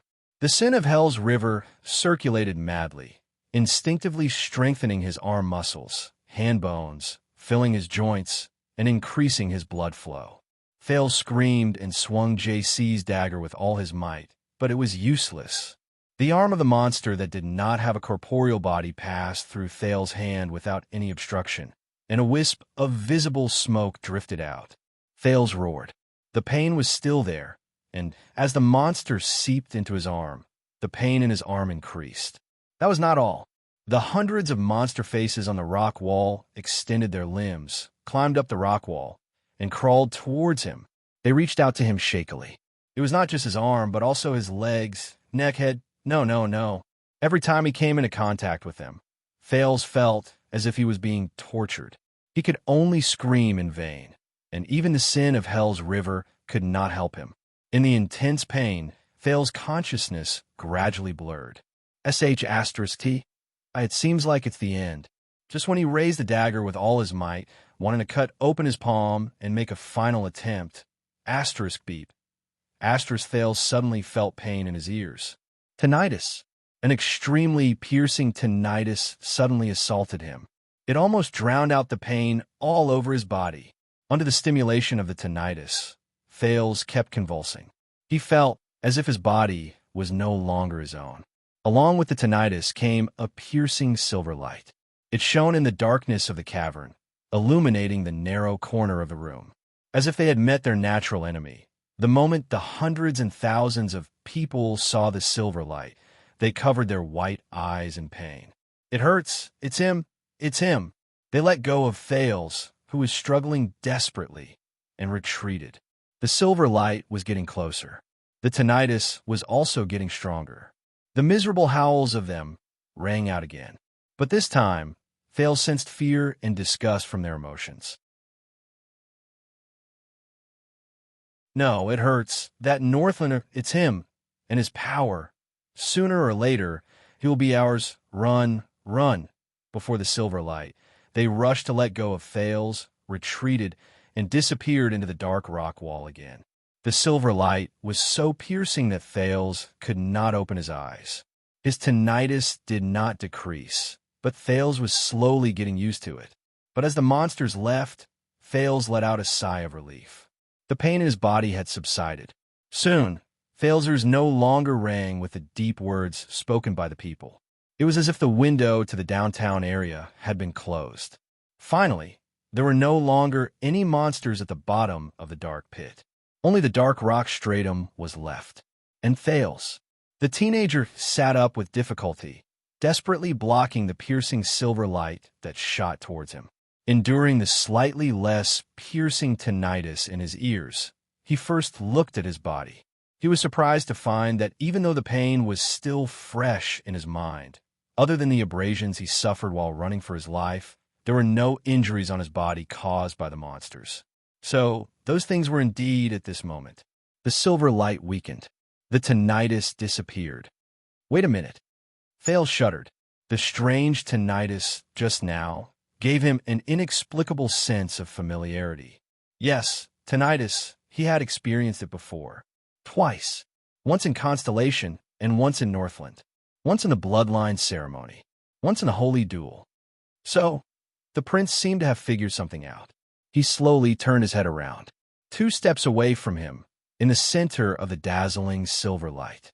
There, a figure appeared as the silver light weakened. It was a man made of silver light. The other party looked at him silently. Thales stared blankly at the figure in the silver light and came to the next conclusion. He was a warrior. The silhouette of the other party's body was embellished with silver light. Only his facial features were dark and profound. The silver light formed the light armor on his body and even outlined the strong muscles and slender figure exposed under the armor. However, the thing that left the deepest impression on Thales was the heroic, dignified, majestic, and bold aura this man showed when he stood in front of him. He was like a figure in myths and legends. But the other party was still just a transparent silver light. Thales could even see the rock stratum behind him through his body. Thales looked at him in shock and bewilderment. So, who is he? The next second, the figure took a step forward and spoke slowly. His voice was cold, and his words were as firm as steel. "So, you are the culprit." What entered Thale's ears was a Northland accent. It was the lingua franca that was half ancient and half modern. Thales blinked. "What?" The figure in the silver light shook his head and stepped forward. "You don't belong here." Thales watched him approach slowly, and he instantly became nervous. "I really don't belong here. I'm sorry." Thales stood up in a flurry. He swung his wrist and felt the soreness brought by the sin of Hell's River. "So who are you?" Silver Shadowman's footsteps paused for a moment. "Who am I?" His handsome face tilted, and his pitch-black eyes slightly distorted. He seemed to be thinking, "Who am I?" But Thales could only sense a deep sense of confusion from his words. Silver Shadowman shook his head. "I don't know. I can't remember." Thales was stunned. Silver Shadowman suddenly raised his head, and his tone was firm. "But I must protect this place, and you came to the wrong place." His deep, dark eyes seemed to have the power to see through people's hearts, and it made Thale's heart clench. Silver Shadowman walked in front of him, and suddenly extended his strong right arm, which was formed by silver light, to touch Thale's face. "Ah!" Thales cried out in pain and was shocked. Silver Shadowman's touch seemed to have substance. Wherever the silver light touched, there was a sharp pain on his skin. The prince gritted his teeth and took 2 steps back. He left Silver Shadowman's arm, held his dagger, and stared at him warily. The ringing in his ears started again. "You're a little different." Silver Shadowman seemed to be even more puzzled. "Your body is filled with an ominous presence, and even the power of the mountains is rejecting you." But Thales widened his eyes, showing that he could not understand the current situation. The tall Silver Shadowman shook his head violently. It was as if he wanted to shake off something. When he raised his head again, his emotions had already turned cold, and his tone was stern. "No," Silver Shadowman said firmly. His facial features slowly gathered together under the silver light, as if he was convincing himself. "You are just their new trick, a byproduct of their chaotic consciousness. You're the other side of evil." In the next second, the silver light shone brightly. Silver Shadowman instantly turned into a man of silver light. In an instant, he appeared in front of Thales and seized him by the neck. "Wait, what's going on?" But his thoughts were soon interrupted. Thales only felt that there was a tremendous pressure that came along with that arm, causing him to be unable to move. The ringing in his ears and the piercing pain were instantly transmitted to Thales' nerves. The intensity was even greater than before, and he could not help but scream. "Oh no!" Unlike the monsters that did not have a physical body, Silver Shadowman's arm seemed to be non-existent. When he pressed down on Thales' neck firmly, the latter actually felt an illusory sense of suffocation. Silver Shadowman's hesitant voice pierced through the ringing in Thales' ears. "I have a responsibility. I must protect. Destroy the threat." Silver Shadowman raised his left arm. The silver light on his arm grew brighter, and it pierced straight into Thales' chest. The silver light sank straight into Thales' chest. At that moment, Thales shuddered, and he felt a chill rise from his heart. It brought about a piercing pain all over his body. Even the sin of Hell's River seemed to be firmly suppressed, and there was no reaction. The ringing in his ears, the piercing pain, and the chill were like 3 tortures tormenting him at the same time. Thales shut his eyes tightly. His face was contorted, and he howled in pain that was 100 times worse than before. At that moment, very abruptly, Silver Shadowman stopped what he was doing. He pulled out his left arm from Thales' chest. Silver Shadowman's pitch-black eyes slowly drew closer. This is Thales, who was firmly suppressed, stopped screaming. He was drenched in cold sweat, and he could not stop panting. He looked like he was about to collapse. The light on Silver Shadowman's body weakened. He turned back into Silver Shadowman and grabbed the limp Thales. What is he trying to do? Is he repeatedly torturing me? Is he a sadist? Thales sensed the piercing pain and the ringing in his ears disappear, but he felt as if he had just gone through a great battle. His entire body was exhausted, and his consciousness was fading. Silver Shadow Man laid him down gently, and his left hand stopped in front of Thales' left chest. He touched his chest, causing Thales to feel waves of discomfort from the piercing pain. The next second, Silver Shadow Man raised his head, and his tone was stern. "Who are you?" Thales could not even maintain the most basic ability to think. He lay on the ground powerlessly, and he felt that all the cells in his body were roaring, dissatisfied with the abuse brought by their master. "Damn it, you lunatic, I'm just a lost traveler, a pitiful lamb. I went in the wrong direction and met a pervert." He panted and sneered again and again, mixing his dissatisfaction and grievance into his words. At this moment, the silver light on Silver Shadow Man's body flourished again. The piercing pain and ringing in his ears assaulted him again, causing Thales, who had just recovered from the pain, to tremble again. King hate naughty children the most. So, son of a B***, I will ask you one more time, Silver Shadow Man said coldly. Silver Shadow Man pressed his palm against Thales' chest and pressed it down forcefully. The silver light seeped in again. "Who the CK are you?" Arc, ringing in his ears, piercing pain, heavy pressure, suffocation, chilliness. Under the torment of his several senses, Thales resolutely gave up on resisting stubbornly. He roared in horror and despair. "Thales! Thales! Thales! Thales Jadestar! I am Thales Jadestar!"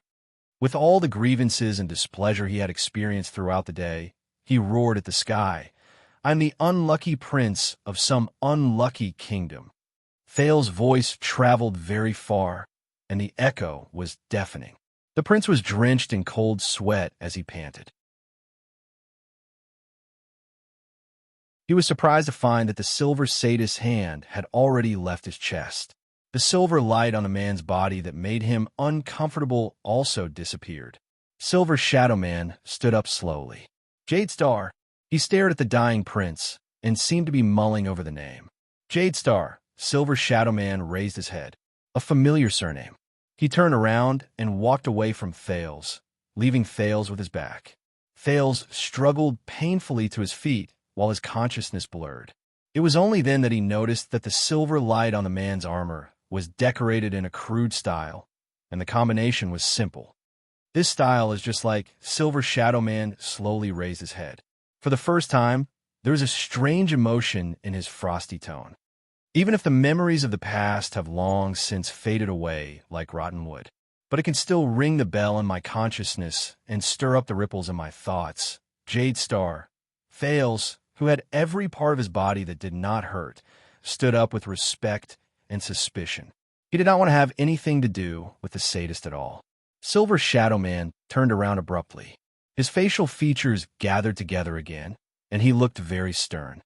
Then, "Young Jadestar, you should not have come here, and you should not have awakened them."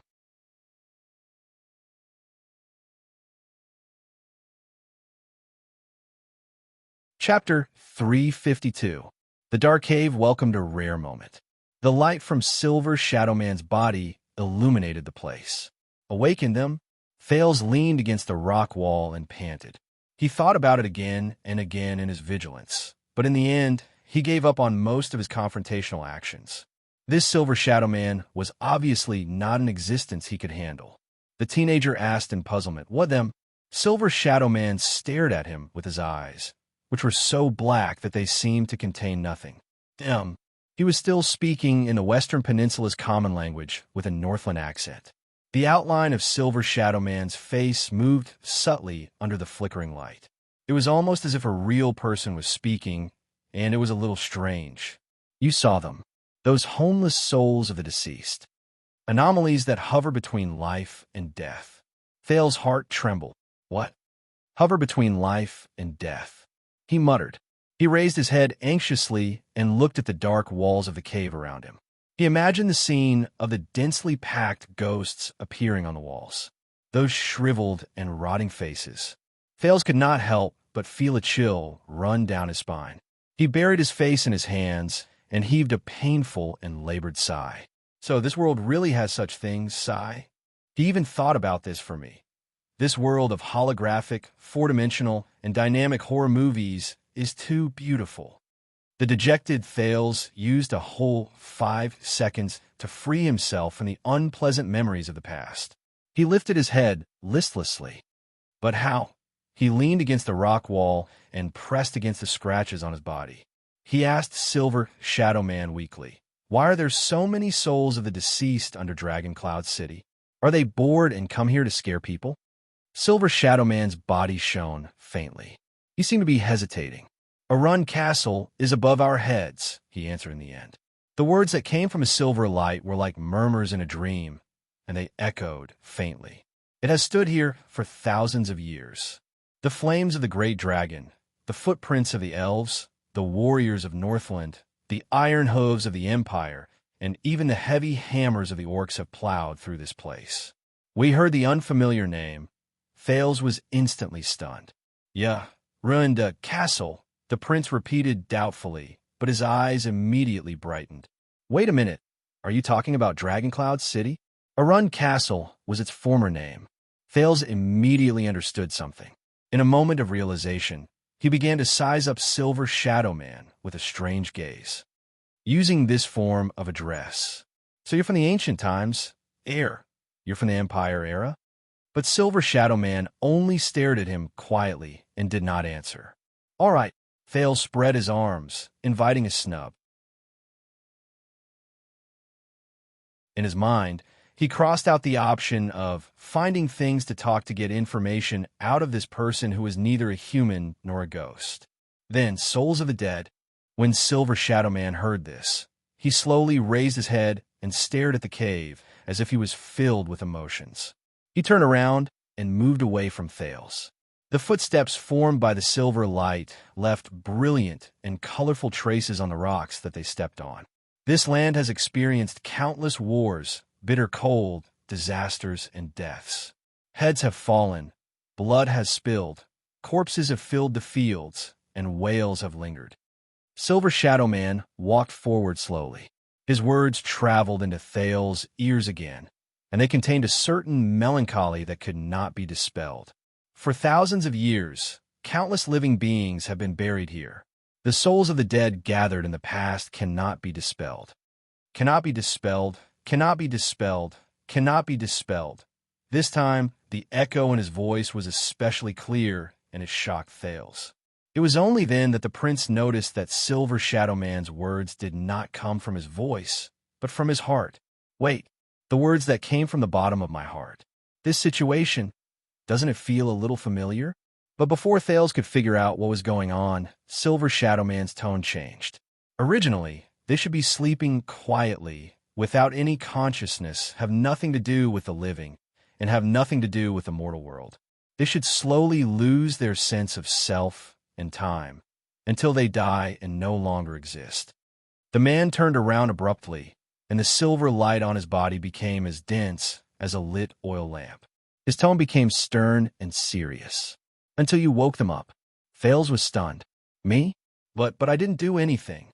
He stretched out his hands in an innocent and puzzled manner. "How did you wake them up?" Silver Shadow Man was facing him. Under the contrast of light and darkness, his facial features suddenly became a little sharp. "No," he said firmly. "You did." Thales was stunned. Silver Shadow Man slowly raised his right hand and faced him. His palm shone with a faint silver light. Thales instantly felt uncomfortable. There seemed to be something in the silver light that made his skin prickle with pain, just like when this dangerous existence had threatened and interrogated him. "I can see it. They can see that you have a special power." Thales' heart tensed.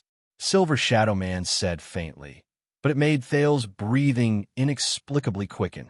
"It hides in your strong body. It absorbs nutrients, and it also benefits you. It allows you to communicate with the world and the underground, and the living and the dead." Thales raised his eyebrows. "Huh. The moment it fused with you, you wandered between life and death, and the boundary between life and death became blurred." Silver Shadow Man's words made Thales' heart skip a beat. Between life and death, he immediately figured something out. You used yourself as the key to open a path in the wall between worlds that are not connected to each other, the man said solemnly. The souls of the dead, who should not have been able to sense anything and could not affect the living, were startled and awakened. Like hyenas that gather after rotting corpses, or sharks that thirst for blood. Thales blinked in shock as he stared at Silver Shadow Man's increasingly distinct black facial features. Are you saying, he whispered in disbelief, the sin of Hell's River? Silver Shadow Man did not answer. Thales, who was feeling uneasy, took action the moment he thought of it.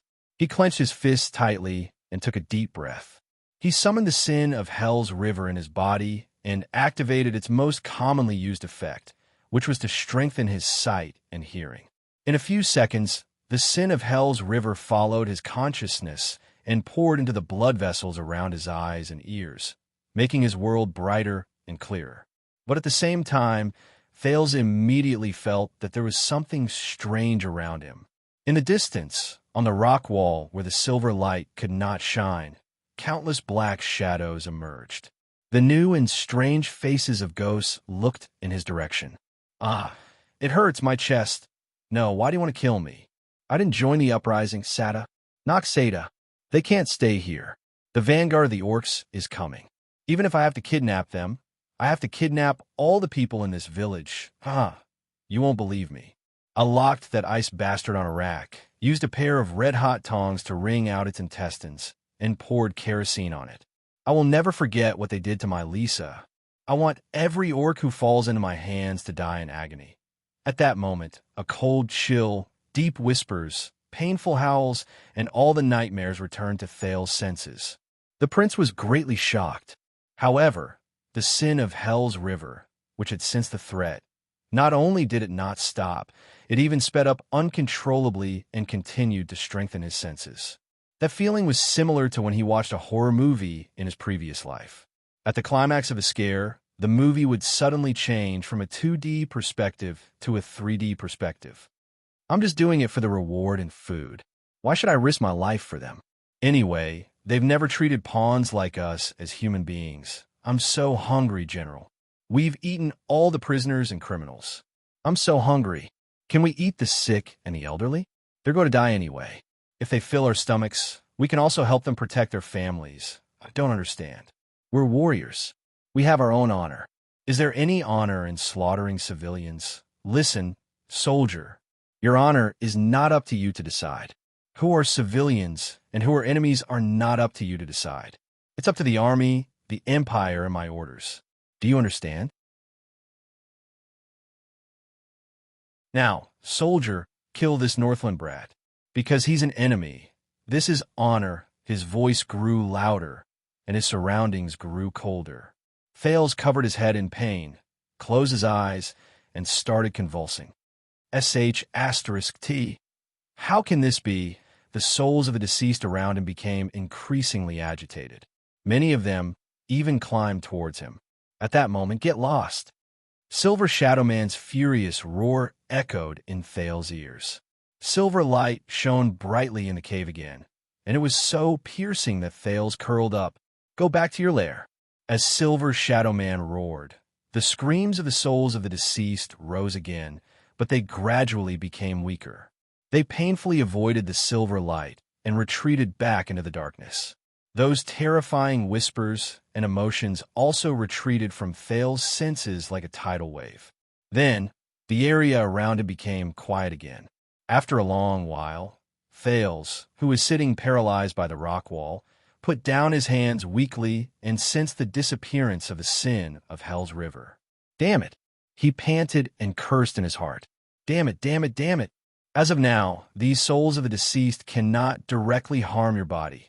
Silver Shadow Man's voice rose again. But they can affect the environment and destroy your mind, contaminate your soul, and turn you into a walking corpse. Of course, if they were a little stronger and you were a little weaker, Thales opened his eyes and exhaled in frustration. The silver light on the man's body slowly weakened.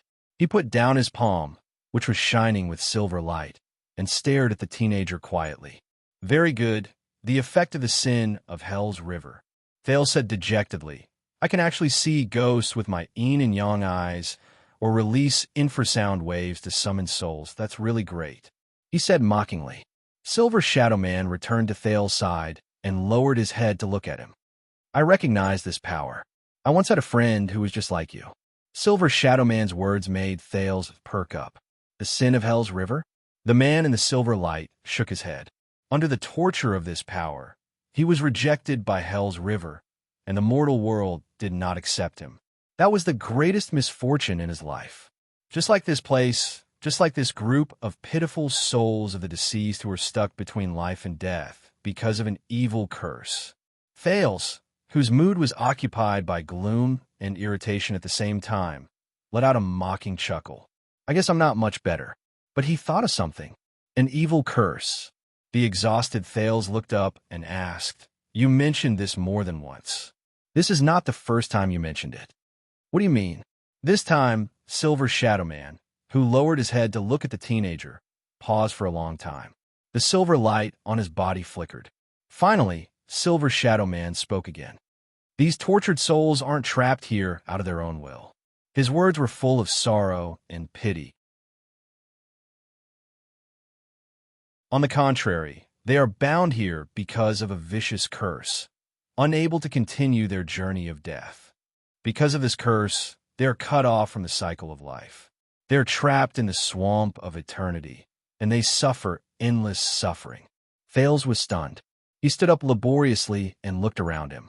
He could only see a dim cave and a dark rock stratum. There was nothing there. The prince suppressed the fear in his heart and asked curiously, What kind of curse? Silver Shadow Man was silent for a few seconds. When Thales could not help but urge him to speak, Silver Shadow Man looked straight at him. His facial features flickered under the silver light. His words were solemn, and he enunciated each word clearly. The curse of the Iron Blood King. Thales' eyebrows twitched.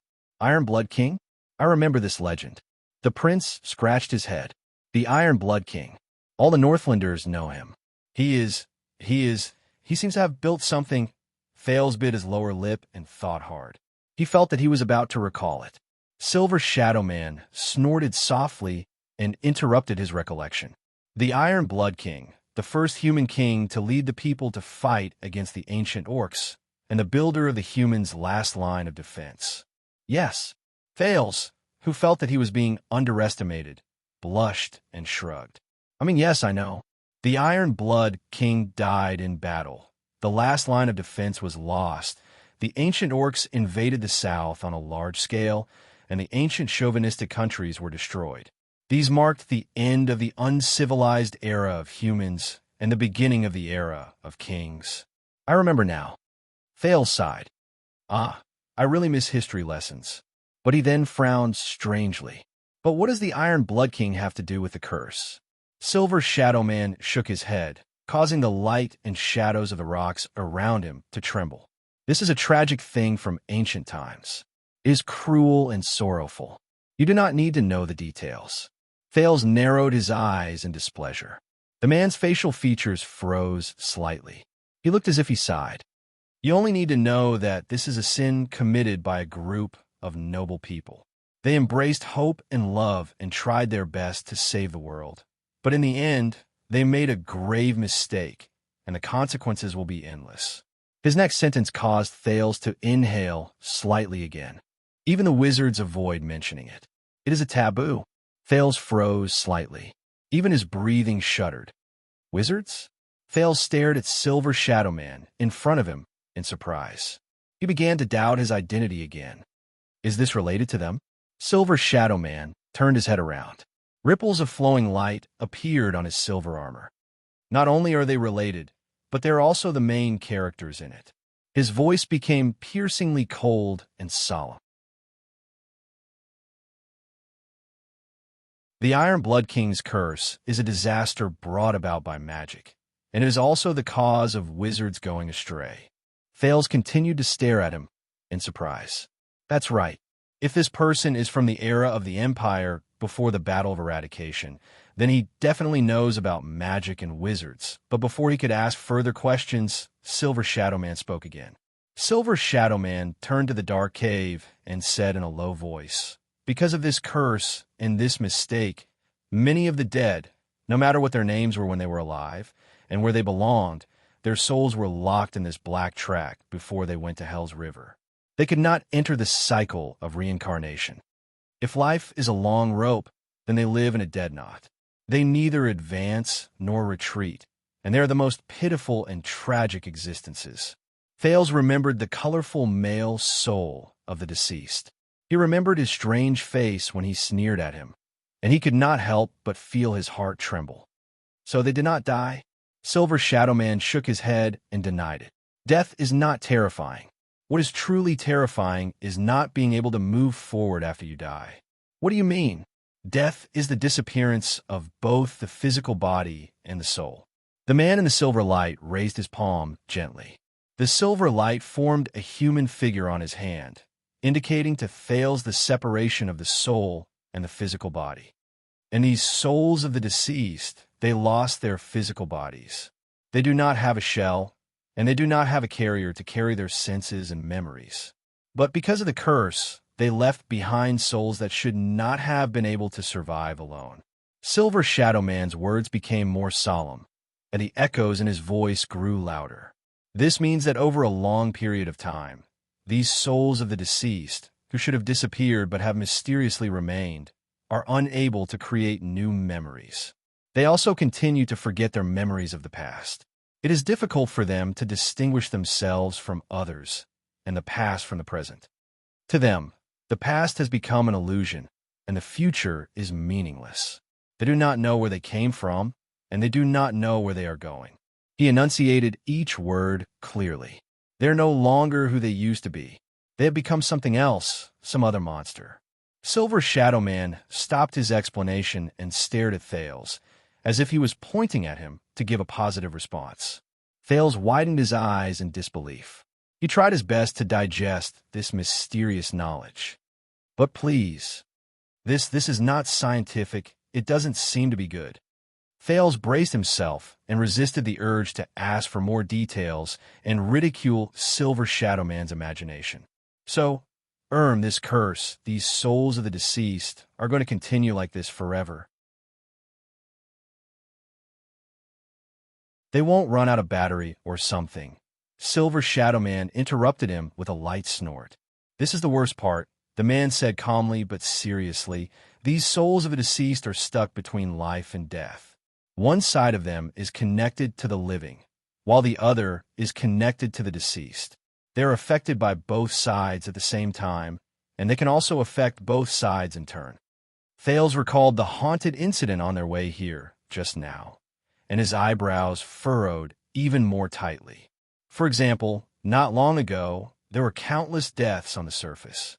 A new round of death and despair, a new round of greed and madness, a new round of hatred and stubbornness. All of these affected the souls of the deceased in the black track deeply.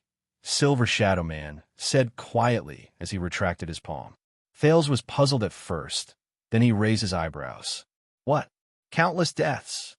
The teenager did not understand and asked, I don't understand. This is the interior of the cliff of the sky, the underground rock stratum of Dragon Cloud City. Thales shook his head. What do you mean by countless deaths on the surface? But he was startled, and he stopped himself from saying the words that were about to escape his mouth. A street full of ruins floated past Thales' eyes. Gleeward and Kurtz's faces flashed past his mind. He remembered something, and his eyes widened in shock. No way? That means wait, not long ago? I think I know. Thales had a look of realization and shock on his face. He subconsciously whispered, 6 years ago, the calamity descended on Dragon Cloud City. Shield District has been destroyed. Over there. That's right, countless deaths. He finished his sentence stiffly. As he spoke, Thales noticed that the light on Silver Shadow Man's body flickered rapidly. The surroundings were still dark. Due to the flickering of the silver light, the cave instantly looked a lot more bizarre. After a long time, Silver Shadow Man spoke again. Is that so? Silver Shadow Man's light was a little dim, as if it was a clear indication of his mood. This has happened before. War, famine, plague, disaster, and the pain of the living injected new nutrients into the souls of the deceased. Not only did it prevent them from dispersing, it also allowed them to strengthen themselves in the endless darkness, turning them into the most pitiful and detestable deformed forms that continued to drift in this cage. At the same time, the terrifying curse also became stronger. The cycle continued, binding the souls of the deceased even tighter, making them unable to free themselves. They even relied on each other until now. The man shook his head gently. It is difficult to move forward, unable to free themselves, and unable to surpass it. Thales leaned against the rock wall behind him and let out a long sigh. It affects both the living and the dead, and it can last forever. It does sound terrible. Silver Shadow Man folded his arms like a human and leaned against the rock wall in a familiar manner. This action made him seem a lot friendlier. He no longer had that aloof and unreasonable demeanor. It has been thousands of years. In the face of the Iron Blood King's curse, the three great magic towers have done their best to revolve around this mistake. Countless wizards have come and gone one after another. When Thales heard the familiar term, he immediately pricked up his ears. Silver Shadow Man seemed to be sighing. He swayed his silver head gently, and his black facial features moved slightly. But every single time they tried to research and uncover the secret, they tried their best to make up for it and correct it, but they only pushed this terrible mistake, which was already terrible to begin with, into an even more terrible abyss, and caused even more terrible consequences. His voice sank to the bottom of the valley, and even brought about the end of the world. Thales was dumbfounded as he listened. In the face of this bizarre Silver Shadow Man, he shook his head firmly. The end of the world? I don't understand. Is it that serious? Silver Shadow Man snorted coldly. He slowly turned to the teenager. There seemed to be an indescribable power gathered in his black eyes, causing Thales' heart to sink. You're still too young, Jadestar. You don't know, Silver Shadow Man said faintly. You were not told, and you did not notice. You are not ready to face the mission that belongs to you. Thales frowned. What? Silver Shadow Man raised his voice slightly, and visible ripples appeared in the light. It was as if he was chuckling, but in the next moment, his black facial features immediately relaxed. Silver light gathered again on the man's body, and it instantly shone brightly. Silver Shadow Man left the rock wall, put down his arms, and quietly looked at a corner of the cave. Thales, who sensed that something was off, quickly stood up and asked warily, "What's wrong?" Silver Shadow Man's reply was very simple. "They're here." That one sentence caused Thales' nerves to tense up. As Silver Shadow Man spoke, a barely discernible chill crept up Thales' spine. He raised his head anxiously and looked around the rock wall around him. Soon, he noticed that something was wrong. A black fog that could be seen with the naked eye seeped out from the surrounding rock walls and tainted the narrow cave. Every time the black fog seeped out, the area that Silver Shadow Man's light could illuminate became a little smaller. It was like an insect that devoured light. Thales felt his skin crawl as he watched the black fog increase. He instinctively shrank back. He had seen this fog before, just now. This is the true form of the curse, Silver Shadow Man reminded him coldly. Don't touch them. Thales frowned. Good idea. Very soon, withered and rotten faces and arms of strange colors extended from the walls of the cave, where the black fog was the densest. Thales gritted his teeth.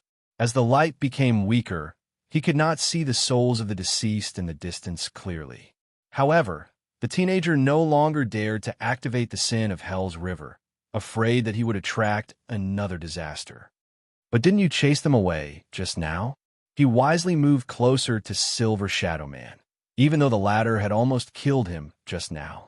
Silver Shadow Man clenched his fists, and the light became brighter. For thousands of years, the terrifying curse caused countless terrifying souls of the deceased to gather in this place. Silver Shadow Man's tone might have been stern, but there was not much fluctuation in it. It was as if he was used to it. Most of them withered away with the passage of time, but there were still a few who escaped the calamity of time and retained quite a bit of rationality. They're very unique, powerful, terrifying, and difficult to deal with. Some of them can even exchange blows with me. Silver Shadow Man turned his head swiftly and looked at the darkest corner of the cave. Like this. Thales followed Silver Shadow Man's gaze and looked at the corner. His face instantly turned pale. A face appeared on the rock wall. It's it. It's it again. It opened its withered lips again, and its teeth, which were the color of rust, appeared from the rock wall. It was still dressed in ancient armor, had complicated braids, and had protruding white eyes. It was still in the dark, but its body was still brightly colored. It's the first soul of the deceased to appear. The most unique soul of the deceased. It's also Kurtz's murderer, Thales thought in his heart. Compared to the other souls of the deceased who only dared to climb the rock wall and did not dare to get too close to the silver light, this unique soul of the deceased released endless, cursed black fog. It completely left the rock wall and floated in the air. It floated towards the center of the silver light. Thales tensed up. The soul of the deceased lifted its head. Its white eyes shone with a faint green light as it looked at them. Thales bit his lower lip and grabbed the dagger by his waist, even though he did not know whether it would be useful. However, this time, this unique soul of the deceased looked at Silver Shadow Man. The language of the ancient empire, which had turned from unfamiliar to familiar, rang in Thales' ears again with a melancholy and profound charm. It's you again. Northlander. Thales curiously looked at Silver Shadow Man beside him, and he once again raised his speculations about his identity. The muscles on the withered face of the soul of the deceased trembled slightly. It shook its head. This human-like action made it seem like it was remembering something. Why don't you give up? Why don't you join us? Why do you resist? Silver Shadow Man shook his head. The silver light on his body focused, and the area it shone on became much smaller, but it became even more piercing and dazzling. It chased away a few wisps of black fog that were about to approach them. General Linka. The man in the silver light had a relaxed attitude, but he used the language of the ancient empire with great familiarity. You were once a great warrior, a powerful opponent, and a brutal executioner. But at that time, you were at least a human. And now, the curse has already affected most of your mind, Silver Shadow Man said with a cold snort. You have long since ceased to be yourself. How sad. Thales widened his eyes and looked at the soul of the deceased with clear colors, then at Silver Shadow Man. Between them, the soul of the deceased named General Linka bared its terrifying teeth and growled. Northlander, you relied on the power of that outdated god to last until now. But the power of this curse is far beyond your imagination. The soul of the deceased, cold laughter traveled into his ears. Black fog surrounded his armor, but did not block the colors and decorations on it. The surroundings grew darker. It was like an inner room where the lights were about to be extinguished. Northlander, it is already very difficult for you to even maintain your own mind, and you still want to continue suppressing us? You will not be able to last forever. I can feel your power. No, the power that the god gave you is weakening. Silver Shadow Man snorted softly and did not speak. Outdated god? Weakening? In the darkness, Thales cast a glance at the soul of the deceased's miserable appearance, and he could not help but feel his skin crawl. He cast another glance at Silver Shadow Man and prayed in his heart. No matter what the latter was, whether he was a god or a demon, he hoped that this silver sadist would still be powerful. The soul of the deceased continued to speak in the language of the ancient empire. You will not be able to suppress us and this curse forever. You're also a dead person. You will not be able to last forever. You will not be able to last forever. An indescribable, dark light shone in the white eyes of the deceased. But we will never die, and the curse will never end. The war on the surface will never end. Death and blood will be fresh every day. We will be nourishment for you endlessly. There will come a day when you will join us, and you will become an existence that will never die. As if in response, The other souls of the deceased around him opened their mouths and let out cold roars that rose and fell one after another. The voice echoed in the cave. Coupled with the strange black fog and the increasingly dim light, Thales felt a chill run down his spine. "Your greatest sorrow, General." Silver Shadow Man turned his head and flexed his wrist joints, which were formed by silver light. He looked like a hooligan who was about to join a fight. "Is that you often forget that you have long since died." Thales had a feeling that if it were not for the silver light on his body, which indicated that this person was extraordinary, Silver Shadow Man would not be any different from a normal person. Thales coughed and tried to join the conversation in the language of the ancient empire. "You know each other?" "Of course." The chief general of the final empire's 14th army. The man's black mouth slowly widened, as if he was sneering. "Kane Camerlinka. People call him the Snow Butcher." Thales stared at the soul of the deceased before him in disbelief. He stared at his terrifying face. The final empire? So, this General K something should have been dead for how many years? I remember his name, his title, his deeds. Silver Shadow Man stared at the soul of the deceased in the air from a distance. His tone was solemn. "Even better than me, remembering my own past." "Ha ha ha ha ha." The soul of the dead, Kane Camer, opened his frighteningly dry lips and laughed coldly in the cursed black fog.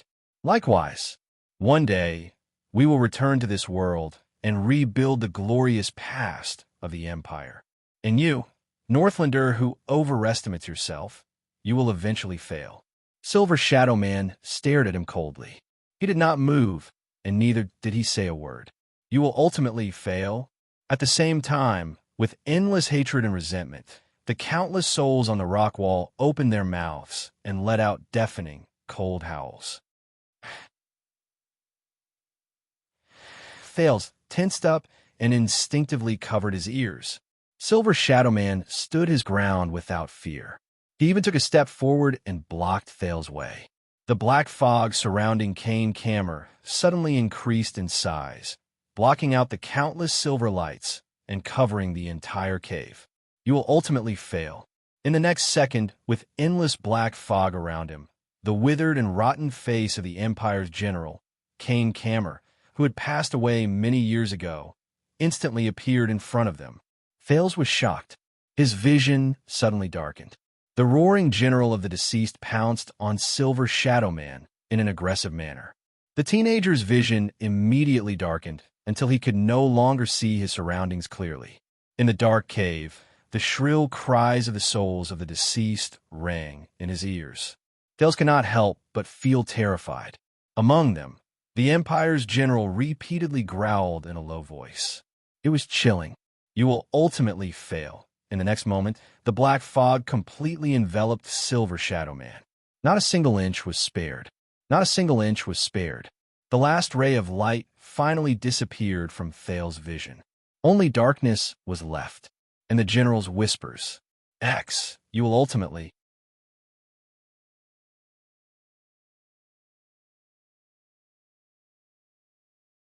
Chapter 353. At that moment, Kane Camer activated the endless black fog of the curse to envelop Silver Shadow Man's light. Everything in the cave returned to darkness. Only the miserable wails of thousands of souls of the deceased were left. But at that moment, a strange sound suddenly came from the direction of Silver Shadow Man and the general of the deceased souls. It sounded like cold water being poured on a soldering iron. Thales, who was retreating, discovered to his surprise that an irregular silver line had appeared in the pitch-black darkness. It was like a bolt of lightning that cut through the night sky, and it brought with it some faint light. Thales subconsciously narrowed his eyes. No, it's not a silver line. Instead, it's a sliver of silver light that leaked out from the direction of Silver Shadow Man and the general of the deceased souls. It illuminated the corner. A faint voice that was light but could not be ignored rose faintly. "You are warriors, after all." Before the voice faded away, the second, third, and fourth silver lines appeared one after another in the darkness. They overlapped with each other to form the shape of a tree branch, and they illuminated the black fog that flowed even faster around them. A thought appeared in Thale's heart, and hope was reignited in him. Can't you just focus on fighting? The darkness that enveloped the area began to crack inch by inch under the cracks formed by the silver light. Enough with the nonsense. As the silver light changed, the wails of the deceased souls instantly became chaotic. Thales felt goosebumps rise in his heart when he saw a soul of the deceased who was a foot away from him. He was about to extend his arm, but he covered his eyes in pain to avoid the silver light that leaked out. The general of the Empire's pained wails also came from the strange scene of silver light and black fog overlapping with each other. Ha ha ha ha ha. It was Silver Shadowman's laughter. I almost forgot. All of you have bad memories. In the next moment, the increasingly dense silver lines converged into a large river like tributaries, and an even brighter light suddenly erupted. It chased away the darkness around them. From afar, it looked like a black cocoon shattered with a bang under the effect of the silver light from the inside out. The cave became bright again, and the areas that could be seen were even clearer than before. The silver light gathered into a silver brilliance that was difficult to look at directly. It was so glaring that it began to block Thale's vision. The young man subconsciously raised his palm to block his eyes. His skin that was exposed to the silver light expressed its protest in the form of tingling pain. Through the gaps of his fingers, he was surprised to see that in the endless silver light, the strange black fog met the silver light. It was as if it had met its natural enemy. It was like water vapor that rose up, evaporating and disappearing in the air. Like a sentient being, it avoided the invasion of the silver light and fled outwards. The souls that covered the rock wall howled and trembled in panic. They turned around and seeped deeper into the rock stratum. There were even a few souls that couldn't move under the dazzling silver light. They struggled to no avail and turned into ashes in the end. Thales adapted slightly to the bright light, and he was immediately surprised to see that a familiar human figure appeared in the center of the light. He was like a legendary warrior who stood tall and proud. He stretched out his right arm and clamped down on another black shadow. The latter continued to howl miserably and clung to the other's right arm, struggling bitterly under the illumination of the silver light. It was Silver Shadowman, General Kane Kammer, whose throat was gripped by his right arm and whose black fog had completely disappeared under the effect of the silver light, was still howling bitterly. The general of the deceased souls, Kane Kammerlinka, who was once fierce and insufferably arrogant, was now like a lowly pawn. He grabbed the other's right arm, and his illusory limbs twisted continuously in the air, making the terrifying soul of the deceased look a little pathetic. Thales coughed and looked at the captured general of the deceased souls in surprise. Did you just say that it is powerful, terrifying, and difficult to deal with? It can even exchange blows with you? Silver Shadowman's facial features moved slightly, as if he sneered. He turned around and watched as the souls on the surrounding rock walls disappeared without a trace, leaving no trace behind. Kane Kammer clung to the other's right arm and continued to struggle madly, but futilely. Silver Shadowman clenched his left fist and slowly raised it to his chest. His fist gathered countless dazzling silver rays, forcing Thales to raise his hand to shield his eyes. Yes, it is very powerful. In the next moment, Silver Shadowman threw a punch with an astonishing momentum. Asterisk boom. Asterisk the heavy punch of silver light hit the general of the deceased soul's withered face. As the silver light shone brightly, Thales noticed in surprise that the entire cave began to tremble in a barely noticeable manner due to the punch. It let out a low whimper. In the next second, the general of the deceased souls screamed in pain. Its illusory body seemed to have gained physical form, and it was pushed back by the punch. Kane Kammer howled in pain as he was pushed by the surging silver light.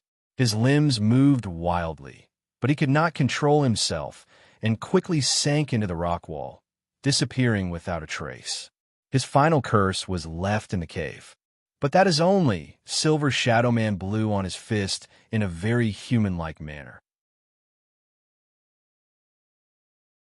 He retracted the heavy punch that had easily sent the general of the deceased souls flying, turned around, and said to Thales sternly, "It is only relatively speaking."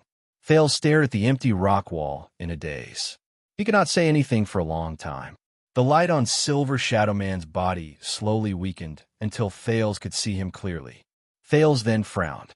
He suddenly realized that the current Silver Shadow Man was no longer the same. At some unknown point in time, a set of heavy armor also made of silver light had appeared on his body, which was constructed by silver light. From his helmet to his shoulder armor, from his chest plate to his abdomen plate, from his boots to his knee pads, he was fully equipped. It made him look much taller and more majestic. Thales looked at the fully armored Silver Shadow Man with a puzzled expression on his face. "What is this?" the prince asked dumbly as he stared at Silver Shadow Man's new appearance. Silver Shadow Man seemed to have only noticed this at that moment. He was also a little surprised by his new appearance. "Not bad. The restoration is quite realistic. Ahem. I mean, it is more or less a little too beautified." Yes, his facial features quivered slightly. He seemed to be excitedly sizing himself up. The shoulder armor on his shoulders rose up to his eyebrows. The gauntlets on his forearms were covered in barbs, the plate armor on his chest, abdomen, waist, and crotch, and the heavy boots on his knee pads. At that moment, Silver Shadow Man looked like a bardic poet. Chi warriors were dignified and had an imposing presence. They had the air of a hero and a gorgeous beauty. And the most eye-catching thing was his helmet. The silver light formed a huge, ferocious helmet that covered his entire face. It had a complicated design, and there were even 4 ridiculously sharp horns that extended from both sides of the helmet. As Silver Shadow Man moved, the huge, horned helmet formed by the silver light swayed back and forth in a terrifying manner. It gave off an exaggerated feeling that it was about to fall.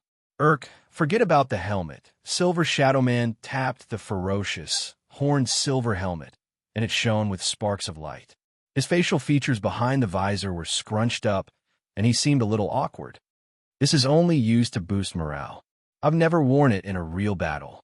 It's too stupid, too pompous." Silver Shadow Man began to gesticulate, and his movements became more and more exaggerated.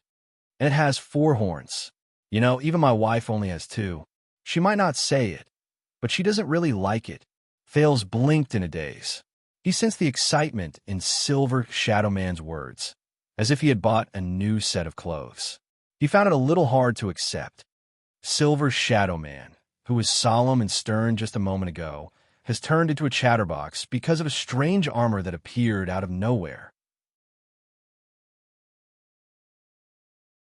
Without waiting for Silver Shadow Man to finish speaking, the silver light on his body flickered a few times, as if it had a mind of its own. Silver Shadow Man's facial features changed continuously. "Oh, right, and my shoulders. I'm in danger of having my head explode, even when I turn my head."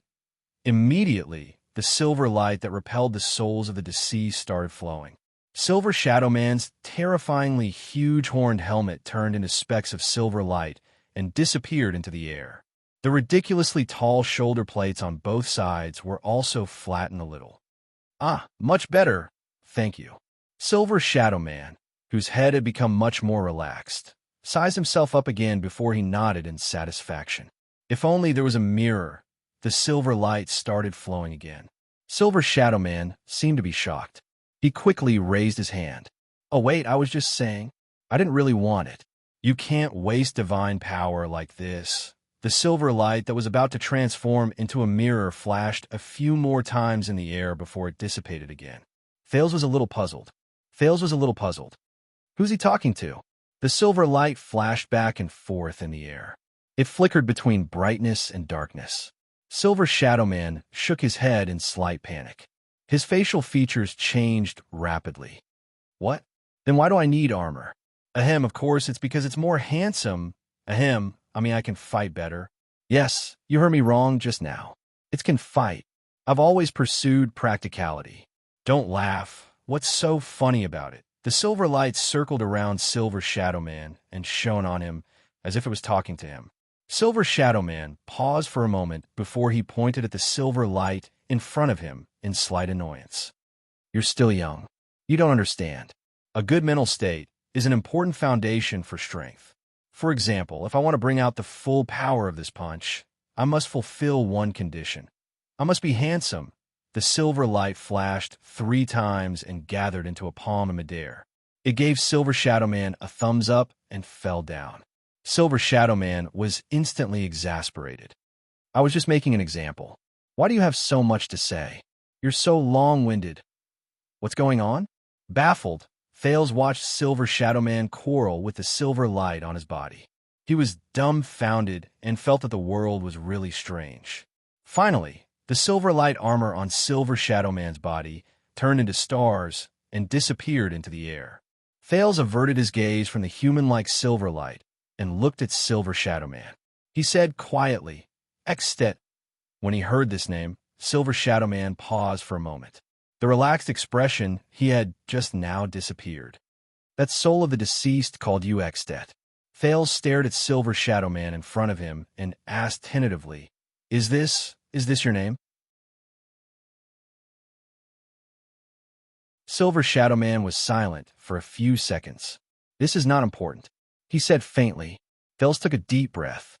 There aren't many people with this name in history. The teenager suppressed his excitement and tried his best to voice his guess calmly. And there's only one person with this name who has a close relationship with Northland and Dragon Cloud City. There's only one person who knows what Jadestar is. Silver Shadow Man did not move. Thales bit his lower lip and glared at the silver existence in front of him. Without realizing it, he used honorifics. You are, sir, you are. Silver Shadow Man raised his head abruptly and interrupted him. Who am I? But Silver Shadow Man shook his head. Just as I said before, this is not important. Even I often forget who I used to be, because that's all in the past. Thales' words were stuck in his mouth. He could not help but say in surprise, but haven't you noticed? Silver Shadow Man walked to stand in front of him. His dark facial features were profound. In essence, I am no different from them and those souls of the deceased. I am just another dead person, one of the thousands of souls in this world. Silver Shadow Man's voice was deep and lifeless in his heart. Even the silver light on his body had become much dimmer. Thales stared at him, puzzled and puzzled. Another dead person, but Thales immediately shook his head forcefully. His gaze was firm. No, I think you are different. Silver Shadow Man froze for a moment. You and that general, I can see the difference between the two of you. They are forced, confused, delirious, filled with pain, resentment, and hostility. But you are clear-headed, rational, autonomous, and even. Thales gulped. Even if he might have been dead for many years, but he paused for a moment and remembered those indescribably terrifying souls of the deceased. He remembered the murmurs and cries of pain that once gave him a splitting headache, but after that, he became thoughtful. Thales raised his head and said with certainty, You volunteered to guard this dark and boundless black track and suppress these increasingly brutal souls of the deceased. Am I right? Are you the one who has been suppressing this inexplicable curse and doing your best to prevent the terrible consequences they might cause? Silver Shadow Man still did not speak, but his dark facial features became more and more tense.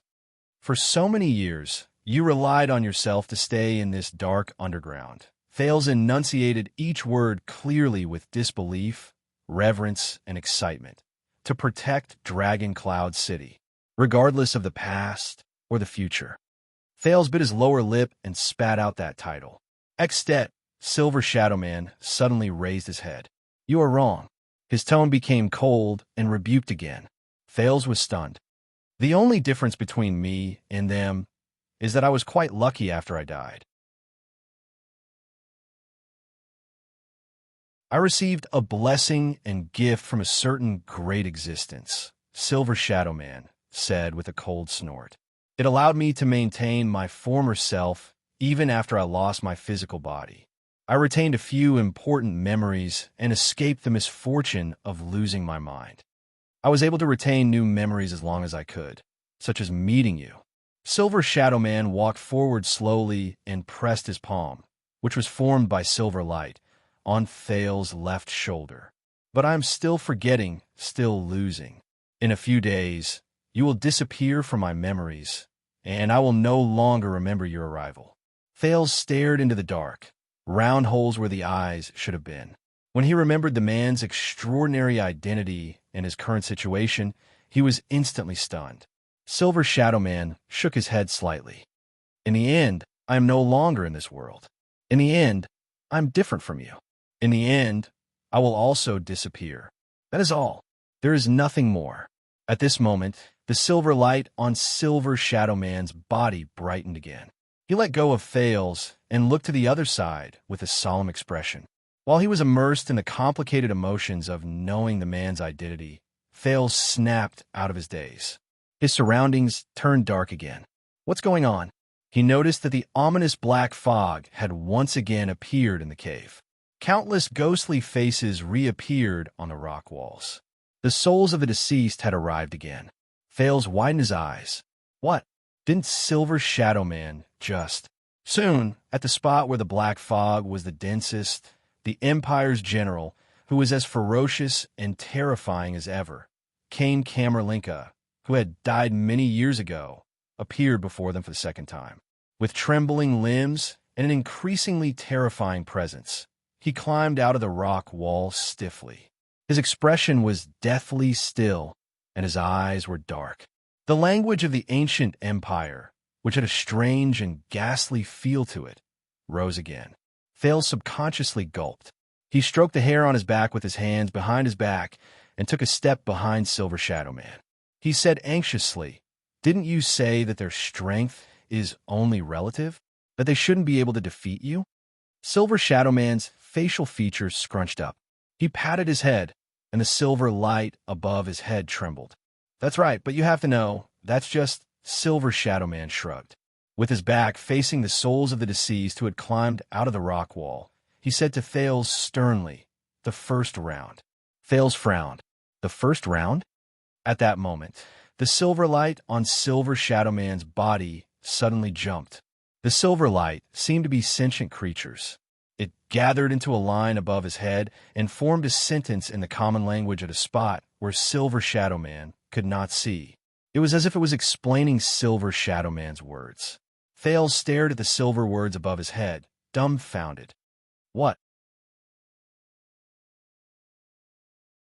Silver Shadow Man did not seem to notice the silver words above his head betraying him. He crossed his arms over his chest, looking as calm as the wind and as still as a mountain. He curved his black facial features into the shape of a crescent moon, making him look as if he was smiling. You know, it's usually boring to win too easily, so I prefer to win 2 out of 3 rounds. Do you understand? So the first round is not the end. The silver light above his head flashed again, and the next sentence appeared.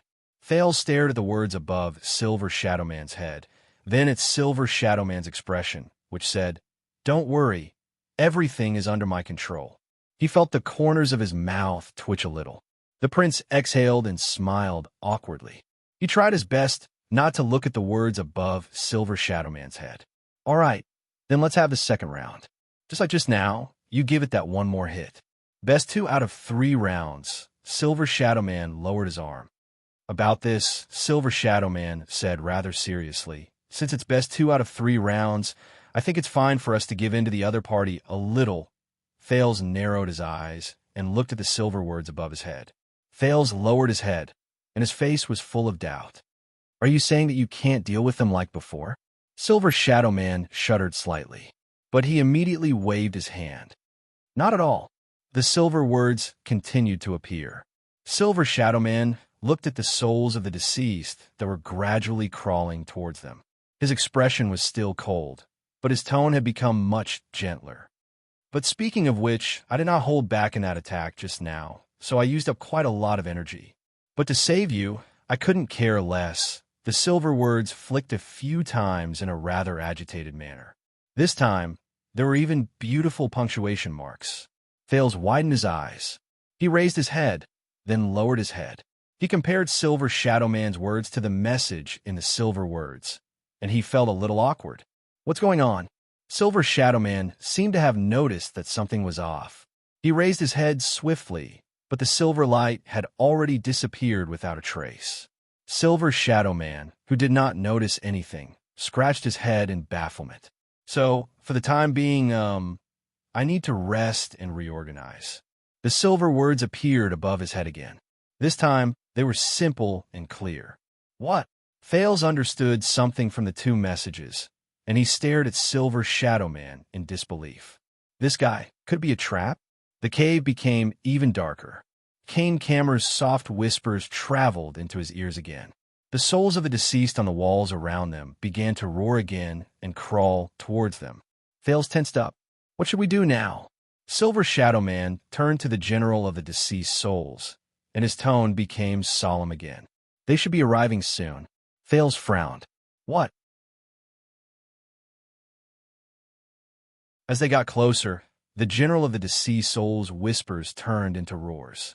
Silver Shadow Man lowered his head and looked at Thales.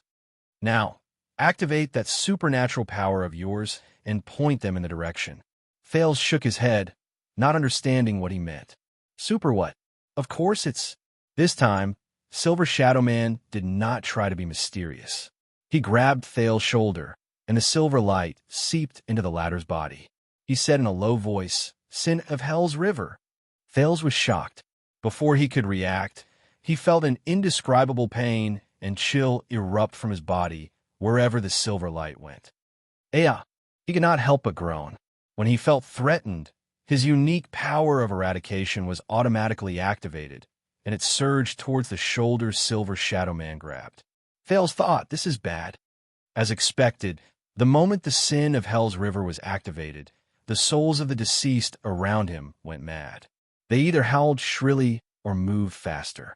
Under the cover of the thick black fog, they crawled towards Thales. The prince looked at the scene before him, then looked at Silver Shadow Man in shock. Are you crazy? Thank you very much, young Jade Star, for your rare supernatural power.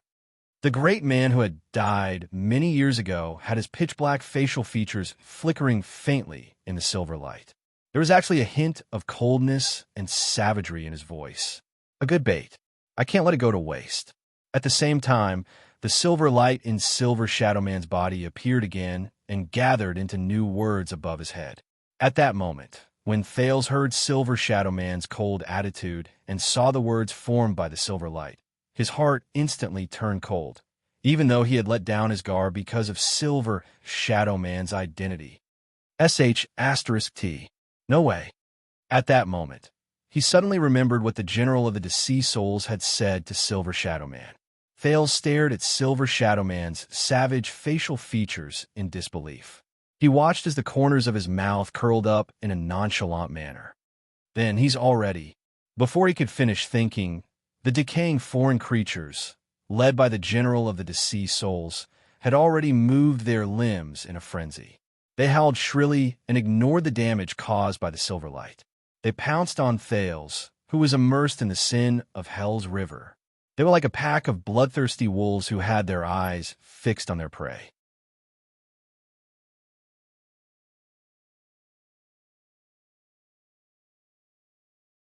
Chapter 354. Boom. Rumble. Another tremor that sounded like a landslide came from another direction. Thales shuddered violently. He heard a few strange voices. Sada Loksada. Sel Rakai. In the next moment, a few similarly withered and terrifying deceased souls that were also shrouded in black fog suddenly appeared from the top of the rock wall. However, their bodies and appearances were very different. These deceased souls were also surrounded by black fog, but most of them were huge and had bulging muscles. The style of their clothes did not resemble those of the Empire, nor did they resemble those of Northland. Their eyes were also pale white, but their noses were even taller, their teeth sharper, and their rotten and withered skin was also darker. However, something surprising happened. The souls of the deceased. The strange souls of the deceased that had just arrived were howling in a language that Thales could not understand towards the deceased soul, Kane Camer, and its companions. Kruri. Sel. This situation appeared in every corner of the cave. Almost every new deceased soul that arrived on the battlefield from top to bottom was usually a deceased soul with a unique form. They all let out the same terrifying roars at the deceased souls on Kane Camera's side. The black fog continued to spread in the air, and the number of newly arrived deceased souls also gradually increased. Thales stared at the scene before him in astonishment. "Enough!" Silver Shadow Man let go of Thales' shoulder and said faintly, "Stop." The silver light on his body turned into something that looked like a barrier and covered both of them. "It's here." Finally, a low roar that sounded like a thunderclap rose from almost every corner, and it resonated with the surrounding rocks strata. Kruri, Scanna, Nedalius, the low roar continued. A huge decaying arm that was as thick as a human's thigh slowly emerged from the top of the rock wall and climbed up the rock strata. As the low growl gradually grew louder, the owner of the arm slowly pulled its entire body out of the rock wall. Its enormous body even occupied most of the entire rock wall until it raised its equally enormous head. Under its deathly pale eyes, it opened its enormous black mouth. Thales widened his eyes. An anomaly that was different from the pitiful deceased he had seen so far appeared before Thales' eyes. "This is also a deceased soul," Thales told himself anxiously. It was a giant dead soul that was so strong that it was almost the size of 3 people. It floated in the black fog of the curse. Its appearance was strange and out of proportion. Its white eyes were very small, its nostrils turned outwards, and a terrifying scar ran across half of its face. It even cut through half of its lips, making its teeth protrude and making it look even more terrifying when it roared. Its whole body was surrounded by several rings of beast teeth ornaments. With the support of its rotten and withered limbs, it roared madly at the cave. Nedalius. Its roar seemed to have shaken all the souls in this cave. The souls of the deceased who were originally surrounding Thales and Silver Shadow Man in the cave turned around, as if they had given up on Thales and Silver Shadow Man. They flashed their claws, which were covered in black fog, at the new souls of the deceased that kept increasing in number. They responded with shrill howls as well. "Ah! Kill them all!" Even though the newly arrived foreign deceased souls were at a disadvantage in terms of numbers, under the leadership of the giant leader, they responded to the other party's provocation with even more excitement and fury. A few of the deceased souls with unique physiques even used their grayish-white and rotten upper arms to beat their chests. Their howls even drowned out the other parties. Sel, Nedalius, the most unique deceased soul, General Kane Camerlinka, turned his head around with a ferocious expression. He stared at the newly arrived, gigantic deceased soul without showing any signs of weakness. His pale eyes were filled with strong emotions. Bastard. There was an inexplicable hatred hidden deep within his ancient empire's language. Bastard. In the next second, the giant deceased soul that was the size of 3 people and had a terrifying face also had a twisted expression on its face. It let out a deafening roar. Sel. The moment it finished speaking, it swung its strong limbs and pounced towards Kane Camer from above. The black fog all over Kane Camer's body trembled. It faced the new enemy without taking a single step back. "Come on, ice bastard." The 2 leaders were not the only ones. More and more new deceased souls pounced down from the rock walls above.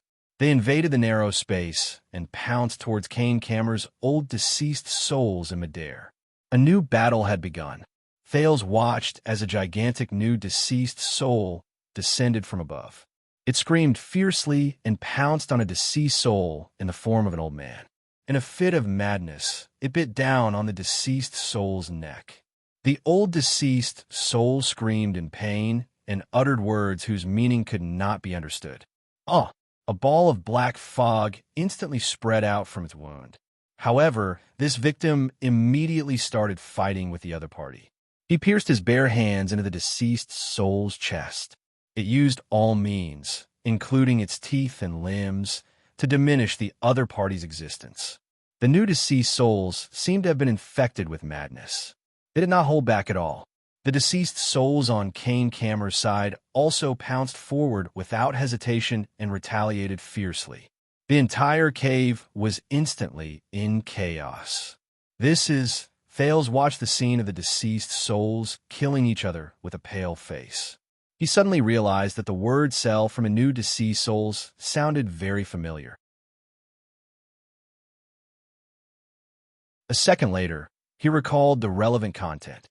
In the military history classes of the Northland nobles, there was a compulsory subject to learn, the Orc language, especially military orders. And cell. That was... Thales stared in disbelief at the new deceased souls whose bodies were terrifying even though they were beyond recognition. That was one of the glacial orcs' military orders, to attack. It meant kill, massacre, murder. Or, in a more direct and cruel manner, leave no survivors. So, the sin of Hell's river in Thales' body slowly faded away. He continued to stare at the frenzied battle between the two groups of deceased souls in the cave. Didn't you want to use me as bait to lure them away and run away yourself? Thales, who felt that he had escaped a disaster, asked the person beside him in surprise. Silver Shadow Man turned his head to the side, as if he did not care to answer. The playful ball of silver light shot out from Silver Shadow Man's head mischievously. It bounced around to form a few words. Mischief. Bad taste. Thales' small face instantly darkened. The existence of the new deceased souls made the cave appear even darker. But for a moment, no deceased soul paid any attention to this small corner. All right, but what is that? Thales quickly forgot about his displeasure and pointed at the newly arrived large deceased soul who was fighting against the general in a daze. It is also a deceased soul under a curse, Silver Shadow Man answered him readily. But it is another one. Its soul is tenacious, and its will is terrifying. After it is imprisoned and polluted by the curse, it is even more difficult to deal with than our General Linka. Thales turned his head around anxiously. But why are they? Silver Shadow Man nodded. There is something very interesting. The other party's voice sounded a little relaxed at that moment. Under this terrifying curse, even though these deceased souls are muddle-headed, they're still unable to separate themselves from the world they were born in. Some of their most deep-rooted emotions and obsessions are not only impossible to forget, they become stronger and more deformed. They have already broken away from their memories and situations, leaving only their feelings and instincts. For example, Silver Shadow Man gestured at the chaotic battle with his chin. Thales carefully observed the new, strange-looking deceased souls and suddenly came to a realization. Allow me to introduce them. Silver Shadow Man pointed at the large deceased soul that was adorned with a beast tooth. He said softly, Nasada, Dark Thunder, and its hundreds and thousands of orc companions. Thales' thoughts stirred. Dark Thunder? Orc? Silver Shadow Man nodded again. I heard from a dead person that it was a war chief of the Dark Thunder tribe. It was also one of the glacial orcs who wreaked havoc in the south after the collapse of the ancient empire. It was also the culprit behind the hundreds of bloody robberies in the Northland province. Silver Shadow Man was silent for a moment before he continued. Before it died in the joint ambush of the Northlanders and the Mountain Elves, people used to call it the Raging Hammer. Raging Hammer. Thales stared at the deceased orc named Nasada from afar. He watched it fight like a wild beast and the flustered General Linka, who was forced into a pathetic state. He seemed to be deep in thought. It is easier for you to remember your enemy than yourself. Silver Shadow Man snorted softly. This is why I, who was originally in danger, can still stand here and watch the fight leisurely with you, while they can only mindlessly kill each other over there. Silver Shadow Man turned around and raised his index finger at Thales. Using all means to divide and weaken your enemies. This is what war is. Thales frowned. He noticed that the silver light had started to jump above Silver Shadow Man's head again. As if, from the first day I opened my eyes here, I've been searching for a way to keep them in check and suppress these deceased souls. Silver Shadow Man shook his head slightly. This is one of the results. The silver light continued to jump. This time, it showed a lot more words. It's not like that. I was beaten up badly on the first day. I pretended to be a female deceased soul and escaped. Thales averted his gaze from the silver words and stared at Silver Shadow Man, who had the demeanor of an expert, with a strange expression.